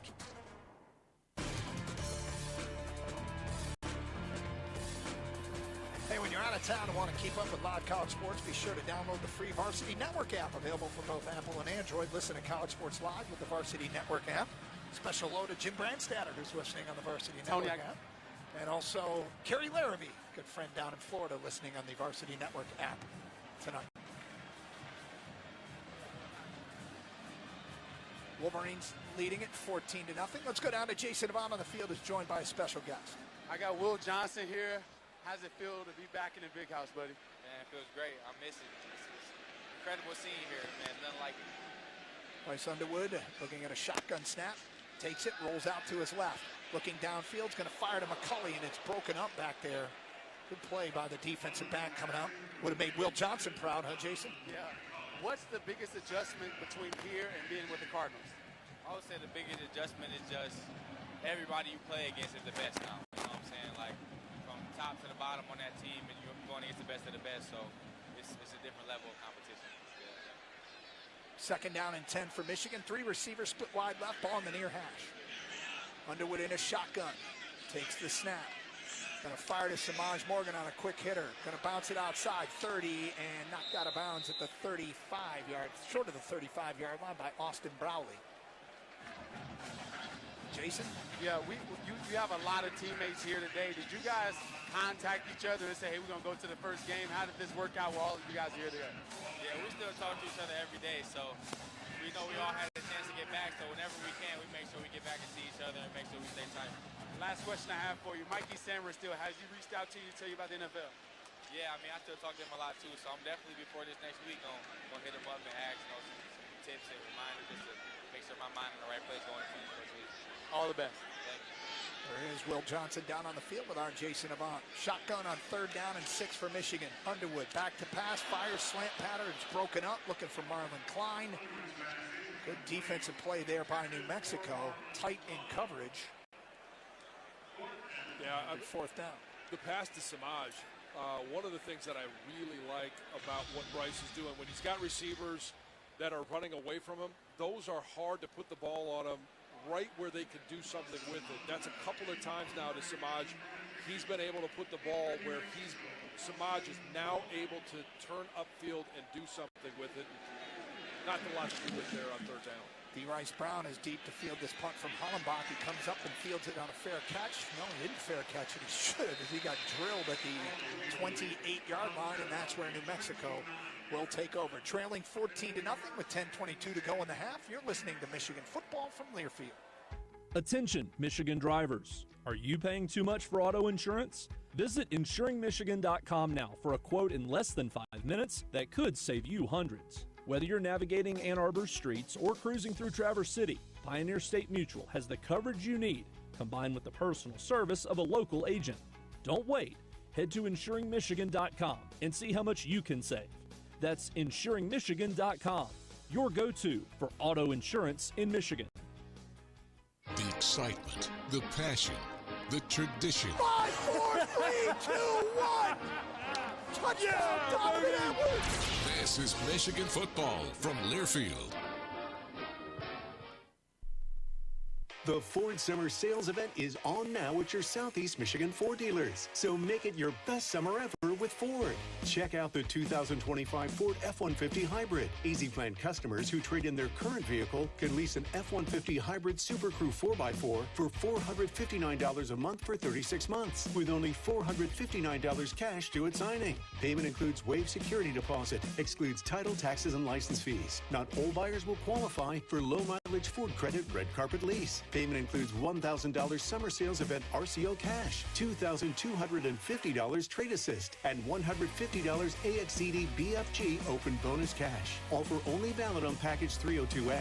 Take new retail delivery from an authorized Ford dealer stock by September 2nd. See dealer for qualifications and details. So lease an F-150 Hybrid Super Crew 4x4 for $459 a month for 36 months during the Ford Summer Sales Event.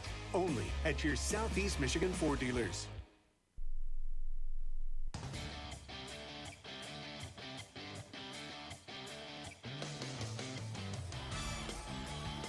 Morgan Financial Group is the proud wealth management partner of Michigan Athletics. To celebrate, they're inviting retirees and pre-retirees to attend their 4th annual Night Out at the Big House on Thursday, September 11th. Visit mgoblue.com/bighouse for more details.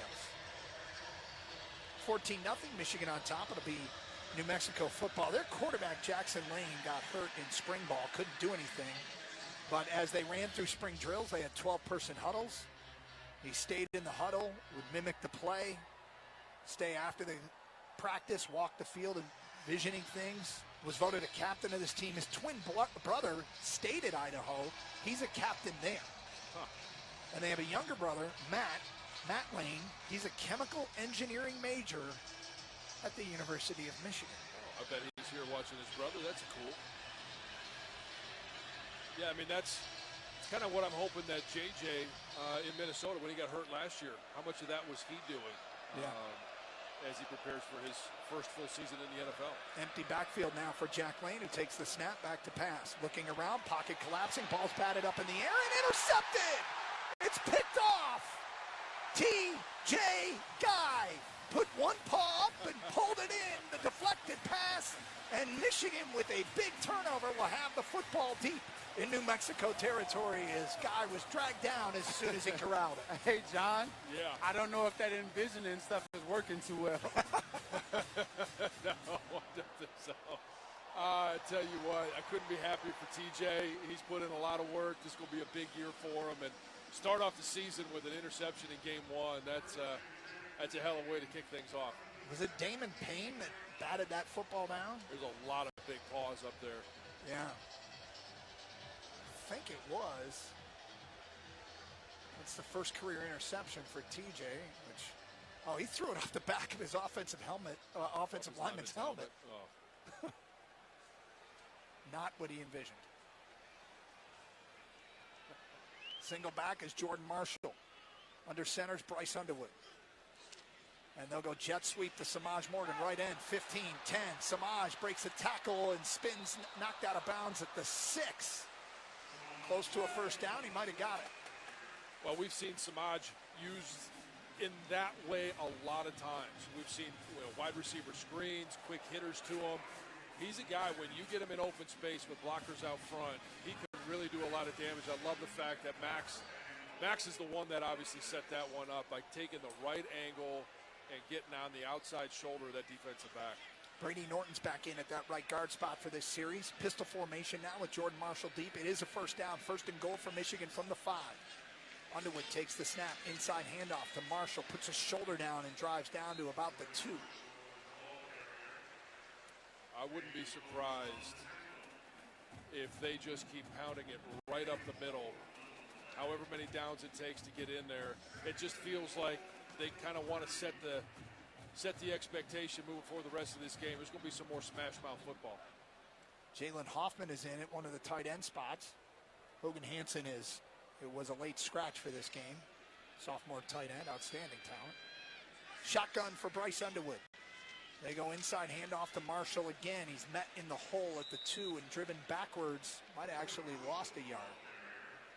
Too much penetration up front. Penetration is going to kill any play like that, especially when you line Max Bredesen up as a slot receiver and you bring him in motion to get all the way across the formation and make the block that he needs to make.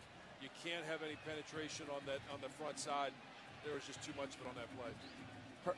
Perfect time for a one-on-one jump ball to McCulley here. Perfect time for it. Would love to see it. Well, they've got him in a slot, so we're not seeing that. Oh, they might run a fade to the far corner. Underwood under center. Brings Bredesen in motion. Takes the snap. back to pass, going to fire. It's batted in the air and falls harmlessly in the end zone. A couple of Lobos dived after it, but that pass was broken up, and we'll see Dominic Zavada. It's fourth down for the Michigan offense. He had Channing Goodwin in the back of the end zone, but couldn't get it to him. Might have been the man he was looking for there. Yeah, and he also had McCulley on the drag. He just wasn't going to have enough time. Too much pressure in his face. But he was going to have options if he can just solidify that protection a little bit up front. Ball's on the right hash, a 21-yard field goal attempt from Dominic Zavada, who went 21 of 22 a year ago. Snap is good. Hollenbeck's hold is good. The kick is up, and the kick is good. And Michigan takes a 17-0 lead here with 8:21 to go in quarter number 2. That field goal was brought to you by Citgo. Here's a club you want to get into, Club Citgo. Download the Club Citgo app now and instantly save 23 cents per gallon on your first fill-up. 17-0 Michigan here at the Big House. 8:21 to go first half. You're listening to Michigan football from Learfield. Hey, Wolverines, ready to one-up your rivals off the field? Abbott and the Big Ten are back with the We Give Blood Drive. By showing up to donate blood, you can help your school win $1 million for student or community health. Score a limited edition home field design Michigan t-shirt. And most importantly, save lives. Go to bigten.org/Abbott to find a donation location and put Michigan in the lead. That's bigten.org/Abbott. People can't have access to quality medical care without affordable health insurance. At Blue Cross Blue Shield of Michigan, we understand increasing health insurance costs are becoming more of a strain on the budgets of the businesses and people we serve. Affordability matters. It affects real families, real decisions, and real care. That's why at Blue Cross, we're dedicated to finding solutions. To learn about this critical issue and our efforts to make healthcare affordable for all, visit mibluedaily.com/affordability today. If you are a fighter, Modelo is your reward. So listen close. You put up with a lot, but you always hold it down for your people. You are strong. You are fearless. You are the baddest on the block. You are an elbow grease factory, a force of nature. You are not to be reckoned with. You are a ride or die, a powerhouse of productivity. You are a fighter, and Modelo is your reward. You've earned every last drop of this rich golden lager, so raise it up high. Modelo, the mark of a fighter. Drink responsibly. Beer imported by Crown Imports, Chicago, Illinois. Forward down the field, a charging team that will not yield. Lions fans have even more to cheer about with the new Detroit Lions games from the Michigan Lottery. Rah, rah, rah. Featuring a roster of fan favorites, instant ticket, pull tab, fast cash, and online play. You could win prizes up to $500,000. With the new Detroit Lions games, only from the Michigan Lottery. Knowing your limits is always the best bet.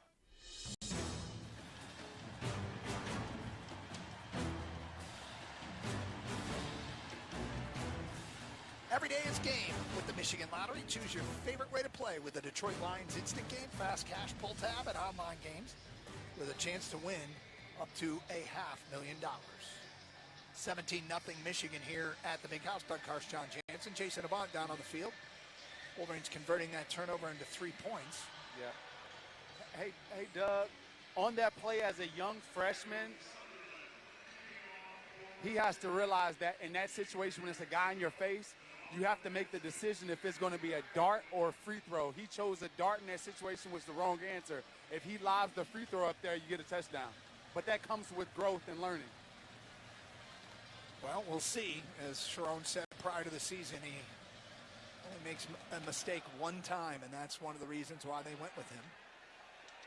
It's Abraham Williams taken out from 5 yards deep across the 10 to the 15, and he's submarined by Joe Taylor at the 17-yard line. Joe, whose dad played baseball at New Mexico and is now the head coach at Chelsea. Yeah, when you talk to J.B. Brown, special teams coach, Joe Taylor's the guy that just does it all on special teams.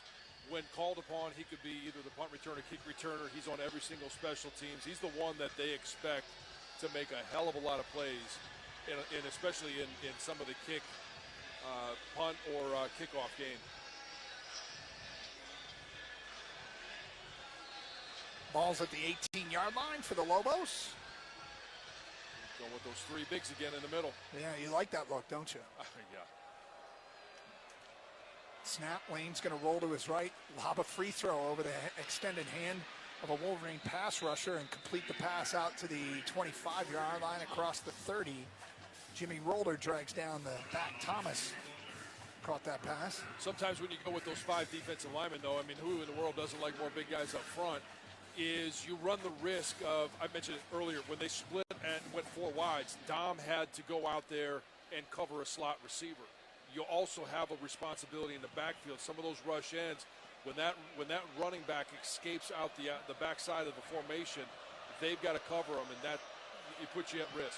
Shotgun back to pass and lobbing on a screen pass and incomplete is Lane. Tried to get it to his running back Humphrey, but there were 4 or 5 Wolverines over there, and it was kind of a jump ball. Lucky it wasn't intercepted. It'll be 2nd and 10. Yeah, Jay Sean, instead of trying to lay the big hit, if he just keeps his eyes up just a little bit more, he might have had a pick 6 on that one. 17-0 Michigan here. 7:33 to go first half. 5 wide now in an empty backfield for Jack Lane. Claps his hands, back to pass. Looking over the middle, and he's got his man at the 40. And out to the 45-yard line is Keegan Johnson, the transfer from Kansas State. Move the chains again for the Lobos. 14-yard gain. Jaden Mangum on the stop. Jack Lane has been able to find a couple of holes in the middle of that defense in the secondary. And some of that is, if you're going to be able to put pressure with Jay Sean Barham, instead of lining him up on the edge, and you're going to line him up that close to the line of scrimmage, you run the risk of being able to dump the ball over top of those linebackers. Back to pass is Lane.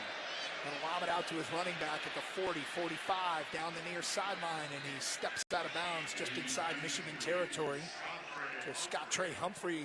Mason Curtis was the man that forced him out of bounds. Just short of a first down was Humphrey. Well, I can tell you this. They are letting that offensive line get away with a lot of stuff. I think Jay Sean Barham was held on that play. Wink is using him like we had heard. He's lined up at edge. He's rushed in the B gap, rushed in the A gap. We already saw him put 1 hit on a quarterback. 6:20 to go first half. 17-0 Michigan. New Mexico with the ball in Michigan territory for the first time tonight. From the 48, snap and a handoff to Humphrey running right, and he'll turn upfield and get the first down to the Michigan 45-yard line. But Jay Sean Barham brings him down along with Trey Pierce. Move the chains for the Lobos. Well, they're finding a little bit of success by trying to get the defense moving left to right and cutting some of those runs back. They haven't found much success in the rush game. They've only got 16 yards rushing at this point. 1st and 10, New Mexico. 5:36 to go first half. They're down 17-0. Lane back to pass. Here comes the blitz. He just gets rid of it as he delivers incomplete.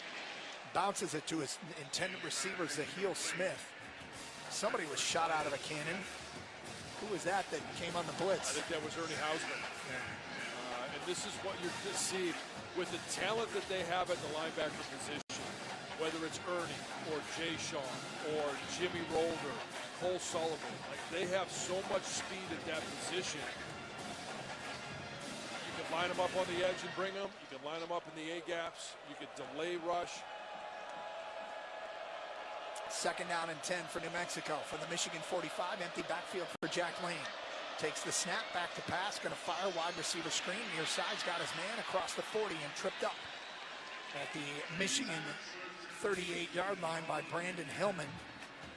Deshaun Buchanan was the receiver on that play. Give him 7 yards. It'll be 3rd down. Brandon Hillman is a really good open fielder tackler. If he doesn't make that play, there's a lot of green grass in front of him. He's coming over from that safety position, and it's all about angles at that point. He took the appropriate angle, was able to make the play. This could be 4-down territory for New Mexico. Empty backfield again. Wolverines jump. Back to pass is Lane. He's going to deliver near sideline, and we're going to get another flag there as the ball is caught, but was he inbounds or out of bounds? And we'll probably get a PI. I believe it was Josiah Edmond in coverage down there. We await the call here, unless it's offensive, but TJ Guy was in the neutral zone when the ball was snapped.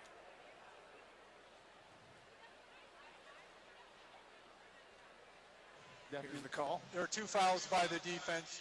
Offside in the neutral zone at the snap. That penalty's declined. Pass interference, defense number 19. Automatic first down at the spot of the foul. I believe it was Josiah Edmond on the number 16 on the PI.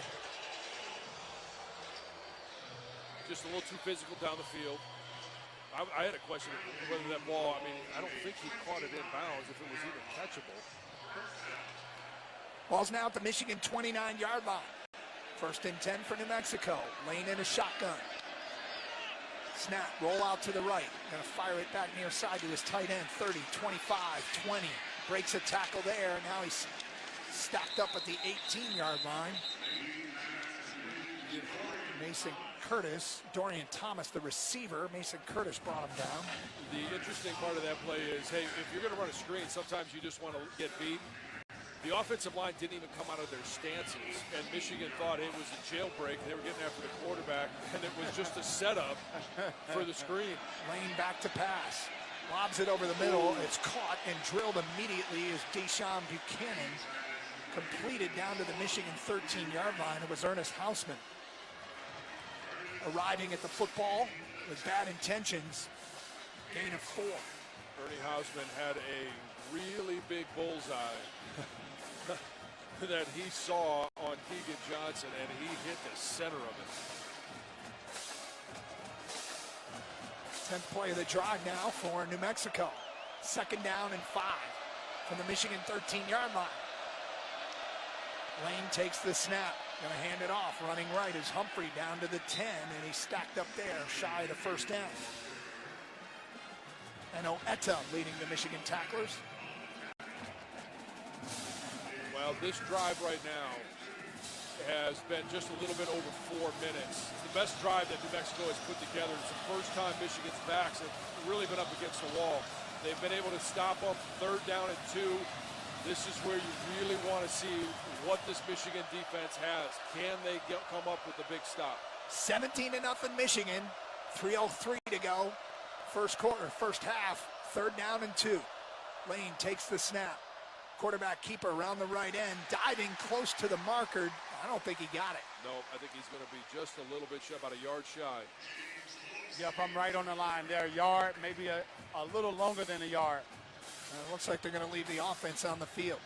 So lesson learned earlier on a quarterback keeper where they were able to pick up a first down. Discipline, eyes, understanding your responsibility.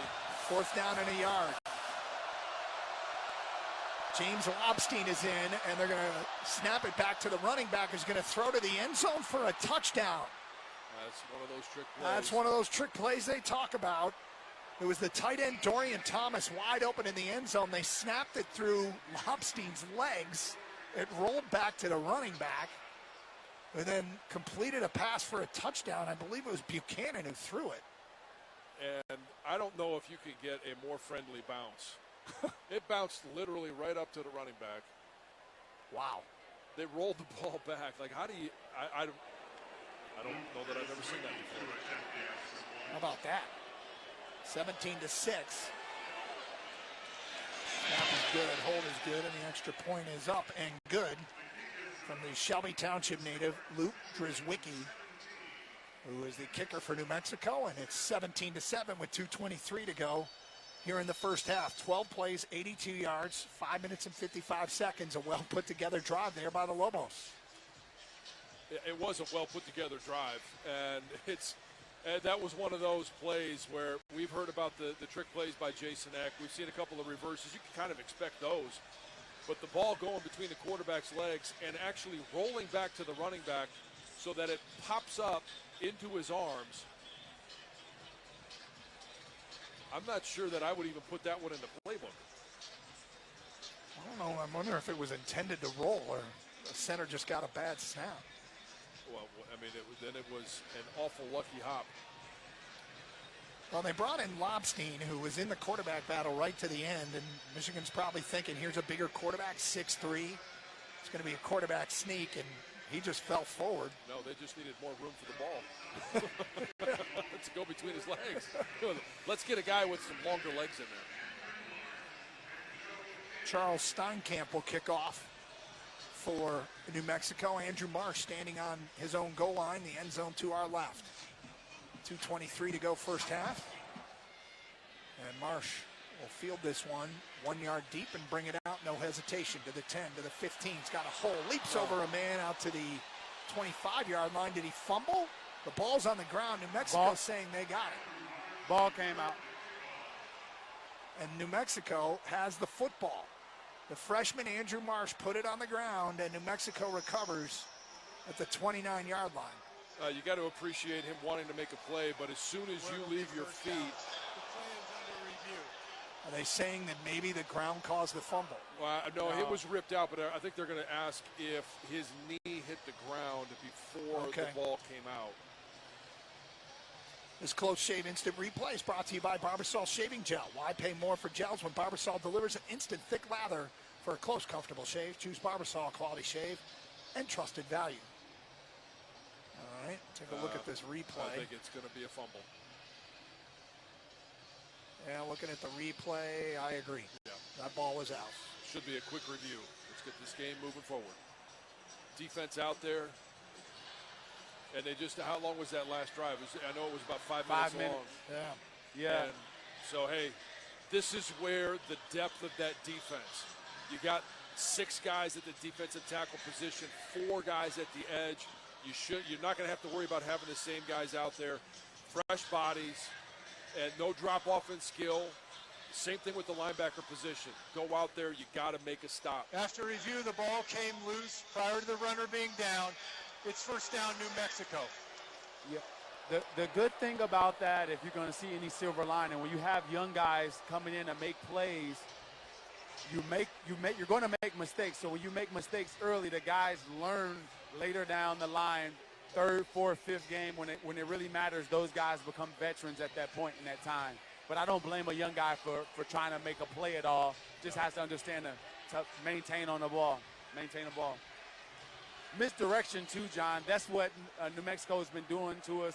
The last drive is we have the answer for misdirection. Well, they've got it on the Michigan 29-yard line, 1st and 10, following the fumbled kickoff. Lane back to pass, looking. Here comes the rush. Lobs it underneath, and it's dropped through the hands of his intended receiver, Damon Bankston. Ernest Hausman in coverage, incomplete, stopping the clock with 2:14 to go in the half. That's another hit on the quarterback. When you have some of those quick passes, you're going to have to get that ball out quick, and Cameron Brandt was the one that just beat the left tackle off the ball. Nice job of getting around him, putting the pressure on that quarterback. The more hits on him, the more happy feet he's going to get. He's going to want to get that ball out even quicker. 2nd down and 10 for New Mexico, and now Coach Eck wants to talk about it. He will take a timeout. To the half, 30 seconds. Well, the Wolverines were rolling, and then a long drive by New Mexico, a fumbled kickoff, and yeah, and Michigan now the Lobos can get back into this thing. Wasn't able to capitalize on that interception by TJ Guy, coming away with a field goal. Hey, points are points. We'll take all the points we can get, but when a moment like that happens offensively, you'd like to be able to punch it in the end zone. And if they do at that point, they go up, 21-0 instead of 17-0. And then in turn, New Mexico does steal some of the momentum Michigan had early by going on a 5-minute drive and punching it in the end zone. The momentum has changed in this game ever since the Fred Moore drop. The momentum offensively for Michigan has changed a bunch. And hopefully they can respond here defensively. 2nd and 10, they're winning so far. How much does this have to do with Michigan's offense getting out of their scripted plays? The scripted series, first 2 drives, they look very, very good. Yeah. Go ahead, Jason. No, you got it. No, once you get out of it, some of it's Chip Lindsey, still figuring out what the strengths and weaknesses of this offense are. 2nd and 10, Lane back to pass, bounces out of there to his right, fires into coverage and incomplete. Looking for Keegan Johnson, overthrew him on the far sideline at about the 10-yard line. It'll be 3rd and long. Zeke Berry, the man in coverage. Nice job in the secondary. There was absolutely nowhere for Lane to go with that ball. And honestly, I think he was trying to put that ball where if his receiver made a heroic effort, might be able to catch it, but it was a throwaway. Now you're faced with 3rd and 10, and he's been under duress on 1st and 2nd down. They're going to go 5 wide on this 3rd and 10. 3 receivers split wide right, 2 to the left. Michigan showing a 4-man front. Now they'll shift Bankston into the backfield. They'll go shovel pass to Bankston. He's met at the line of scrimmage and falls forward for 2 yards. It'll be 3rd down, and that'll bring us to the 2-minute timeout. Trey Pierce on the stop there. And New Mexico will be looking at a 4th down and 8 from the Michigan 27-yard line. When we continue from here in Ann Arbor, 17-7, Wolverines on top. You're listening to Michigan football from Learfield. I'm John Morgan of Morgan & Morgan. Why should you hire America's largest injury law firm for your case? There's lots of reasons. Just like there's a reason millions of people called us last year in their time of need. When it comes to fighting for justice and compensation, millions of people across the country trust us to go to battle for them. We became the largest injury law firm in the world for a reason. There's only one Morgan & Morgan, proud partner of the University of Michigan. Michael Hanna, 150 West Jefferson Avenue, Detroit, Michigan, 48226. The excitement, the passion, the tradition. Michigan has realized its destiny and won the national championship in the Rose Bowl.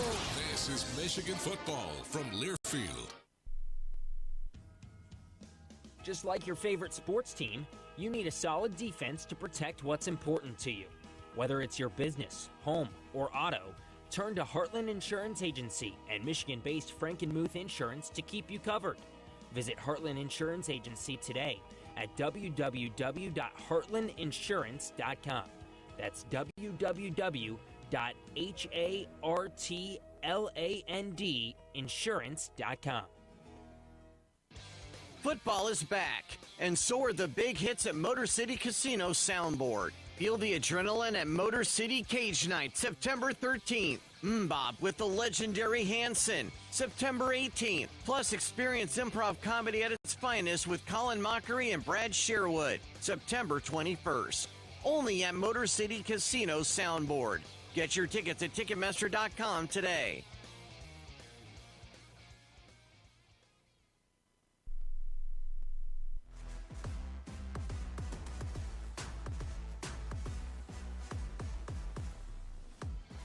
Doug Harsh, John Jansen, Jason Avant back at the big house. Jack Miller and Brian Bush standing by for halftime analysis. We're at the 2-minute timeout with Michigan leading New Mexico 17-7.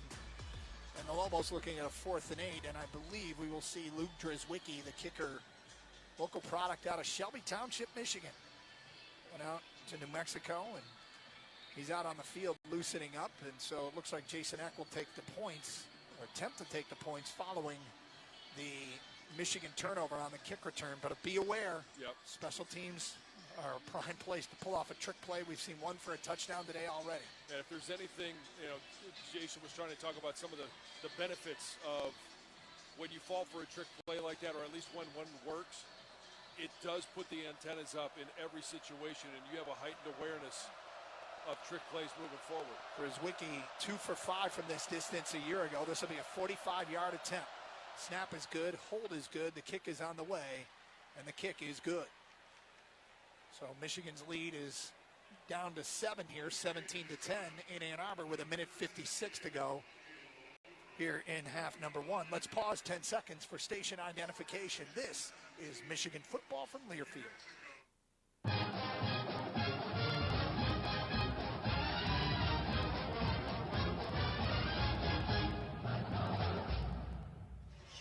That's a great stat, Brian.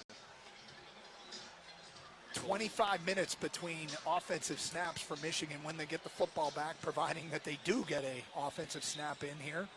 New Mexico taking advantage of the fumble kick return from Andrew Marsh, who will be deep again. First quarter stats for Michigan. The Wolverines had 179 yards in total offense so far in the second quarter, 14.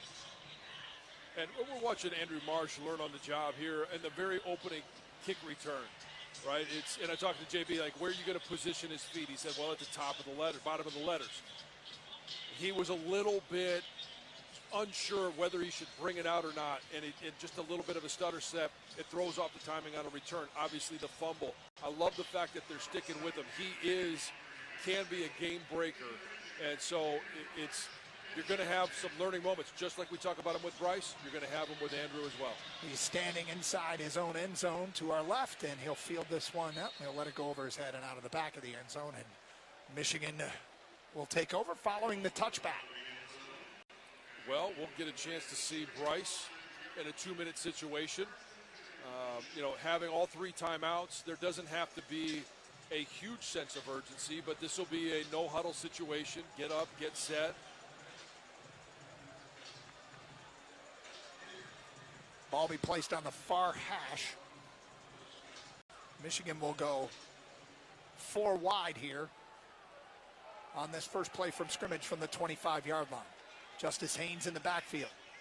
Underwood takes the snap, back to pass. Sets up a screen to Haynes, and he is swallowed up right away. In fact, he'll lose a couple of yards, as that didn't fool anybody. No, and that was one of those balls. Remember I mentioned when he's been thrown it to Samaj on the run? Yeah. He gave it to him where he could do something with him. That stopped the momentum of Justice Haynes, and he just couldn't do anything once he got it. 2nd and 12, Underwood back to pass. Looking, and now he's going to get corralled and sacked for another loss, and Coach Eck is going to take a timeout with 1:31 to go in the half as this drive is going backwards. 30 seconds. Brett Carhu on the sack there for the Lobos. Yeah, and he had an opportunity. Michigan's second quarter yardage now down to 10 yards. Yeah, well, and he had a chance to just dump that ball off to Justice Haynes, who was only about 3 or 4 yards in front of him, but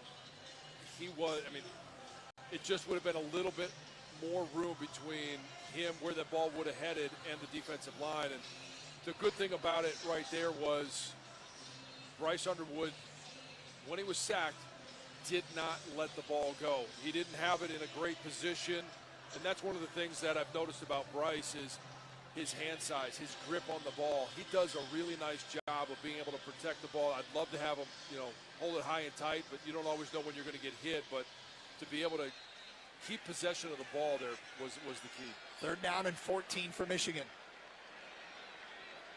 Underwood in a shotgun. Takes the snap. Back to pass. Looking, fires, and he's got his man Goodwin at the 40 to the 50. Splits some defenders into New Mexico territory and knocked down at the Lobos 40-yard line. Bryce Underwood, what a rocket that was to Channing Goodwin. A gain of 38 on 3rd and long. Confidence wasn't shaken. That's a bullet. It was a strike to Goodwin. They're going to run it quickly with Haynes running right across the 35 down to the 34-yard line with 1:15 to go here in half number 1 and the clock running. Wolverines quickly to the line of scrimmage. They have all 3 timeouts. Underwood in a shotgun with 4 wide. Takes the snap, back to pass, and we're going to get a whistle and a flag, and I believe Michigan, McCulley wasn't set when the ball was snapped. Pre-snap penalties.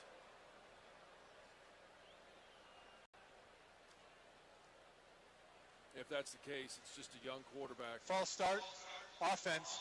Not all 11 players were set prior to the snap. 5-yard penalty.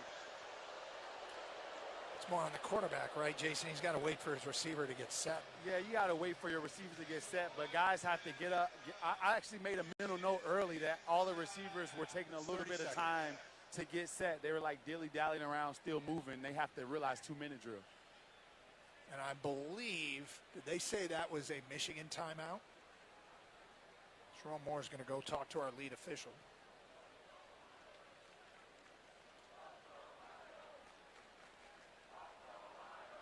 No? No, I don't think so. All right, it'll be 2nd down and 9 for Michigan. Underwood takes the snap, back to pass. Going to deliver near side. He's got McCulley near the chains. And they're going to say that he is got 1st down yardage at the 30. Clock stops to move the chains with 56 seconds to go. From the New Mexico 30, Underwood back to pass, fires far side. Samaj Morgan makes a man miss inside the 25, down to the 23-yard line with 45 seconds to go. That was a great block by Goodwin. I mean, he locked up that DB and just wouldn't let him go anywhere. 2nd and 4, Underwood takes the snap. Handoff, it's Justice Haynes. He's got the 1st down inside the 20, now down to the 15. And he's tripped up right there with 30 seconds to go in the half. 1st down, Michigan. Well, I tell you what, Chip Lindsey's got a lot of confidence in Bryce Underwood. And you think about as Michigan calls a timeout, you think about those first 2 downs, and you're sitting at 3rd and long, and he calls Channing Goodwin's number, and it's an absolute laser. And then you have that, unfortunate penalty, but it's a young quarterback not getting his offense set, and then they come right back with a couple of runs. It shows a lot of confidence in the play calling, but also in your young quarterback. Yeah, I totally agree with that. On a 3rd and 14, you dial up a dagger concept, which is a 18 to 20-yard dig pattern, which is an extremely hard throw to a young guy in Channing Goodwin with a young quarterback. That says a lot about the offense coordinator Chip Lindsey and the confidence they have in Bryce Underwood. 30 seconds to go in the half. Michigan has it. Headed left to right at the 15-yard line of New Mexico. 2 receivers split wide right. That's Samaj and McCulley. Goodwin split wide left. Haynes in the backfield. Underwood in a shotgun. Takes the snap. Back to pass. Looking left. Going to deliver. He's got a man out there. It's Marlon Klein at the goal line. Into the end zone. A double move for a Michigan touchdown. How about that? What a route from Marlon Klein. Yeah. Well, you can't run that route any better. I mean, he left the DB just standing there wondering where did Marlon go, and then he looks up and he's in the end zone. What an important drive here as New Mexico had crept back into this thing, and Michigan, following a 3rd down and 14, conversion to Channing Goodwin. The Wolverines proceed to go 75 yards in 8 plays over 1 minute and 31. Dom Zabata on for the extra point out of the hold of Hudson Holenbeck. The kick is up, and the kick is good. And the Wolverines extend the lead to 24-10 here with 25 seconds to go in half number 1. That Wolverine touchdown brought to you by your Southeast Michigan Ford dealers. Think Ford first. Well, I just want to go back to the confidence that they've gotten in Bryce and the protection. You had a couple of TE stunts. Nice job of handing those off up front, giving them plenty of time, and the route by Marlon Klein was just a perfect route. A great job by Chip Lindsey, like you said. You saw Channing Goodwin run the post there. He took the corner and the safety, which left a one-on-one with the flat defender, and Marlon Klein ate his lunch right there. Well, and I tell you what, I wanted to ask you about that because Channing Goodwin, if he doesn't run that route that way with the aggression that he runs it, I don't think he draws those 2 defenders. I mean, he was running that route like he was getting the ball. Yeah, that's how you have to do it. Every play, you don't know which one is going to be. You could get the ball, but if you run it hard, it's a good chance that one of you guys are going to get open. You have to work together, and it was a good job of being selfless because the chances of him getting the ball pre-snap is very low. First career touchdown pass for Bryce Underwood. Beckham Sunderland puts his right foot into it, and it's fielded by Abraham Williams at the 2. He's going to run to the near sideline and get dragged down inside the 10. Wolverines with great special teams coverage there. And with 21 seconds to go in the half, it'll be 1st and 10. They're going to mark it at the 10-yard line. I believe that was Logan Forbes on kick coverage there. Great job. Yep. Oh, that's Logan Forbes.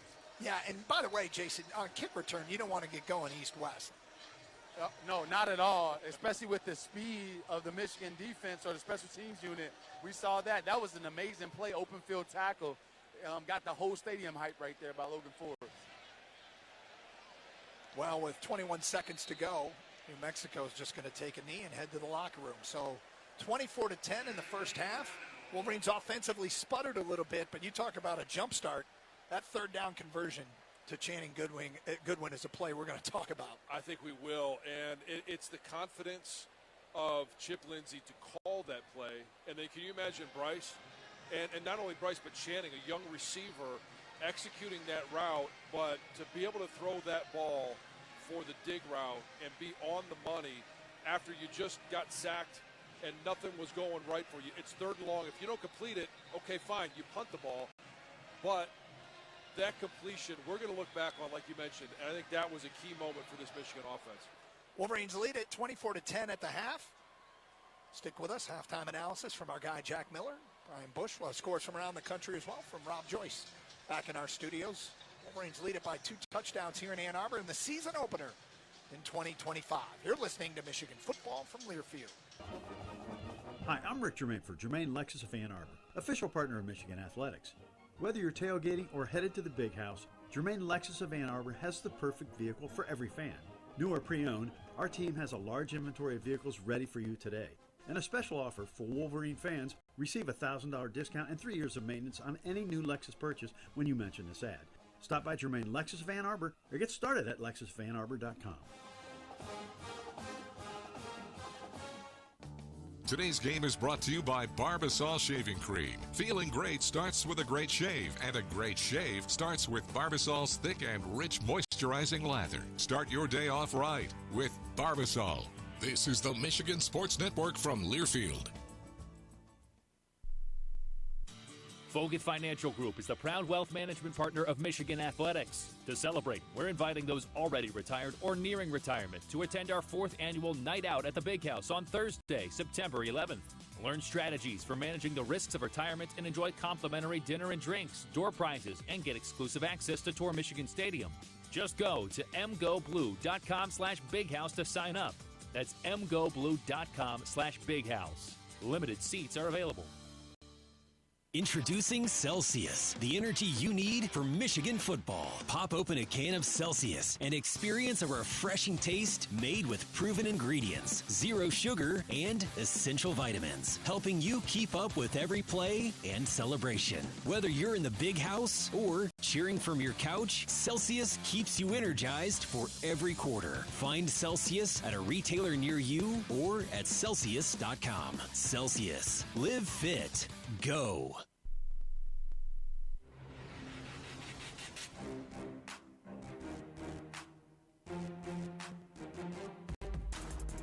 Let's break down the first half of action.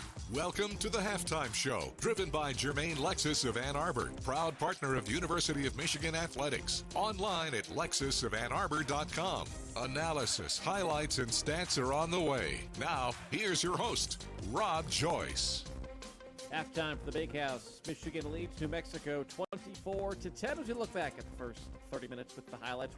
Lobos won the toss, deferred. So our first look at Bryce Underwood and the new look Michigan offense, and went right to work. Underwood to Samaj Morgan a couple of times, including a 3rd and 6 that picked up 7. Michigan phenomenal on 3rd down in the first half. Then a newcomer in the backfield made his Big House debut a memorable one. With Justin Haynes deep, Wolverines with everybody jammed in tight. Takes the snap, hands it off to Haynes. Up the middle, he's got some room across the 50, bounces outside, 45, 40, down the far sideline, 30, 20, Justice Haynes to the 10, to the 5. Touchdown, Wolverines. And Michigan on the opening drive of the season on a 56-yard touchdown run takes an early lead. Not the last time we'll hear from Justice Haynes as he opened the scoring just under 2 minutes in. Got the ball back quickly after New Mexico 3 and out.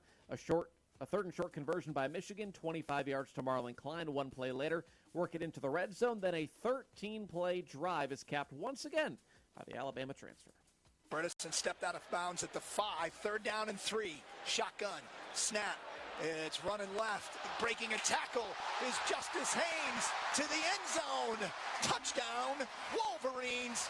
Welcome to Ann Arbor, young man. 2 touchdowns in the first quarter, and Michigan leads it 13-0. And 91 yards in the first half, nearly hit the century mark in the first 30 minutes, did Haynes. 13 plays, 73 yards, nearly 7 minutes, featuring 4 3rd down conversions, 14-0 Michigan through 1 quarter. Total yards in the first, $176 for the Wolverines, 15 for New Mexico. That second Haynes score capped the scoring, though, for a while. The next 4 possessions combined ended with punts. Then 1 play into New Mexico's 5th drive. No punt. First play, deflection at the line of scrimmage falls to T.J. Guy. An interception by Michigan puts the ball at the Lobo 16. Couldn't punch it in. 1 first down, then a Dominic Zavada chip shot. 17-0 Michigan midway through the second. They're rolling. They're in control. Lobos hardly with anything offensively to this point, but it all changed in a flash after that field goal. Would drive it 8 plays inside the Michigan red zone, face a 4th and 1 from the 9, and pull out quite the trickery. A running back jump pass for a touchdown to the tight end to cap a 12-play, 82-yard New Mexico drive in 6 minutes. 17-7 Michigan with just over 2 minutes to go in the half.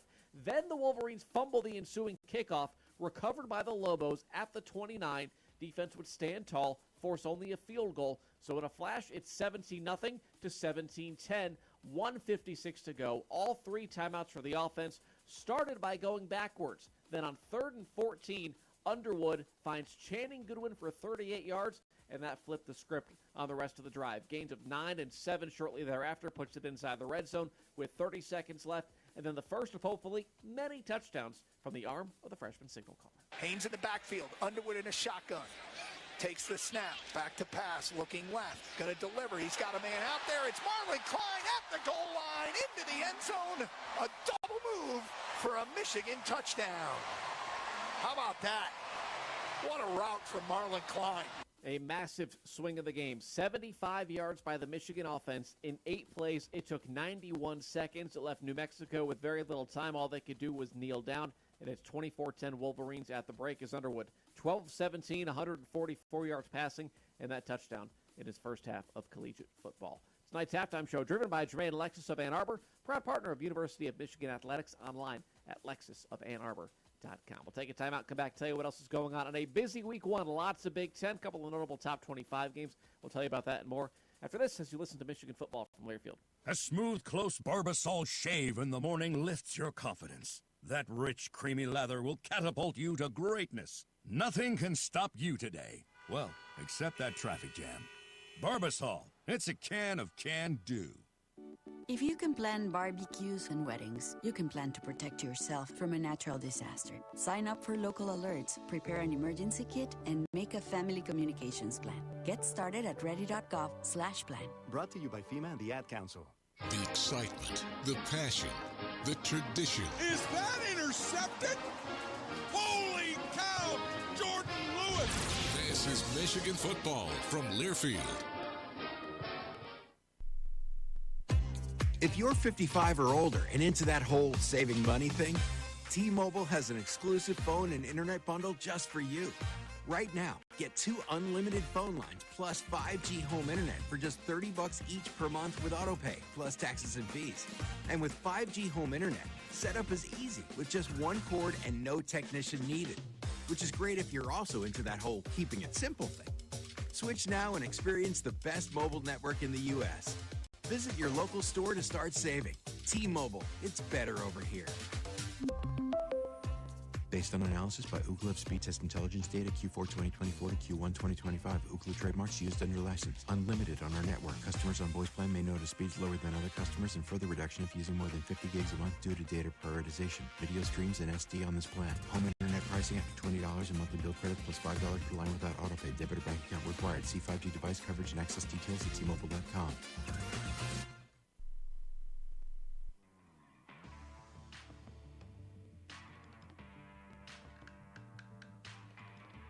This copyrighted broadcast is an exclusive presentation of Learfield under the broadcasting rights granted by the University of Michigan. Reuse of this presentation is prohibited without the express written consent of the University of Michigan and Learfield. Announcers are provided by Learfield and approved by the University of Michigan. Michigan leads New Mexico 24-10 at the break. Time for another check of scores. Just 2 games going on right now in the Big Ten, both against FCS opposition. Iowa putting the finishing touches on Albany. It's 34-7. Hawkeyes late 4th from Kinnick, while at the half, USC put up 42 in the opening 2 frames against Missouri State. It's 42-10 Trojans at the break. Nearly everything else is a final. Ohio State outlasted Texas in a rock fight 14-7. Buckeye offense barely cracked 200 yards, but defense forced 4 turnovers on downs, including twice inside the 10-yard line, including once at the 1.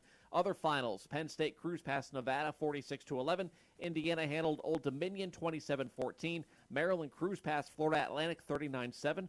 3 touchdown passes for freshman quarterback Malik Washington. Purdue blanked Ball State 31-0 in the first game under new head coach Barry Odom. That snaps an 11-game losing skid for the Boilermakers. And Oregon pounded Montana State 59-13. Northwestern, the only Big Ten team to lose thus far, Wildcats went to Tulane and got smoked 23-3, hampered by 5 turnovers. Still 2 games that have yet to begin. Both of them get underway at 11 Eastern.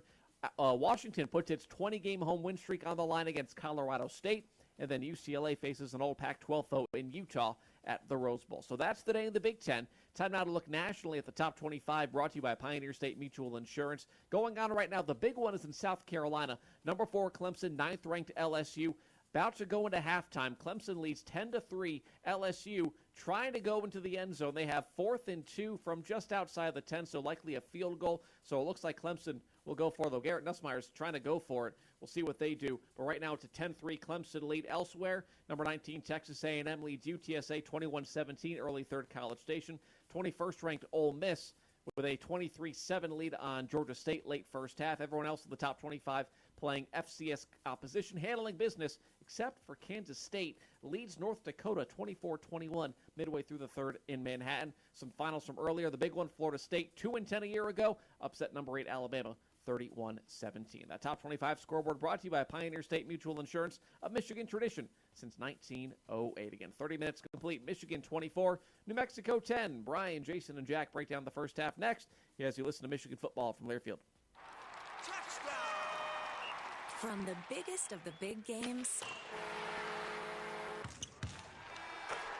to the littlest of the little. There you go. Go! Run, James! No, first base! Go, go, go! Whenever you shop Meijer, you help support hundreds of local sports teams across the Midwest. From some of the biggest stadiums in the state to the familiar fields down the street. You're helping make a difference to the people and places you call home. Learn more at Meijer.com/community. The excitement, the passion, the tradition. Charles Woodson down the sideline. He's gonna go all the way. This is Michigan football from Learfield. I'm Chris Jakimick. I served in the United States Air Force and I deployed 3 times.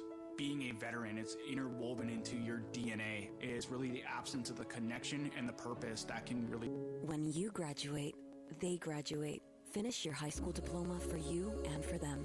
Visit finishyourdiploma.org to find free and supportive adult education centers near you. Brought to you by the Dollar General Literacy Foundation and the Ad Council.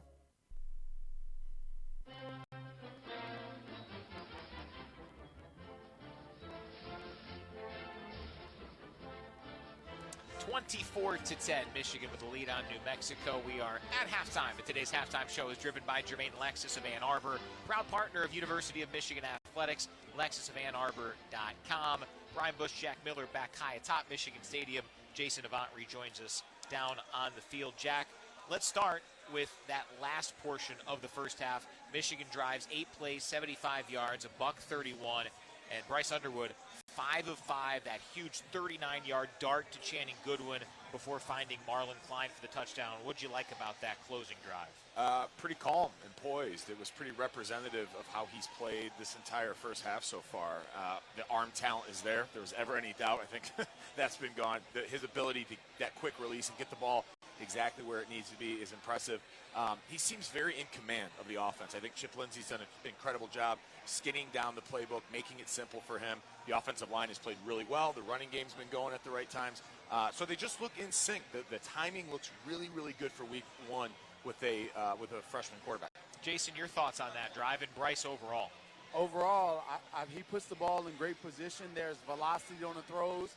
I always say that when you see guys run after the catch, that means the quarterback is throwing the ball on time and putting it in a good spot, and we're seeing that at a high level this first half.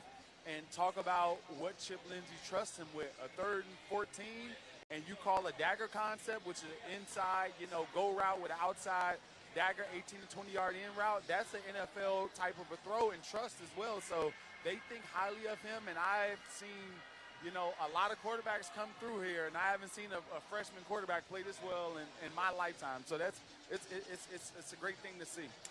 Early scripting certainly benefited Michigan from the ground game. Justice Haynes with a long 56-yard touchdown run to kick things off. He had 10 carries, 91 yards. Impressions, Jack, of the O-line, the running game, what you saw on the ground and pound. Yeah, they look pretty gelled up right now, which is great to see. And the offensive line, not only running the ball, but pass protection too. There seems to be a lot of chemistry, and I think that represents what a great training camp that they had. We talked about the competition, and those guys having to really go earn their spots. It looks like they did a great job doing that. And 2 great dynamic running backs in the backfield that were able to make plays, particularly Justice Haynes on the big long run. 2 touchdowns in the first quarter. Looked really solid. And when you got a guy like Bryce Underwood back there, you always have the threat, and now we've seen it's legitimate. these defensive coordinators we play all year are going to have to think about the entire time, what is Michigan going to throw at us? And the minute the run game starts working, then Bryce comes over the top of it. It just, for week one, particularly with a freshman quarterback, been very, very pleased to see the timing and how in sync they all are. Jason, is that match what you've seen, the smoothness of the operation offensively? Yeah, that's what it's been. Like the offensive line is giving him time to throw, but also just Chip Lindsey making an offense, available to Bryce to where he can get the ball out of his hand. And you've seen a lot of things which causes the defense to guess. You've seen guys on the perimeter. You've seen misdirection with the reverse. You've seen, an RPO put it in the running back's gut and then hit Marlon Klein right behind it. The wheel post concept in the red zone against cover 4 was a master class in red zone offense. So I think that they're doing a great job. And I've seen Sprague a few times get a pancake, especially on the pull going left. These guys are playing physical football, and that's what you want to see. The only time they've been hindered is the Fred Moore drop, and they were in a daze for a second, but they did a good job overcoming it. Jason, your defensive observations from the first half. They play a lot of guys, and so you're going to give up some plays because you see Josiah Edmond in there, you see Mason Curtis coming down. I say that there are multiple defense because I've seen T.J. Metcalf play 3 different positions already, the same way with Jayshawn Barham and other guys as well. So this defense are going to give up some plays every now and again, but they've played lights out when it comes to all the rotation. It's a hard thing to do, to come together really fast with a lot of players playing at once. Yeah, Jason, I agree. A lot of guys in there, a lot of different looks. They've moved multiple guys into multiple different positions. It's almost hard to get your mind around what they're trying to do defensively in a good way because it seems to be different all the time out there. That's a great option to have that as a defense, to have that kind of versatility. It's been great, and I think it's going to pay off as the season goes on. I'll tell you this, Ernest Hausman, Jayshawn Barham, and Hillman, their physicality, you can feel that. The D-line plays strong at the point of attack, and then those guys run around, and boy, do they want to hit people. And the emotional support, the emotional uplift that gives a defense, that gives a team, that's fun to watch. It's going to be fun to watch all year. All adds up to a 24-10 Michigan lead at halftime. That was the halftime show driven by Jermaine Alexis of Ann Arbor. Jack and I will be back during the SeatGeek postgame show. Doug, John, and Jason bringing the second half right after this as you listen to Wolverines football from Learfield. Some people just know you can save money on car insurance by checking Allstate first. Like to check the weather first, before wearing face paint to the game. Bro, your Go Cats is dripping into your nachos. Oh, and now paint is in my eyes. Interception! Did you see that? No! Yeah, checking first is smart. So check Allstate first and see what you could save. You're in good hands with Allstate. Potential savings vary, including based on how you buy, subject to terms, conditions, and availability. Allstate North American Insurance Company and affiliates, Northbrook, Illinois. Today's game is brought to you by Progressive Commercial Insurance. Protect small businesses with affordable coverage options. Get a quote today at progressivecommercial.com. This is the Michigan Sports Network from Learfield.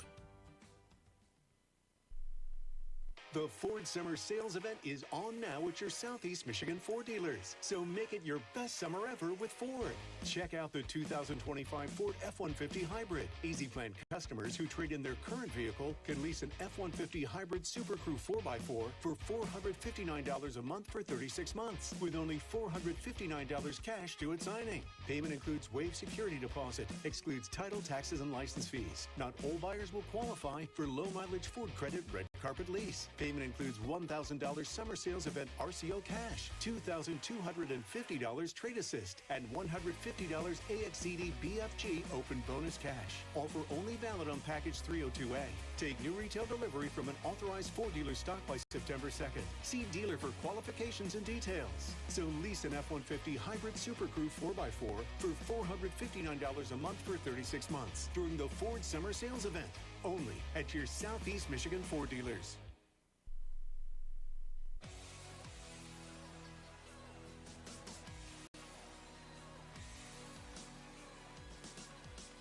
Today's game is presented by the leaders and best at Michigan Medicine. There's a difference between an answer and a Michigan answer. To find your Michigan answer, visit MichiganAnswers.com. Wolverines, Lobos, football is back in Ann Arbor. Once again, here are the voices of Michigan football, Doug Karsh and John Jansen. 24-10, Michigan on top of New Mexico here at the Big House in the Opener. We're welcoming you back to the game, brought to you by Founders Brewing Company. John Jansen, overall thoughts on the offense? Well, Bryce Underwood passed the first test. And it's not just the numbers, but it's the situations that he was in. The offense feels like it has a rhythm, it has a plan, and that's encouraging. The defense.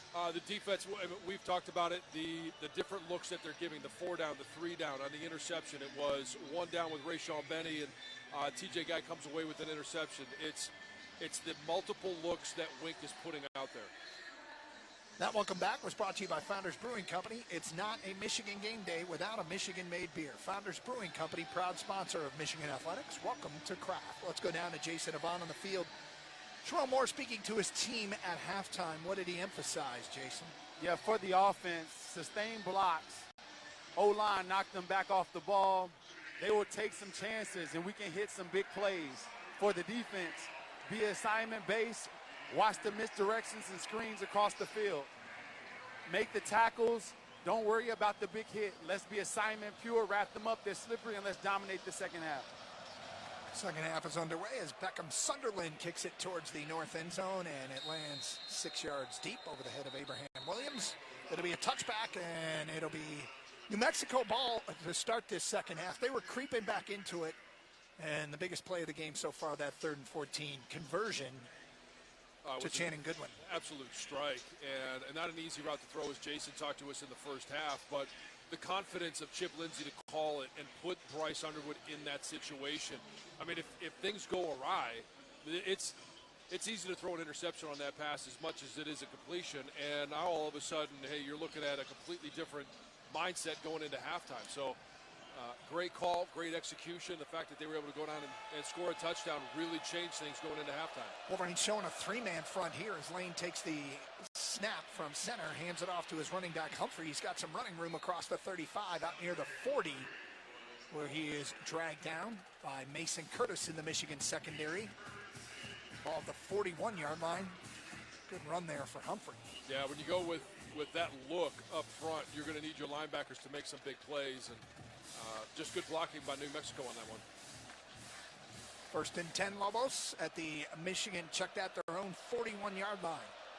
Lane in a shotgun, takes the snap. He'll hand it off to Humphrey running left. Cuts upfield at the 41-yard line, dives out to the 44, where Jair Hill brings him down. Derek Moore's doing a nice job on the backside of that play of keeping an eye on the quarterback, making sure he still doesn't have the ball before he goes into pursuit. And up front, I mean, we talk about Ernie Hausman and Jay-Sean Barham, the ability to basically go sideline to sideline and pursuit is what's really helping this rush defense. 2nd down and 7 for New Mexico.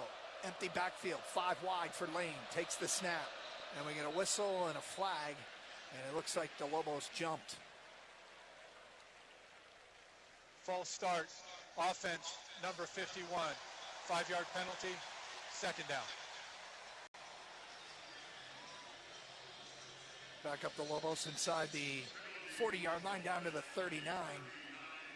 It'll be 2nd down and 12. Yeah, don't be surprised to see some happy feet for a lot of guys that are going to be opposite TJ Guy.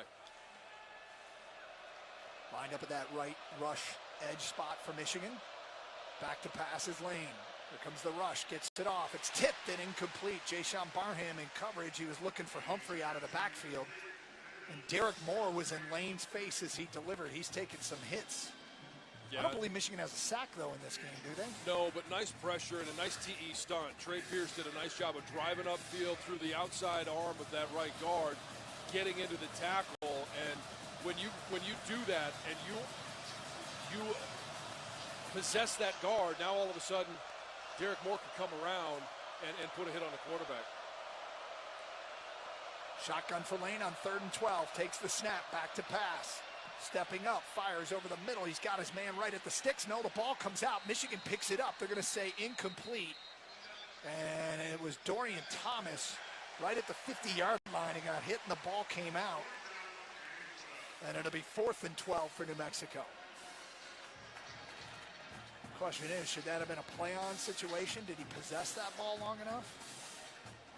Well, even if he had possessed it, it came out once he was on the ground. So Yeah, I don't know if it would have been a fumble under any circumstances. Mason Curtis was the man in coverage there. Hughes to punt for the Lobos, and Samaj Morgan standing on his own 12-yard line.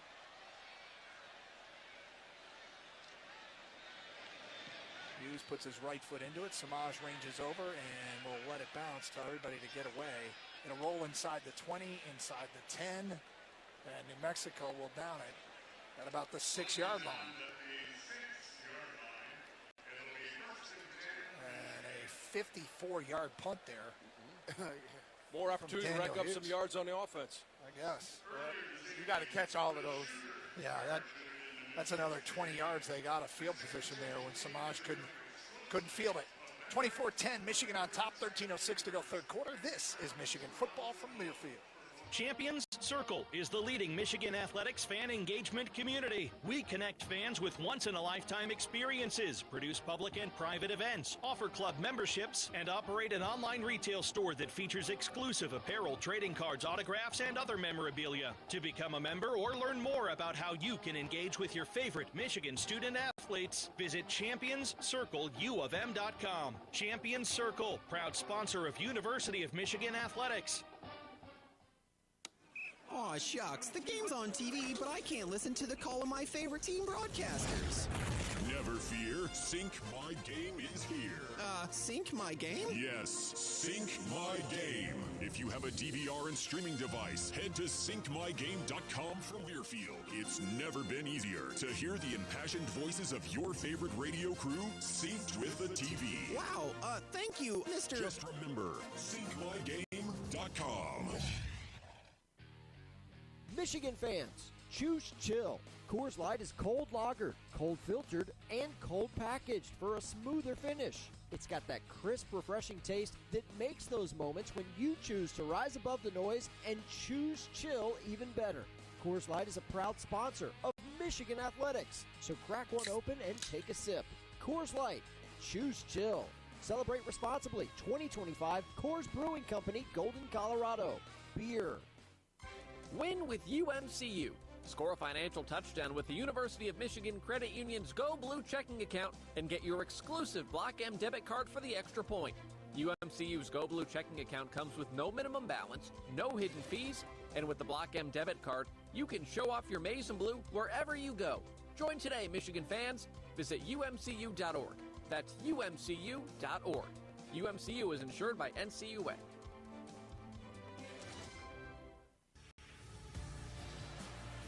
Morgan & Morgan is America's largest injury law firm and proud partner of Michigan Athletics. Doug Hush, John Jansen, Jason Avant down on the field. 24-10, Michigan on top.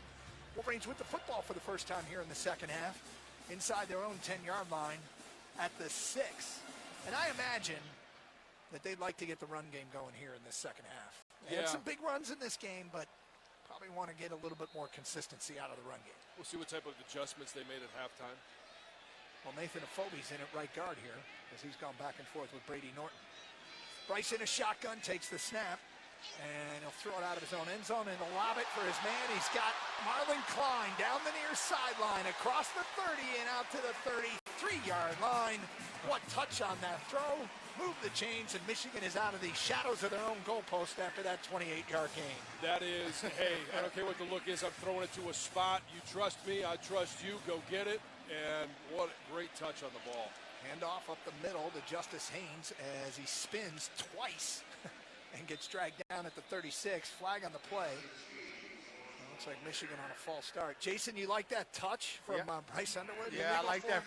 That was a free throw. In the backfield, offense, 5-yard penalty, second down.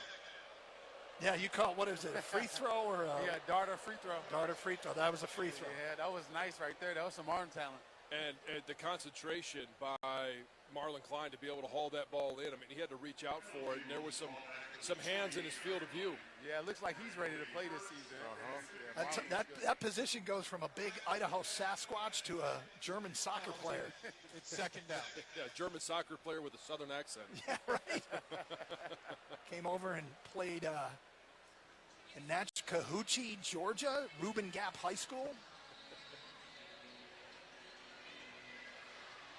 We've heard about his athleticism. A couple spring games ago, he was highlighted by the offense, and then he's kind of lost in the shuffle with the deep tight end room, and now it's his time to shine. Underwood takes the snap, back to pass. He'll step up in the pocket, look downfield, and fire. He's got his man over the middle, inside the 50. It's Kendrick Bell inside the 40, down to the 35, where Austin Bowley brings him down. Kendrick Bell's first catch of the season in front of brother Ronnie down there on the sideline. Moved the chains, and Michigan is moved into New Mexico territory. Again, I like changing the launch point of the quarterback, get him out so he can see things. You remove half the field, but that's okay. You're talking about a freshman quarterback. Wolverines go quickly. Underwood again will deliver, and as a Clotter drop down there. A tough catch attempt by Channing Goodwin. The throw was a little behind him, and he couldn't haul it in at the 25-yard line. Yeah, just a little off the mark, but again, changing the launch point, giving Bryce Underwood a clear view of everything in front of him, and boy, as I see that replay, I think that one should have been hauled in. Is that right? Well, it was a tough catch, but he has to know that he's in zone and settle rather than keep moving. Yeah. Second down and 10, Underwood in a shotgun. Takes the snap, back to pass. Has Goodwin at the 30 to the 25. Pushes forward close to the first down. Channing Goodwin and Abraham Williams forces him out of bounds, but and they gave him the first. That's where that extra 15 pounds that Channing Goodwin put on this offseason really starting to pay off. Now we see how he's earned that spot in the Michigan receiving corps, top of the depth chart. Andrew Marsh is in here now, the freshman. He's in a slot right. First and 10 from the New Mexico 24-yard line. Underwood claps his hands, takes the snap. Pump fakes, now will deliver far side, look. And Marsh wasn't looking, and that ball was almost intercepted. Boy, if he looks, there. Yeah, miscommunication there. If he just looks back to the quarterback, I mean, he catches that ball, and if he makes a step inside, he might be dancing in the end zone. That ball, Marsh turned and looked as the ball passed him. Yeah. He's learning.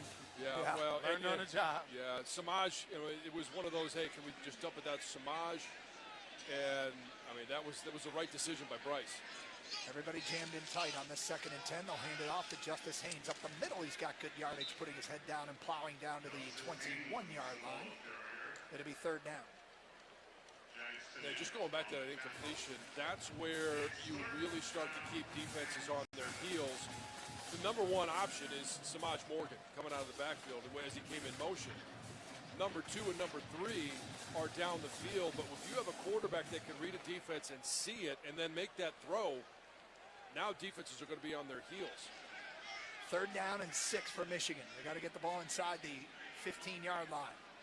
Shotgun for Bryce, back to pass. Stepping up in the pocket, delivers over the middle, and it's behind his intended receiver, Marlon Klein, who takes a hit at the 10-yard line, incomplete.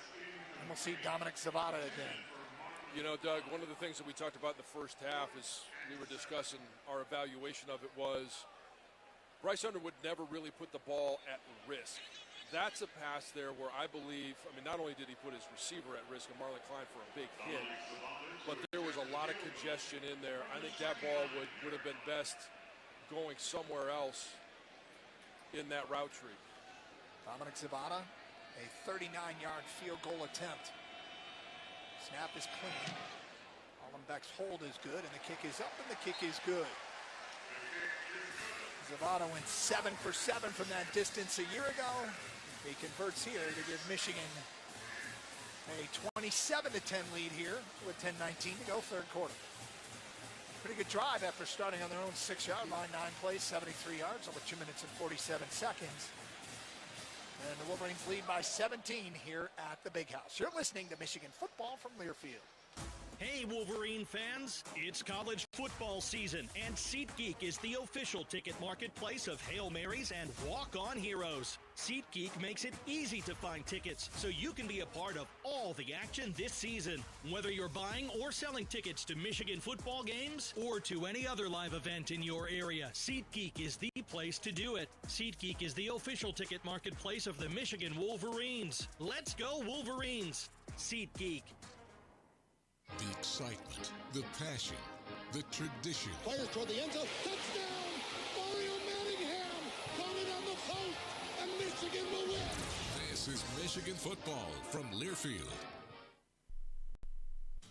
Fogut Financial Group is the proud wealth management partner of Michigan Athletics. To celebrate, we're inviting those already retired or nearing retirement to attend our 4th annual Night Out at the Big House on Thursday, September 11th. Learn strategies for managing the risks of retirement and enjoy complimentary dinner and drinks, door prizes, and get exclusive access to tour Michigan Stadium. Just go to mgoblue.com/bighouse to sign up. That's mgoblue.com/bighouse. Limited seats are available. Progressive presents Employee of the Month. Small Business Edition. Today's recipient from Michaela's Mobile Spa, Michaela.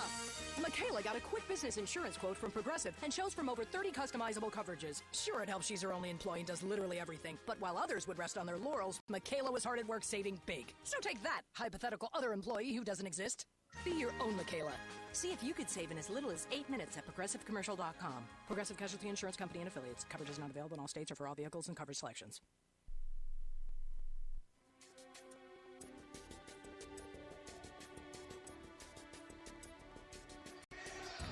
(27-10), Michigan on top of New Mexico, 10:19 to go here.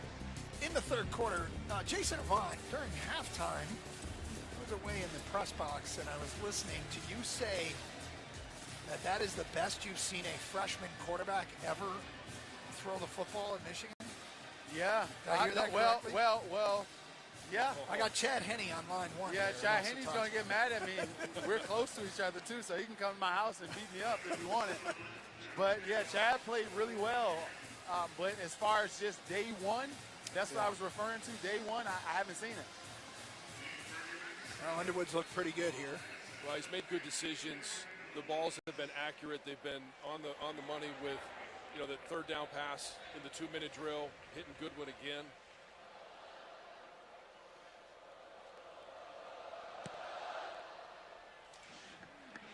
And Sunderland's kick will go into the end zone and out of the back of the end zone, and another touchback. Underwood, first half, here we are, third quarter, 15 of 23, 211 yards, and 1 touchdown. And John, something you emphasize, and only put the ball really in danger one time. And the sack he took, he got dragged down from behind, but it was ball security was key there. Yeah, I mean, the whole goal of offense is that no matter what, you want to pick up first downs, you want to score touchdowns, but after every snap, the ball needs to be in your possession. Yeah. If it's not, it's a major loss and a major concern. He's done a nice job of protecting the football. First and 10 for the Lobos from their own 25-yard line, trailing 27-10 here.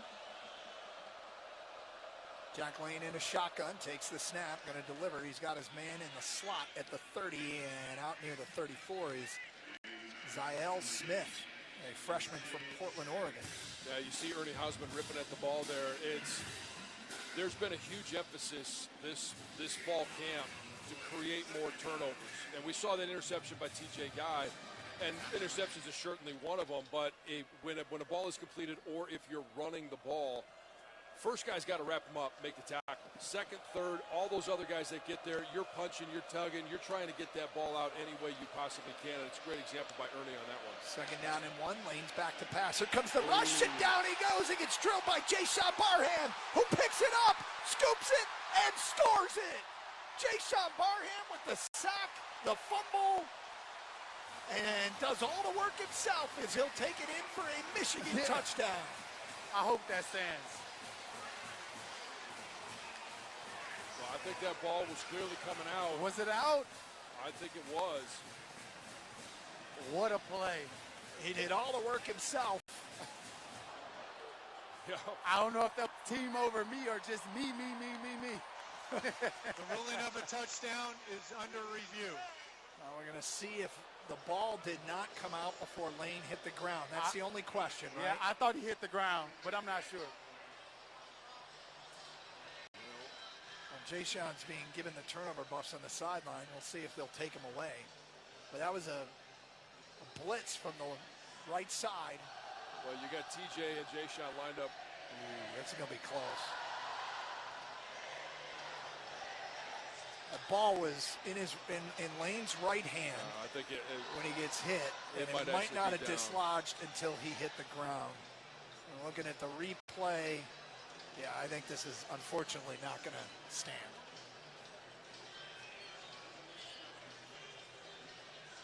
And we watch another replay. Yeah, he's on the ground with control of the football. It's when Barham's weight landed on him,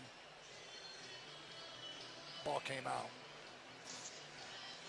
But we've been talking about all the different looks, and whether it's 3 down or 5 down, 4 down, Jay Sean lines up on the same side as TJ Guy. They double pinch, and it's just like, I mean, at the tackle position, if you put TJ on the guard, now you got the tackle one-on-one at a disadvantaged position because they line Jay Sean so far outside. I mean, that's one of the creative things that Wink can do with such a talented group of linebackers. Yeah, this one's most likely going to come back, but it will go in the books as a sack for Jay Sean Barham.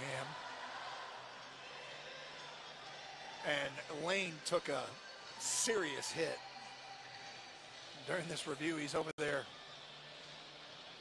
seeing if he can, how many fingers am I holding up, right? Yeah.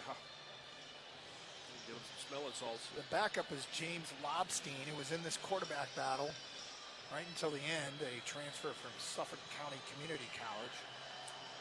The thing about bringing Jay Sean off the edge is just his closing speed. He's quick off the line of scrimmage. After review, personal foul, targeting, defense number 1, 15-yard penalty from the previous spot, automatic first down, number 1 is disqualified. Oh, you got to be kidding me. What a turn of events. Wow.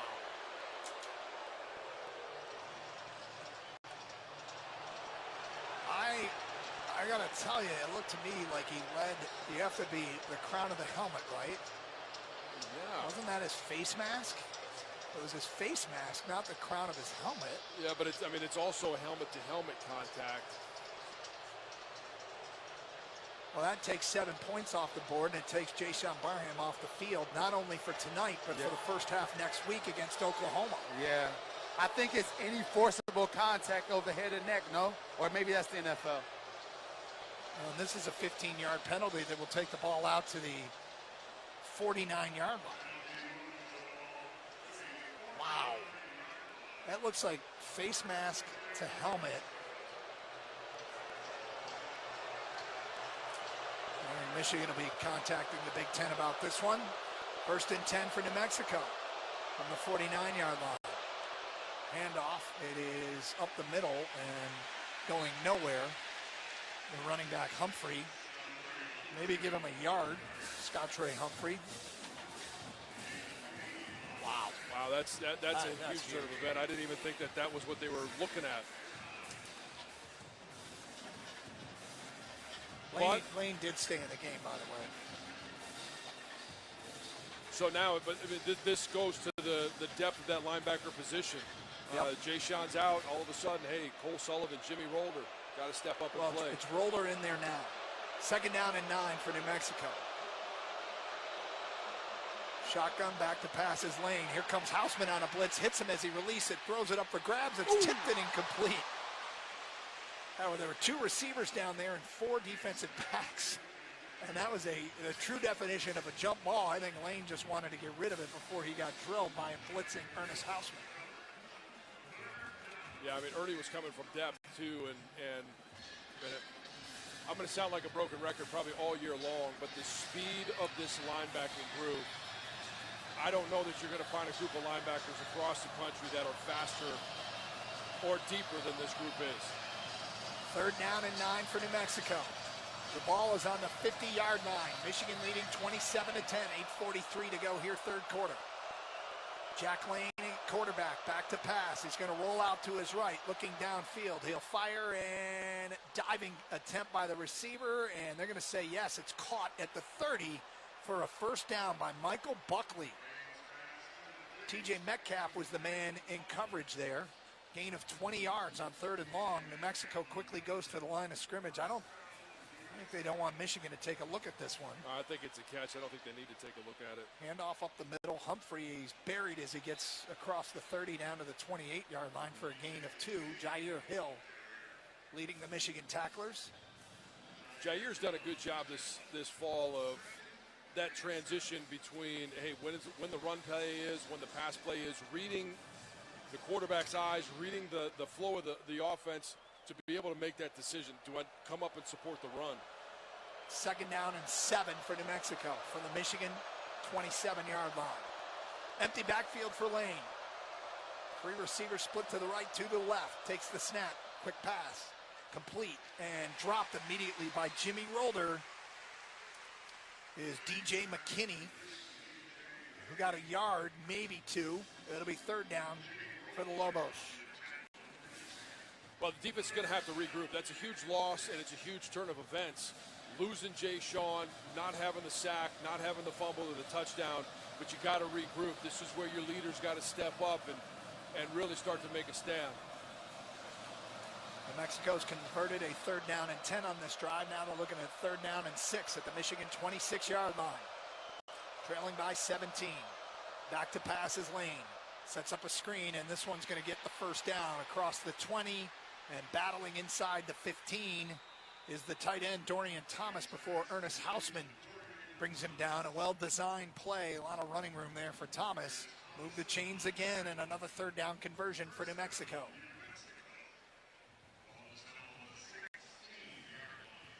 (27-10), Michigan on top. Clock running, 6.5 to go, 3rd quarter. It's an opportunity for somebody to step up and make a play.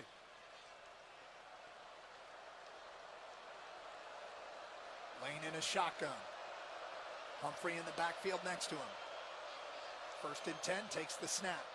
Rolls to his right, delivers. He's got Thomas, who's going to be dropped by Jimmy Rolder for a loss of a yard, maybe 2. Talk about closing speed there for Jimmy Rolder, who's going to see a lot of snaps now with Jayshawn Barham ejected for targeting. Well, they're trying to overload the secondary. They put 3 receivers to one side, line 2 up there, brought 1 over in motion, and they're trying to make Michigan make a decision. Are they going to, try and go downfield with 2 guys running a post and another guy running a seam, or are they going to hit that receiver in the backfield? Jimmy did a nice job of reading it and closing it and making an open field tackle. 2nd and 12 with the ball on the Michigan 18-yard line. Empty backfield for Lane, who's back to pass. Flag is down. Delivers on a slant route short of his intended receiver, Smith. Incomplete. But we await to see this flag. It looks like Michigan might have lined up in the neutral zone. Offside in the neutral zone at the snap. Defense number 8. 5-yard penalty. 2nd down. As Derek Moore tried to time the snap. Yeah. Stepped into the neutral zone. And this is where, Derek knows better than that. You got to know where you're lined up. And you can't give an offense who has now gained a little bit of momentum free 5 yards, extra snaps. 2nd and 7 for New Mexico. Lane takes the snap, handoff to Humphrey up the middle, down to the 10, and he's stacked up there for a short gain. It'll be 3rd down. Some pushing and shoving after the play there. No flags. It'll be 3rd down and 3 here. Maybe 3rd and 4. Ernie mixing it up a little bit. They're going to have to refocus. Ernie took a push from Richard Pierce, the senior captain, who then backed out of there trying to look very innocent. Yeah. 3rd down and 4 now. Wolverines with a late substitution. And they're going to have to take a timeout, Michigan, with too many men on the field. Quite sure what happened there. Timeout, Michigan, their first of the half. Trey Williams ran on late, and Sharon said, no, let's take the timeout. A lot of jawing going on between the O and D line. 4:49 to go, 3rd quarter. We'll have this key 3rd down play. When we continue, this is Michigan football from Learfield. Some people just know you can save money on car insurance by checking Allstate first. Like to check if they're going for it on 4th down, before going to the concession stand. Yeah, give me 3 hot dogs, 2 jumbo. Touchdown, baby! What? Hey, Hey, buddy, you want cheese with those? Yeah, checking first is smart. No. So check Allstate first and see what you could save. You're in good hands with Allstate. Potential savings vary, including based on how you buy, subject to terms, conditions, and availability. Allstate North American Insurance Company and affiliates, Northbrook, Illinois. Here's Charles Woodson, Michigan legend. As a young man, I gave my all to the Wolverines, making history, earning a Heisman Trophy, and now I'm back. Introducing Woodson Whiskey, the first spirit sponsor in school history, crafted with the same passion and excellence that defined my career. Woodson Bourbon Whiskey, where legacy meets excellence. Go blue and go Woodson Whiskey. Cheers, and please drink responsibly. Here's a club you'll want to get into, Club Citgo. It's the super easy app that opens the door to great fuel savings and more. Sign up and instantly save 23 cents per gallon on your first fill-up, plus everyday savings that really add up. You can also enter our sweepstakes with multiple winners and giveaways, like free gas for a year. And Club Citgo makes paying easy with a convenient mobile pay feature. So welcome to the club where all the action is. Download Club Citgo today. Savings good up to 30 gallons, only at participating locations. Data rates may apply. Don't miss your chance to see Michigan men's and women's soccer this season. The action's already underway as the Wolverines push for a Big Ten title and a spot in the NCAA tournament. It's a great opportunity to bring your family to a game or to get together with friends as tickets start at just $8. Head to mgoblue.com/tickets. Check out both teams' schedules, learn about some great promotions, and secure your seats. That's mgoblue.com/tickets to enjoy Michigan soccer this season. We're on the air for the season opener. It's Michigan and New Mexico, live from the Big House. Today's game is presented by the leaders and best at Michigan medicine. There's a difference between an answer and a Michigan answer. To find your Michigan answer, visit michigananswers.com.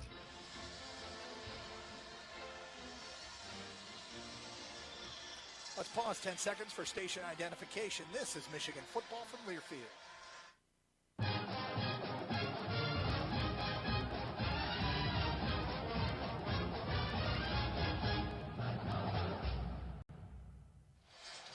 Third down and 4 for New Mexico at the Michigan 10-yard line, trailing 27-10. You have to wonder if this is 4-down territory for the Lobos.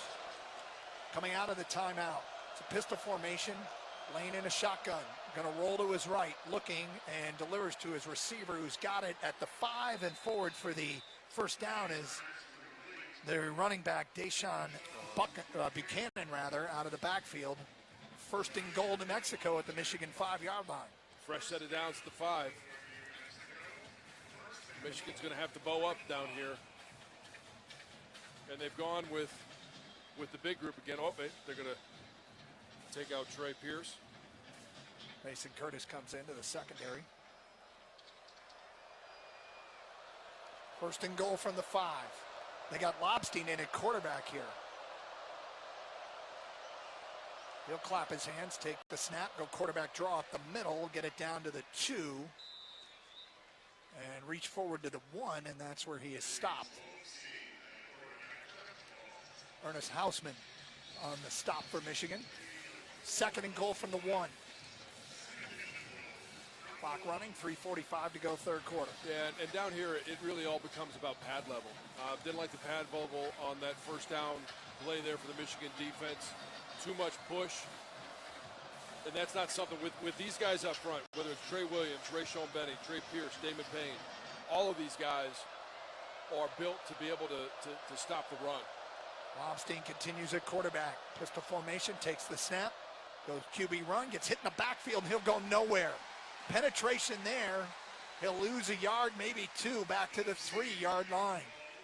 Wow. Great job by TJ Metcalf. TJ Metcalf and Damon Payne. Damon Payne got the penetration, and TJ Metcalf was just screaming off the edge. Third and goal from the 3. Lobstein comes out, and Jack Lane goes back in at quarterback. Wolverines will sub a member of the secondary in for a defensive lineman. They'll go nickel coverage here on third and goal from the 3. Lane in a shotgun. Surveys the Michigan defense, takes the snap, back to pass, going to fire, and it's incomplete. There's a flag on the play. Jair Hill in coverage. And now there's some jawing between Jair and Keegan Johnson, the intended receiver, but that's going to be a pass interference in the end zone. Pass interference. Defense number 20. The foul occurred in the end zone. It's first and goal from the 2-yard line. Did that ball get tipped at the line of scrimmage? Because if it did, yeah, I mean, you can't have a PI. It looked like one of the Wolverines defenders got a big paw up there. I don't think so. I didn't see the ball. It never. I mean, it was a tight spiral. It never seemed to change direction. Well, it's first and goal from the 2 for New Mexico. They get more cracks at it. 3 receivers split out wide left. Lane in a shotgun, takes the snap. Looking, he's going to fire far side. He's got a man out there, and it's caught, but was he inbounds? They say no. Out of bounds. Great job by Jaden Mangum to be able to push him out of bounds. Dorian Thomas, the big tight end, the intended receiver, a transfer from Arizona. Pretty good player. Was that him that just limped off? I believe so. But, I mean, without that hit, he probably comes down inbounds. So, nice job by Mangum of pushing him out of the back of the end zone before he could get his feet on the ground. 2:29 to go now, third quarter. And they've gone back to Lobstein at quarterback. Snap, quarterback run, nothing there. He gets hit in the hole and driven backwards. Looks like he lost a yard. Jason Eck was trying to get a timeout. Maybe he saw that one was doomed, and the Wolverines have forced a third and goal from the 3. Jason, I'm not sure if you can see it from down there, but what's the key? TJ Metcalf is coming screaming off the edge on both of those that were kept by the quarterback. I'm not sure if it's a call blitz or if he's reading something, but he is reading it quick. Yeah, no, he has the outside gap there, and if nobody's going to block him, he's taking it. Jack Lane back in at quarterback for this 3rd down and 3 from the Michigan 3-yard line. As he'll take the snap, roll out, under pressure, lobs it back of the end zone, and caught. Touchdown. Dorian Thomas, the tight end, took it in the back of the end zone to cut the Michigan lead to 27-16. Well, they got 6 cracks at it from inside the 5. Yeah. That's just a nice ball. I mean, sometimes the team makes a play. That's a nice ball, nice route.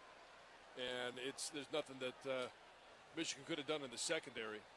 Yeah, Dom Nichols was on him right away, too. This is a great play by the quarterback. Drezwicki on for the extra point. Snap is clean, hold is good, and the kick is up, and the kick is good. 15 plays, 75 yards, over 8 minutes and 39 seconds, and the Michigan lead is trimmed to 10, 27-17. And it all started, obviously, with that Jayshon Barham ejection. The momentum shifted unbelievably, and now the Michigan offense is going to have to find a way to respond. Minute 40 to go, third quarter. Wolverines leading at 27-17, and they'll get the football back. But first, let's go back to the update desk for our guy, Rob Joyce. Rob?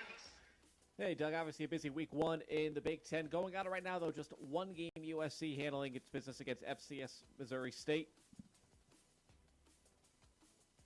56-13. A bunch of finals, most notably Ohio State, a 14-7 win over Texas earlier this afternoon in Columbus.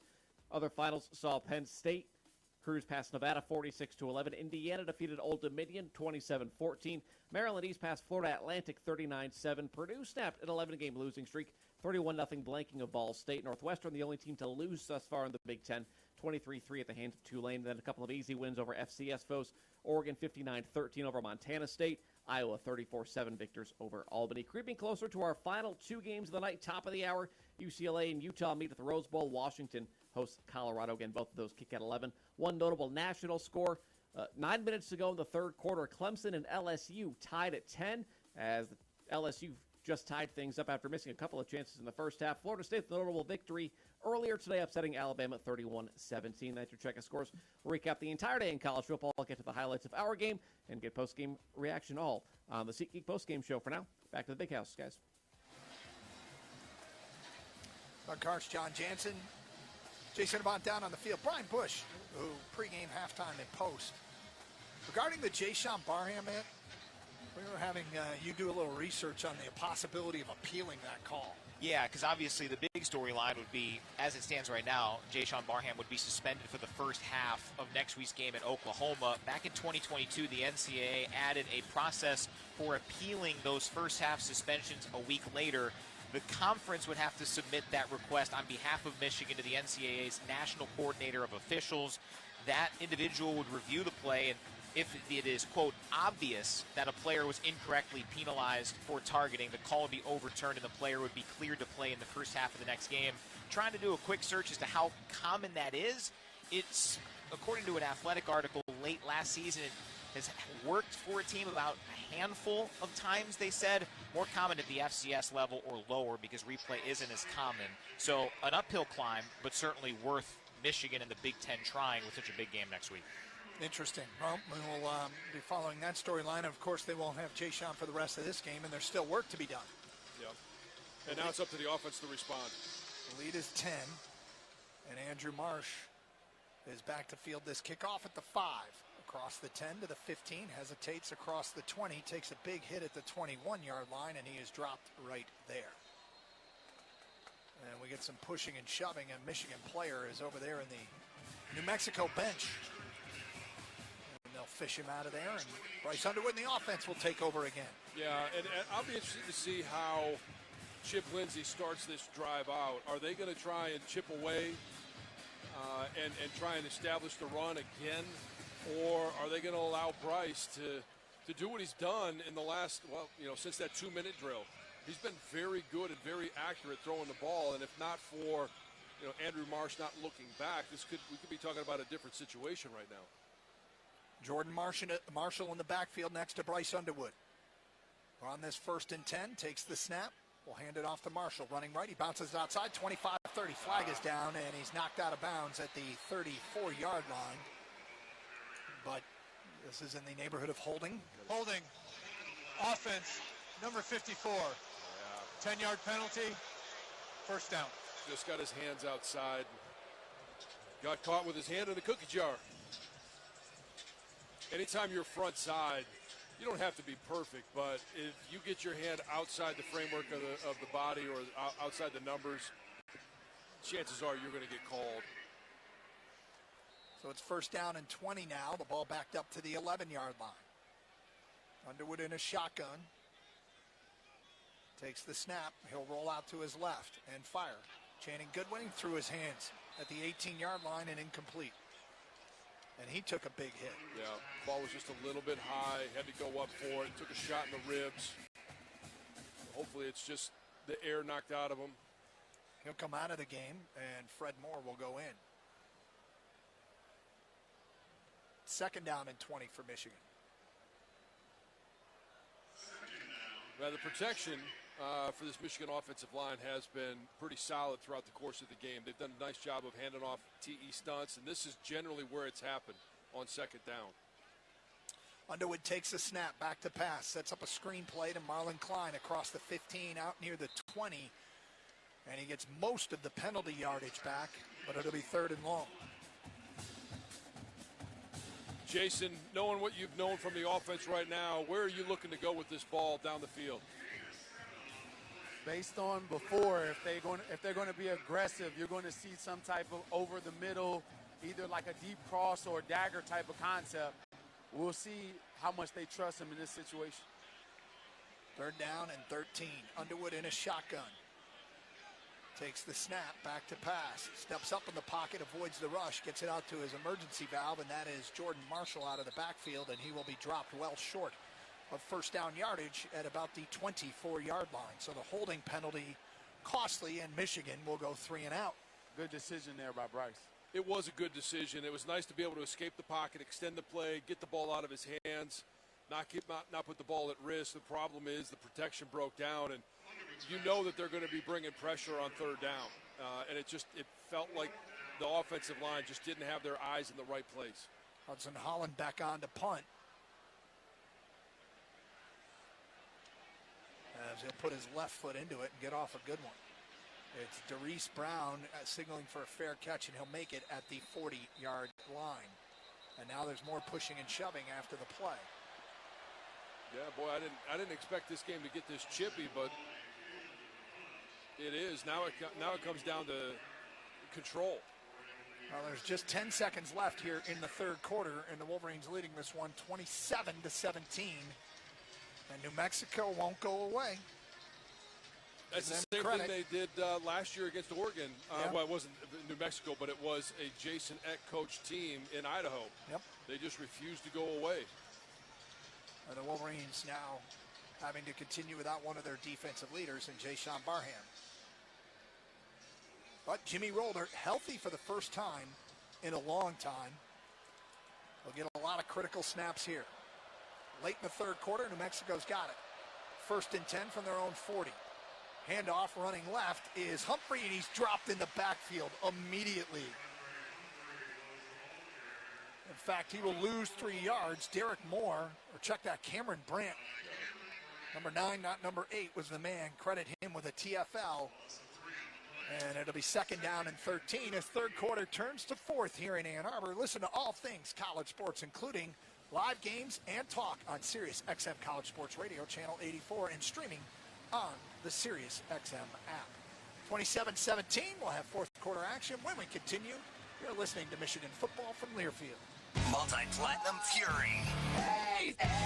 3 days grace. Friday, September 19th at Soaring Eagle Casino and Resort with special guests I Prevail, plus Return to Dust. Tickets start at $31 and are on sale now at the box office or online at etix.com. Showtime 7 p.m. The Soaring Eagle Summer Outdoor Concert Series rages on with 3 days grace, I Prevail, and Return to Dust. September 19th at Soaring Eagle Casino. SoaringEagleCasino.com. This is your home for the Hometown Call, the Michigan Sports Network from Learfield. You said you'd never buy your kid candy from the checkout aisle or forget extra diapers. You'd never lick your thumb to clean their face. Never, ever become a minivan mom. So when you say you'd never leave your child in a hot car, no, it can happen. Cars get hot fast, and kids can be at risk in temperatures as low as 60 degrees Fahrenheit. Never happens. Before you leave the car, always stop, look, lock. Brought to you by NHTSA and the Ad Council. We asked parents who adopted teens to share their journey. We just kind of knew from the beginning that we were family. They showcased a sense of love that I never had before. I mean, he's not only my parent, like he's like my best friend. At the end of the day, it's all been worth it. I wouldn't change a thing about our lives. Learn about adopting a teen from foster care. Visit adoptuskids.org to learn more. Brought to you by Adopt US Kids, the U.S. Department of Health and Human Services, and the Ad Council.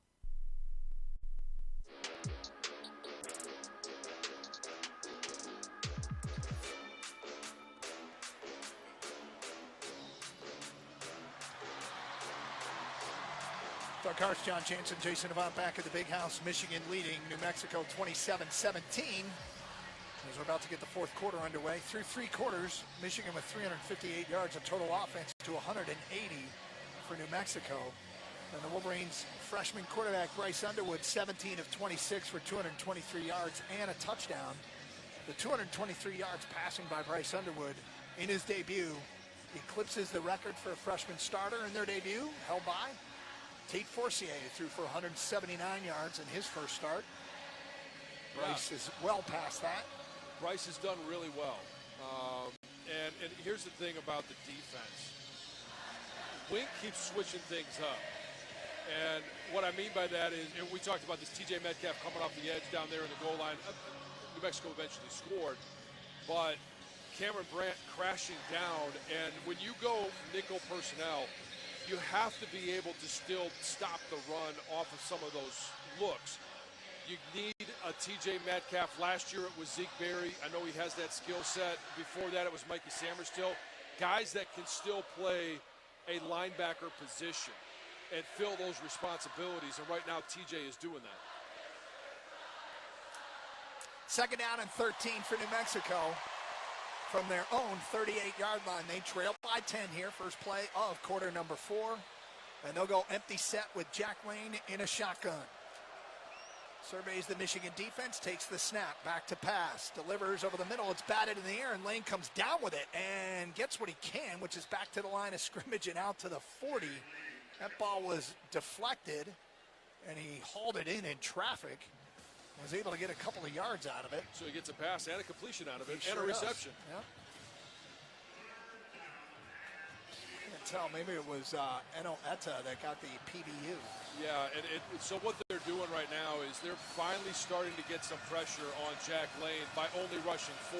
Both Jimmy Rolder and Ernie Hausman dropped on that. They showed a little bit of blitz, dropped out. There's a gain of 2, so it's 3rd down and 11. Lane will go handoff. Running right is DJ McKinney, and he gets to the 41, out to the 42 for a gain of 3, which will set up a 4th down and long. Well, I tell you what, Cam Brandt at the point of attack is doing a really nice job of taking on the offensive tackle and being able to shed the block and make a play. He's so strong at that edge position. And New Mexico is going to leave the offense on the field in their own territory, looking at a 4th and 9. Wow. Well, antenna's got to go up. Huge play here. Shotgun back to pass his Lane. Here comes the rush. He throws it deep down the middle. He's got a man out there, and it's picked off. Intercepted by Brandon Hillman at the 20-yard line. And it would have been better if he just batted that one down, because that essentially serves as a punt. But Michigan's defense gets the stop nonetheless. Yeah, and I mean, I think that's probably what the concept was. Hey, let's just throw it deep. If we complete it, maybe the ball gets batted around. We can come down with a reception, but maybe get a PI. Yeah, Zahil Smith, number 0, was at 1st down yardage in the middle of that defense, totally wide open. I'm not really sure what Jack was looking at. Jack Lane, their quarterback, but he must have just been instructed, hey, you throw it to the deepest guy. Well, he saw Ernest Hausman coming at him. That's what he saw. Yeah. It is hard to survey the defense when you got a linebacker breathing down your neck. Michigan football from their own 20, 1st and 10 for Bryce Underwood. Takes the snap, will fire to Samaj Morgan. He's got it across the 20 on a wide receiver screen, out to the 25, showing some strength, out to the 26. Call it the 27-yard line, where he has dropped a gain of 7 on 1st down. I really like the placement of that ball. And Jason, let me tell you, and let me ask you this. How difficult is that when a receiver's running away from you? I know you weren't a quarterback, but you were on the receiving end of those a lot. It's not an easy pass to make. No, it isn't an easy pass, but those guys, well, a guy like Bryce, he makes it look easy putting on his front number there. Yeah. 2nd down and 3. Underwood takes the snap, handoff to Justice Haynes up the middle. He dives forward across the 30, I believe. Good for the 1st down. Indeed it is a Michigan 1st down. Clock running, 12:49 to go. The Wolverines up 10. Don't be surprised at some point on some of these read options that we see Bryce actually keep the ball. I know they've been handing it off all day long, but Bryce in the open field is a dynamic player, and they're starting to crash down. And at some point, Bryce is going to hold that ball and go for a big run.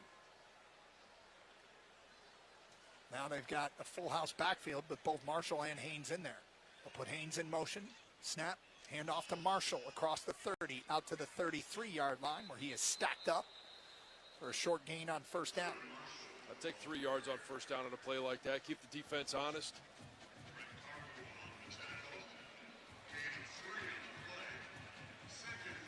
It'll be 2nd down and 7 for Michigan. Inside of 12 minutes left in the ball game.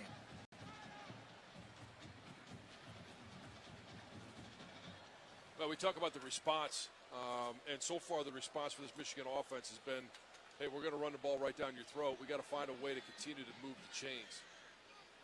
Snap. Underwood, play action, will fire near side. He's got Donovan Culley at the 40, good for a 1st down. He finds the Indiana transfer for a gain of 7 and a Michigan 1st down just across the 40. There are just some key moments where Chip Lindsey is dialing up a couple of great routes and trusting that Bryce Young is going to make the right read, go to the right receiver, and be accurate with the throw. He's also trusting Bryce Underwood. Yeah, who did I say? Bryce Young. Bryce Young. It's all right. Sorry, wrong level. 1st and 10, Michigan from the 40-yard line. Underwood takes the snap. Handoff up the middle. It's Justice Haynes across the 40 to the 50. Now down the near sideline. 40, 35, foot race, 20, 15, 10. Justice Haynes wrangled down. Is he in? They're going to say down at the 1-yard line. Wow. He does have some great open field. Oh. Ooh, that's close. You think he might be in? A gain of 58, and Michigan quickly to line of scrimmage. Snap, handoff, and we get a whistle, and I think we're going to get this one reviewed. Prior to the snap, the previous play is under review. Maybe it's a 59-yard run by Justice Haynes. I think he's in. Well, that run, his knee didn't hit the ground in that shot. It's the second one, and right now, as it stands, Justice Haynes has 14 carries for 158 yards. Which breaks the record held by Chris Evans for the most yards gained on the ground in their Michigan debut. Evans went for 112 yards against Hawaii back in 2016. This would put Haynes at 158, maybe 157, maybe 158. I think Jason's right. And it would be his third rushing touchdown. Yes. And a huge blow in New Mexico's chances in this game. John, back in the day, the referees would call that a touchdown no matter what. I don't know what happened to these officials. Yeah, they've all gone soft. Yeah, I don't know what it is. Reward the kid. Come on. After review, the ruling on the field is upheld. It's first and goal. Of course. And Jay-Sean Barham has been ejected again. They re-ejected him? Yes. This crew, the fans here have been raining booze down ever since that play. Yeah, and rightfully so. But it's and I know why Michigan got up there. Everybody was probably wondering, well, why don't you let them review it? Well, that New Mexico defense is reeling. Get up there, run a play. If you can't gain 1 yard, then, I mean, you don't deserve this game. This is mano-a-mano, and our O-line is just going to dominate your D-line. Jumbo O-line with Blake Frazier in there now for Michigan. First and goal from the 1. Snap, handoff to Haynes, who burrows into the end zone for a Michigan touchdown. Third rushing touchdown, and the Wolverines take a 33-17 lead.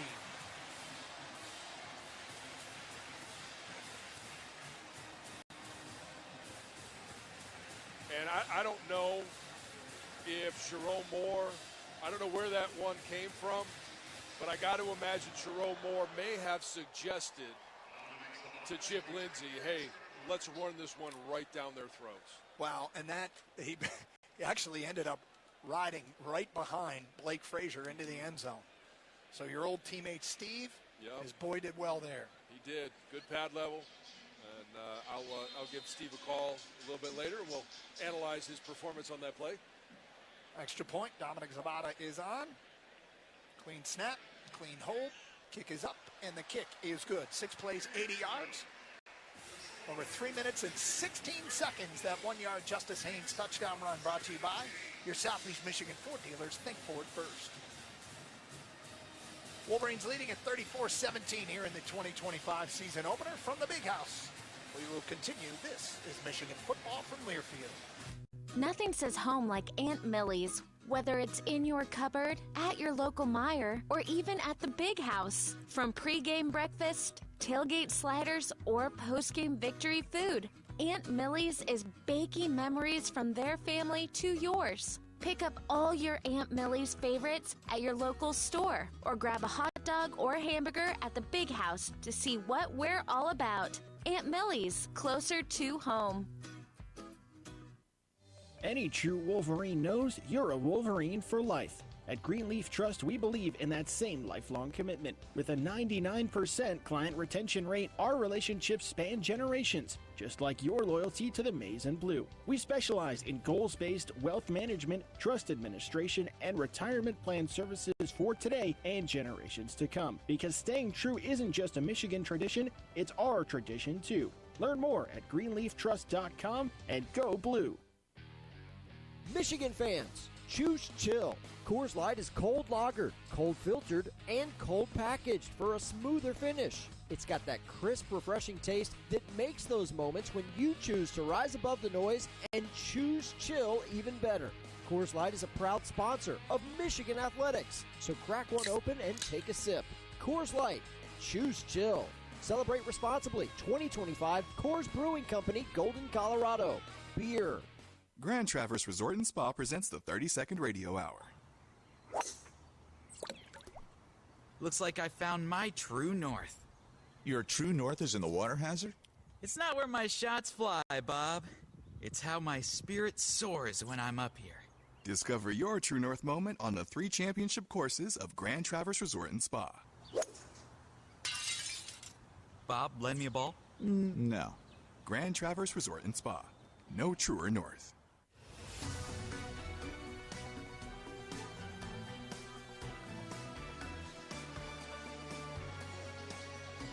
The Karsh, John Jansen back at the big house. 34-17, Michigan on top of New Mexico.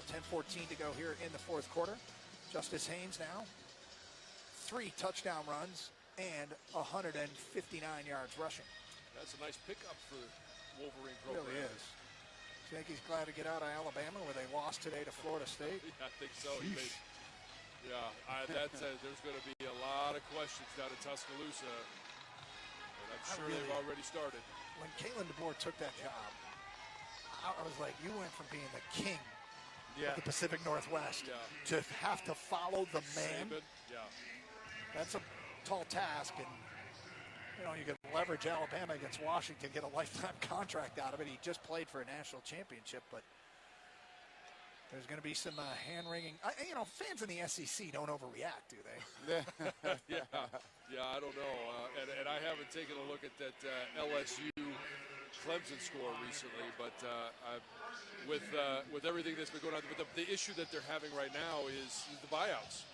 We've talked about this. I mean, it's $60 million buyout if that's LSU. Players. In this day and age, that's $60 million worth of players. Yeah. Kickoff went into the end zone. The ball will be spotted at the 25-yard line.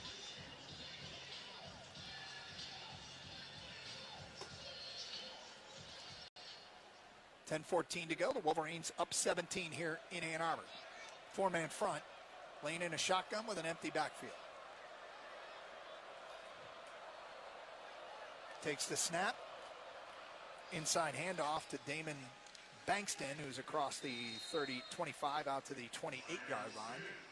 Gain of 3 on first down. And you got to imagine with the clock ticking down with now just exactly 10 minutes left in this game, down 17 points, they're not going to be running the ball off tackle very frequently. And Michigan is lining up as such. They've only got 3 bigs up front. Now they got 4 with Dom in there. Cole Sullivan is in at linebacker. Also, Jaden Sanders, the freshman defensive back. 2nd down and 7. Laying in a shotgun, empty backfield. Quick wide receiver screen, it's dropped. Michael Buckley was out there, and he put it on the carpet. It'll be 3rd and long for the Lobos. It's an opportunity for that defensive front. One of my keys to the game was how they're going to generate pressure. And we've seen Ernie Hausman put pressure on. Obviously, TJ Guy with the sack. Jay Sean had some pressure. Now we need to see some of these guys one-on-one matchups. What are you going to do to win your one-on-one matchup?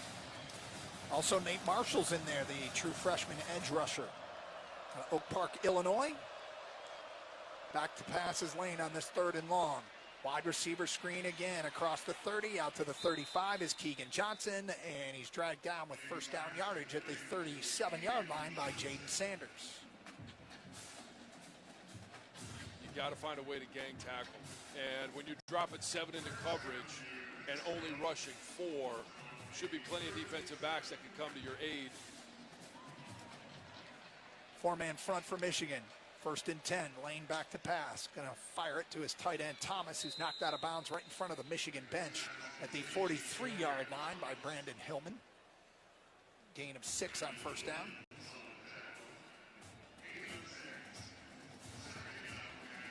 Well, Eno and Dom Nichols on one side. I wouldn't be surprised to see. Eno does a really nice job of working some of those games. To see maybe a TE stunt to try and generate a little bit of pressure from this right defensive side. Four-man front for Michigan. Shotgun, back to pass is Lane. He's going to roll out to his right, looking downfield. Now he's going to run 45, 50 into Michigan territory, and he's dragged down at the 46-yard line. Move the chains again. Ernest Hausman on the stop. 8:16 to go. Michigan up 17. Mexico going quickly. Michigan might have too many men on the field. Lane takes the snap, turns and hands it off to Bankston up the middle across the 45 down to the 42-yard line. A gain of 5 on first down. Jimmy Roller on the stop. Bankston last year at Weber State over 1,100 yards rushing. And with the tempo that New Mexico is playing with right now, there's not a chance for Michigan to make any substitutions. Lane takes the snap, back to pass, steps up in the pocket and delivers. Got his man Buckley at the 25, 20. Escapes one tackler and down to the 17-yard line. First down into the Michigan red zone. He didn't gain much after first contact, but there were at least 2 missed tackles. That's something Sharon had talked about in the pregame, is we don't want to have a lot of missed tackles. We want to take our shots at guys, but you got to make sure that you wrap up and bring them down. This receiver, Michael Buckley, on the roster, it says he's from Cabo San Lucas, Mexico. They have a high school football program down there. First and 10 from the Michigan 17-yard line. Shotgun for Lane. Takes the snap. Back to pass. He's going to step up. Lob one towards the end zone. This is a jump ball, and it is intercepted. Who pulled that down? Was it Cole Sullivan? Yeah, I think so. Was it Mason Curtis? I think it was Cole Sullivan. Sullivan, yep, Sullivan. There you go. Cole Sullivan, the sophomore out of Pittsburgh. Boy, did they rave about him all camp. And he's going to be an important player if Jayshawn Barham is out next week. A jump ball, and the linebacker, Cole Sullivan, came down with it at the 3-yard line. It was dropped right there, and that's where Michigan will take over. And the importance of that one was the fact that, hey, it was the pressure up front, and Jack Lane got hit just as he was throwing it by Marshall. Nate Marshall, a freshman, so a couple of young players making a play there. It'll be Michigan football when we continue. This is Michigan football from Learfield. People can't have access to quality medical care without affordable health insurance. At Blue Cross Blue Shield of Michigan, we understand increasing health insurance costs are becoming more of a strain on the budgets of the businesses and people we serve. Affordability matters. It affects real families, real decisions, and real care. That's why at Blue Cross we're dedicated to finding solutions. To learn about this critical issue and our efforts to make healthcare affordable for all, visit mibluedaily.com/affordability today. Today's game is brought to you by Progressive Insurance. Insurance for motorcycles, boats, and RVs. For protection on the road and on the water. See how much you can save at 1-800-PROGRESSIVE and Progressive.com. This is the Michigan Sports Network from Learfield. The Ford Summer Sales Event is on now at your Southeast Michigan Ford dealers. So make it your best summer ever with Ford. Check out the 2025 Ford F-150 Hybrid. Easy Plan customers who trade in their current vehicle can lease an F-150 Hybrid Super Crew 4x4 for $459 a month for 36 months, with only $459 cash due at signing. Payment includes waived security deposit, excludes title, taxes, and license fees. Not all buyers will qualify for low-mileage Ford Credit Red Carpet Lease. Payment includes $1,000 Summer Sales Event RCO cash, $2,250 Trade Assist, and $150 AXCD BFG Open Bonus Cash. Offer only valid on Package 302A. Take new retail delivery from an authorized Ford dealer stock by September 2nd. See dealer for qualifications and details. So lease an F-150 Hybrid Super Crew 4x4 for $459 a month for 36 months during the Ford Summer Sales Event. Only at your Southeast Michigan Ford dealers.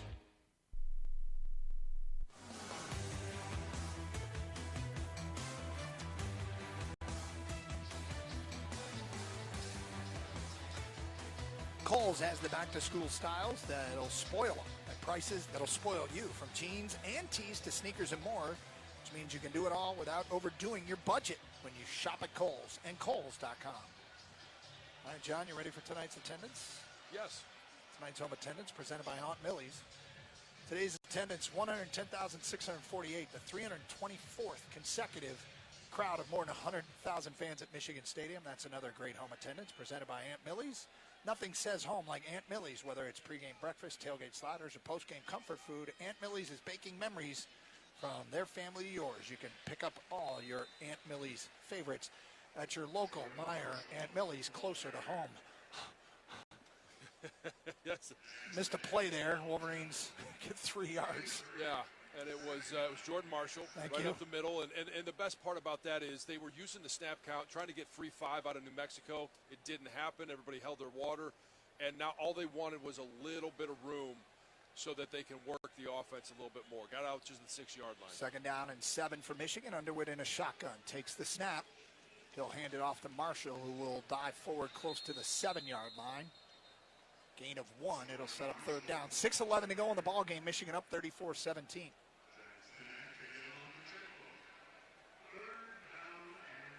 No, and we're starting to see this offensive line. They only gained a yard on that one, but on that original play, they came off the ball low. I'd like to see them. I would expect to see a pass here from Bryce, but on some of these 1st and 2nd down runs, got to remember pad level. 3rd down and 6 for Michigan. Underwood in a shotgun. Back to pass. Going to deliver to Marlon Klein at the 10 out to the 11-yard line, short of the sticks. And with 5.5 to go and Michigan up 17, they will likely be inclined to punt here. And that's just another one we talked about in the first half. You come up a yard shy on your route, you got to know where the sticks are. Run your route so that when you catch the ball, you're at the sticks. So Hudson Hollenbach will be standing in his own end zone for this punt.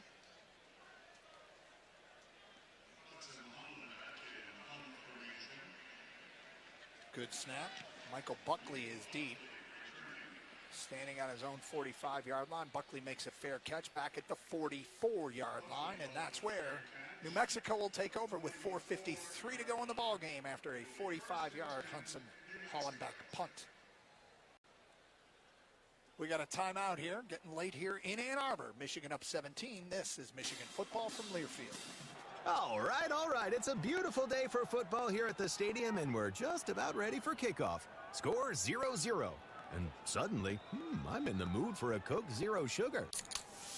Real Coke taste, zero sugar. Now that's a winning combo. Yeah, crisp, refreshing. That hits the spot. When it comes to great taste, Coke Zero Sugar's always on the scoreboard. Coke Zero Sugar. Real Coke taste, zero sugar. Experiencing a Wolverines game is a lot like life. We honor traditions. We shed tears for a loss, but also for a win. And every time we step on the field, it's a chance for greatness. Farm Bureau Insurance sees the connection and is a proud sponsor of University of Michigan athletics. From financial security to a helping hand, Farm Bureau understands the experience matters. Find an agent who can protect what matters to you. If you haven't listened to the Defend the Block podcast, here's what you've been missing. Liv Olson here with us. People coach recruits, and she wants to build a strong culture, and then that helps fit into the little puzzle of our chemistry and playing well together. So I think it wasn't as hard as people thought it was going to be for us to mesh. Defend the Block, covering Michigan basketball all year long on MGO Blue Podcasts. Subscribe on Apple, Spotify, or wherever you get your podcasts. Are you interested in a career in metals and plastics distribution? Join the Alro team. Alro Steel and Alro Plastics have over 3,000 teammates in 80 locations covering 16 states. At Alro, you will receive extensive upfront training with many opportunities for advancement. Our core values include loyalty, honesty, and integrity. We offer competitive compensation and an excellent benefits package. Apply today at careers.alro.com. Today's game is presented by the leaders and best at Michigan medicine. There's a difference between an answer and a Michigan answer. To find your Michigan answer, visit MichiganAnswers.com. Wolverines, Lobos. Now let's return to Michigan Stadium for more of the action. It's time to spotlight today's best in the game, brought to you by Old Dominion Freight Line. John, what do you got? It's got to be Justice Haynes, 15 yards, 159 15 carries, 159 yards, so it's just over 10 yards per carry. And on the backs of, his first touchdown, that was 56 yards, had a 59-yard run, set up his third touchdown. It's been a great performance by him. And one of the things you love is it's the big play capability. Whether it's in the backfield, we've seen some big catches, but we haven't had those, touchdown catches. He's been special. Shotgun for Lane from his own 44-yard line. Back to pass, fires far side, complete near the 50 and dropped immediately out there by Elijah Dotson is the receiver. Gain of 5. Old Dominion Freight Line works hard to be the best in the game and is proud to support those striving to be the best in theirs.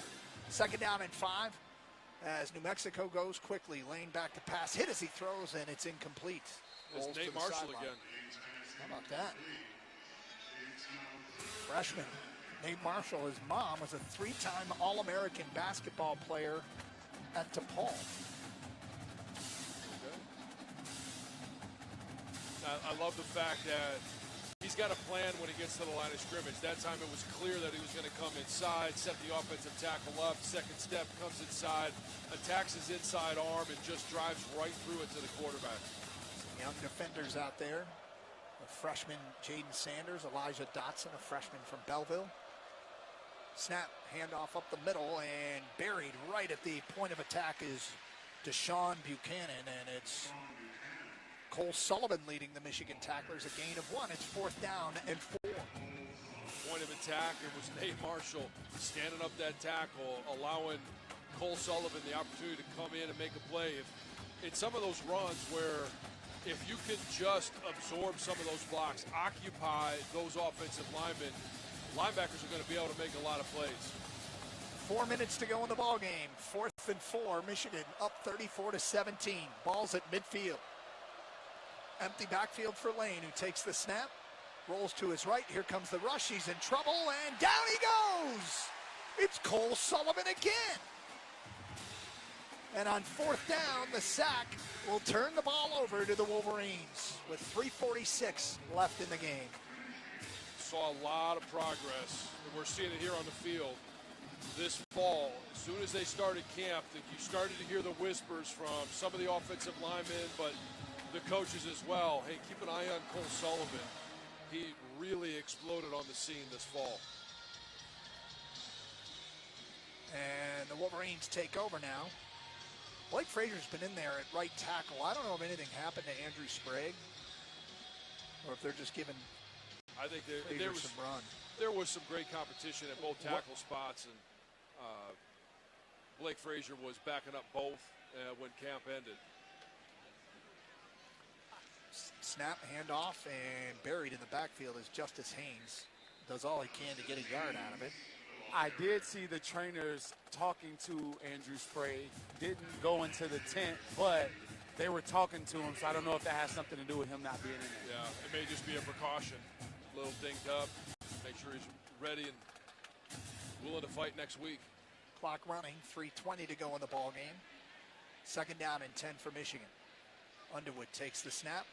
Play action, back to pass. All kinds of time. He's going to deliver downfield and overthrows his intended receiver, Marlon Klein, at the 20-yard line.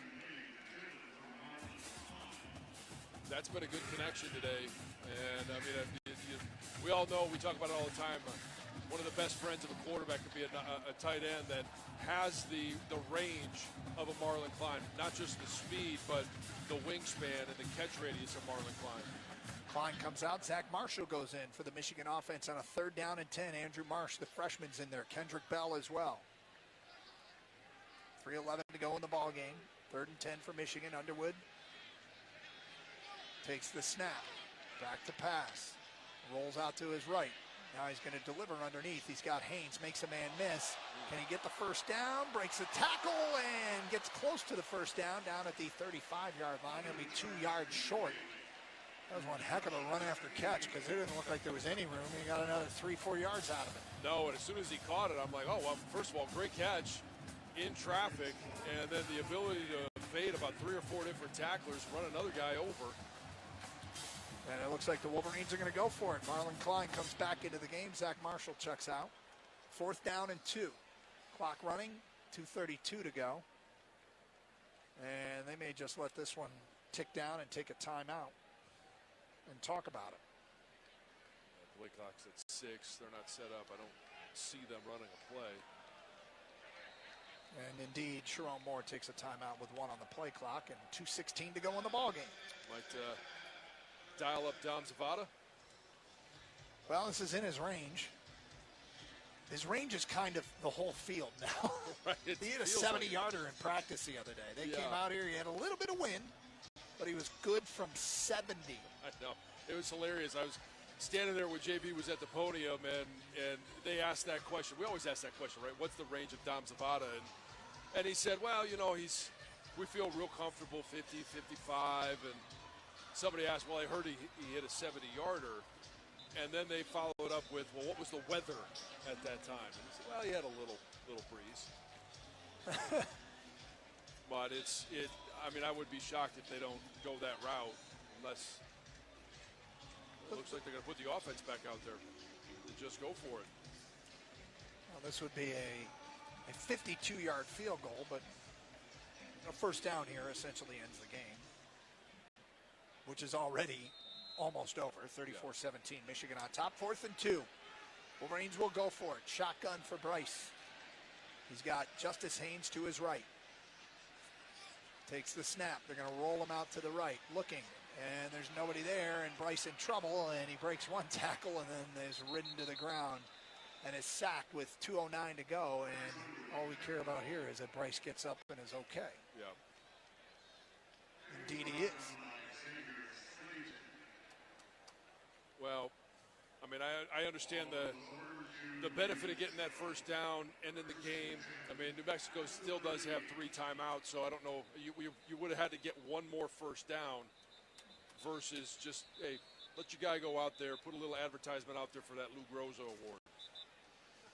Well, wonder if Jack Lane was hoping they get it so he doesn't have to take any more hits. The last few series he has been beat up. Yeah, and he's been running from Nate Marshall for about the last 2 series.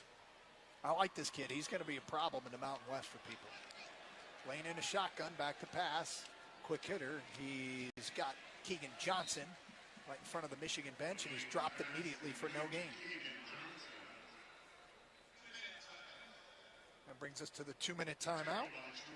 This last call is presented by Founders Brewing Company, a proud sponsor of Michigan Athletics. It's not a Michigan game day without a Michigan-made beer.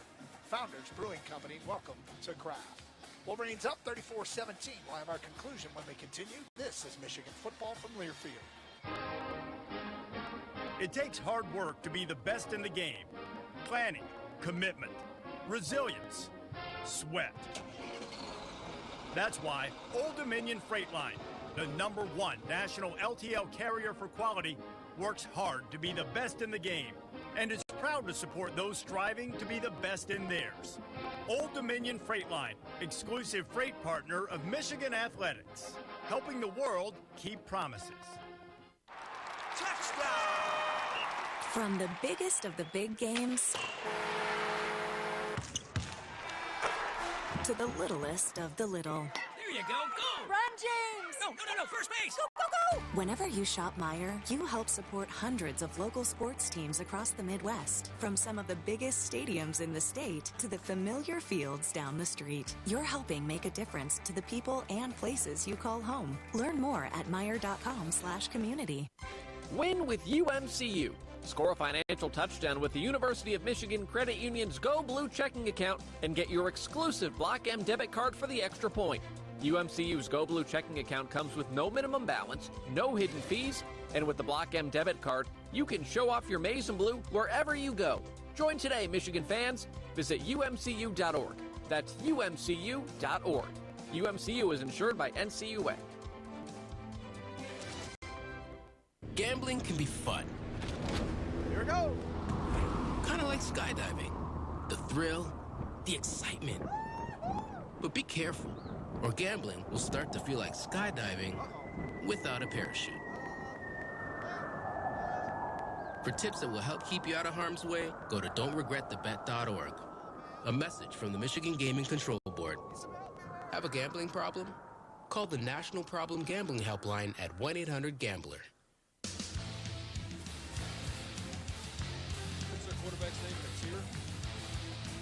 Let's preview the upcoming schedule brought to you by Meyer. It's Michigan and Oklahoma next Saturday. Oklahoma won today 35-3, led by quarterback John Mateer, who went 30 for 37 for 392 yards, 3 touchdowns. He also ran for 1. Wolverines defense will have their hands full. Yeah, he's a true dual-threat quarterback, and not only that, but they went to the transfer portal, got a running back from Cal, a receiver from Arkansas Pine Bluff, another one healthy from last year, so they're going to be a much-improved team over what we saw on the film last year. 2nd and 12, and Lane's going to take a shot down the far sideline for Keegan Johnson, and we're going to get a flag, and it looks like Jaden Sanders is going to get a PI on a ball that landed near the bench. It's Elijah Dotson, rather, out there. I got to believe there's a conversation going on right now that says that ball was uncatchable.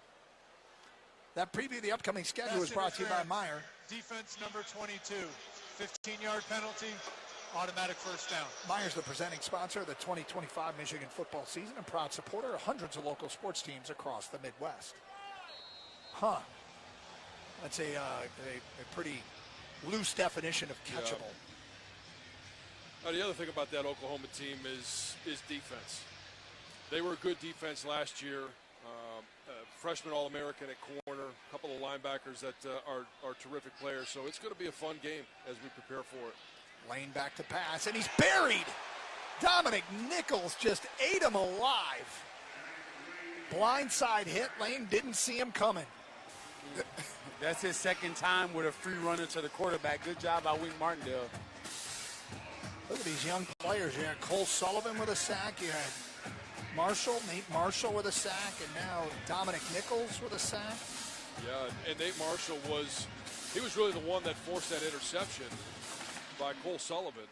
Loss of 7 on the play. It'll be 2nd down and 17. Clock running, 1:15 to go in the ball game. Wolverines up 17 points. Lane takes the snap.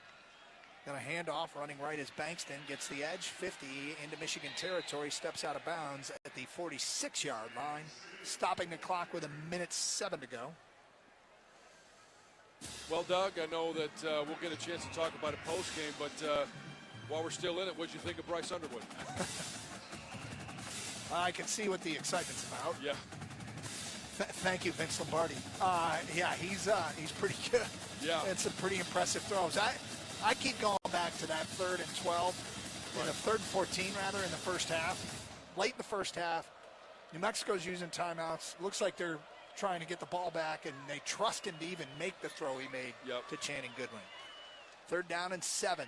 They go tight end screen on the near side and drag down short of the sticks is Cade Keith, tackled by Jordan Young.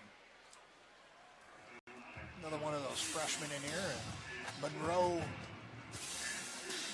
North Carolina product. Yeah, Wink really likes, as we're seeing here, a lot of these young defenders. We may not see a lot of them next week, but as the season goes on and they get into the Big Ten schedule, some of these young players you're going to see a lot of. 4th and 2, and Lane delivers to Damon Bankston, who steps out of bounds at the 34-yard line of the Wolverines. Good for a first down. Jaden Sanders, another one of those freshmen in on coverage there. 33 seconds to go in the ball game. Wolverines up 17. I know all the starters on the sideline are rooting for these kids to not let them in the end zone here late. 3 receivers split wide right for New Mexico. 1 to the left. Bankston motions out of the backfield, back to pass. Flag is down. Bankston's going to lob it down the near sideline. And is it intercepted? It might have been. Yep, they're going to say intercepted by Jordan Young, diving out of bounds. But we await the flag. It was a free play. There was 2 Wolverines jumped off sides. Offside, defense number 88. 5-yard penalty, still first down. It's too bad he got caught. He was the least guilty of the 2. That was Lugard and Apaye.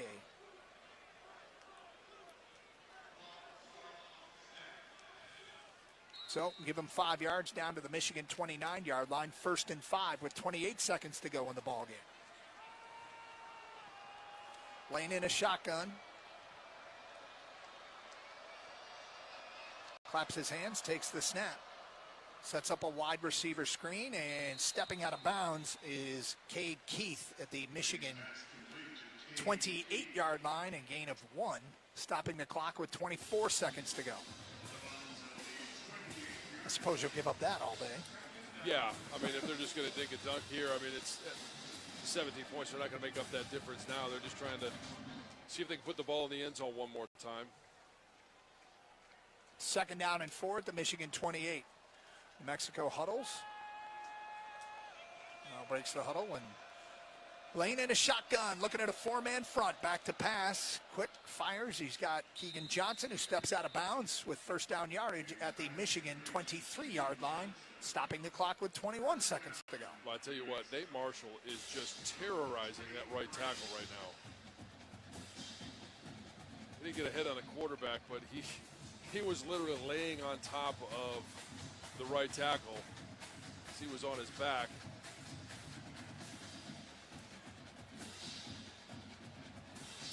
From the Michigan 23-yard line, 21 seconds left in the ball game. 3 receivers split wide to the right, 1 to the left. They bring Keith in motion back to the line of scrimmage. They're going to roll out Lane to the right. He's going to deliver. He's got Bankston inside the 15, knocked out of bounds. Actually going to say he stepped out at the 17-yard line for a gain of 6. It'll be 2nd down and 4 with 15 seconds to go. This is the longest last 2 minutes. It certainly is. I could ever remember. Yeah. They're running like 4-second plays. Yeah. But it does give these young players more opportunity. Sure. I know we have a little angst about being able to get this game over with, but the young players are getting some great reps here. Lane bobbles the snap, will deliver far side. He's got Keegan Johnson for a first down at the 12, and he's knocked out of bounds with 10 seconds to go. Another 5-second play.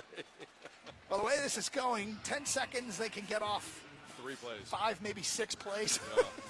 Jeez.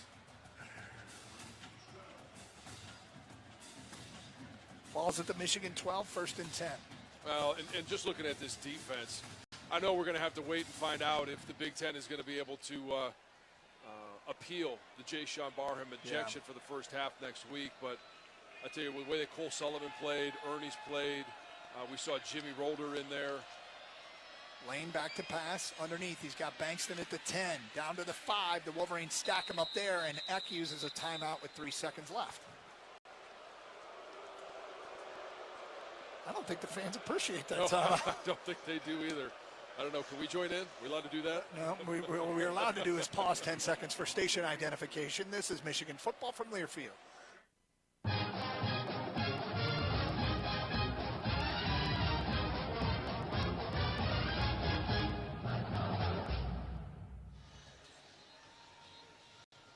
You don't want to test your depth because of a suspension, and certainly not because of an injury, but that linebacker position is very deep and very talented. You'd like to be at full strength going into the first half of that Oklahoma game. All right, we got one play here for New Mexico to try and cut into this 17-point Michigan lead and make it a little more respectable. Hey, they worked on some things here for the future, right? Jack Lane in a shotgun from the 5, takes the snap, back to pass. Wolverines blitz, he's in trouble, and down he goes. And that will end the ball game. Troy Bowles, blitzing from his linebacker spot, takes down Jack Lane, and Michigan closes out a 34-17 victory here at the Big House.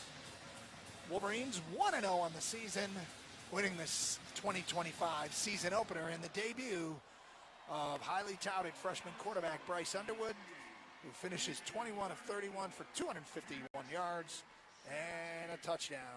And the Wolverines now they got a big test as they go on the road to Norman, Oklahoma next Saturday night to take on the Sooners.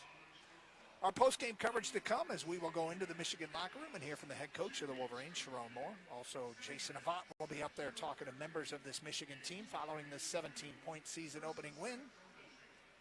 Jack Miller will be along with analysis, as well as Brian Bush and Rob Joyce with scores from around the country. Stick with us, lots to do from here in Ann Arbor. 34-17 your final. This is Michigan football.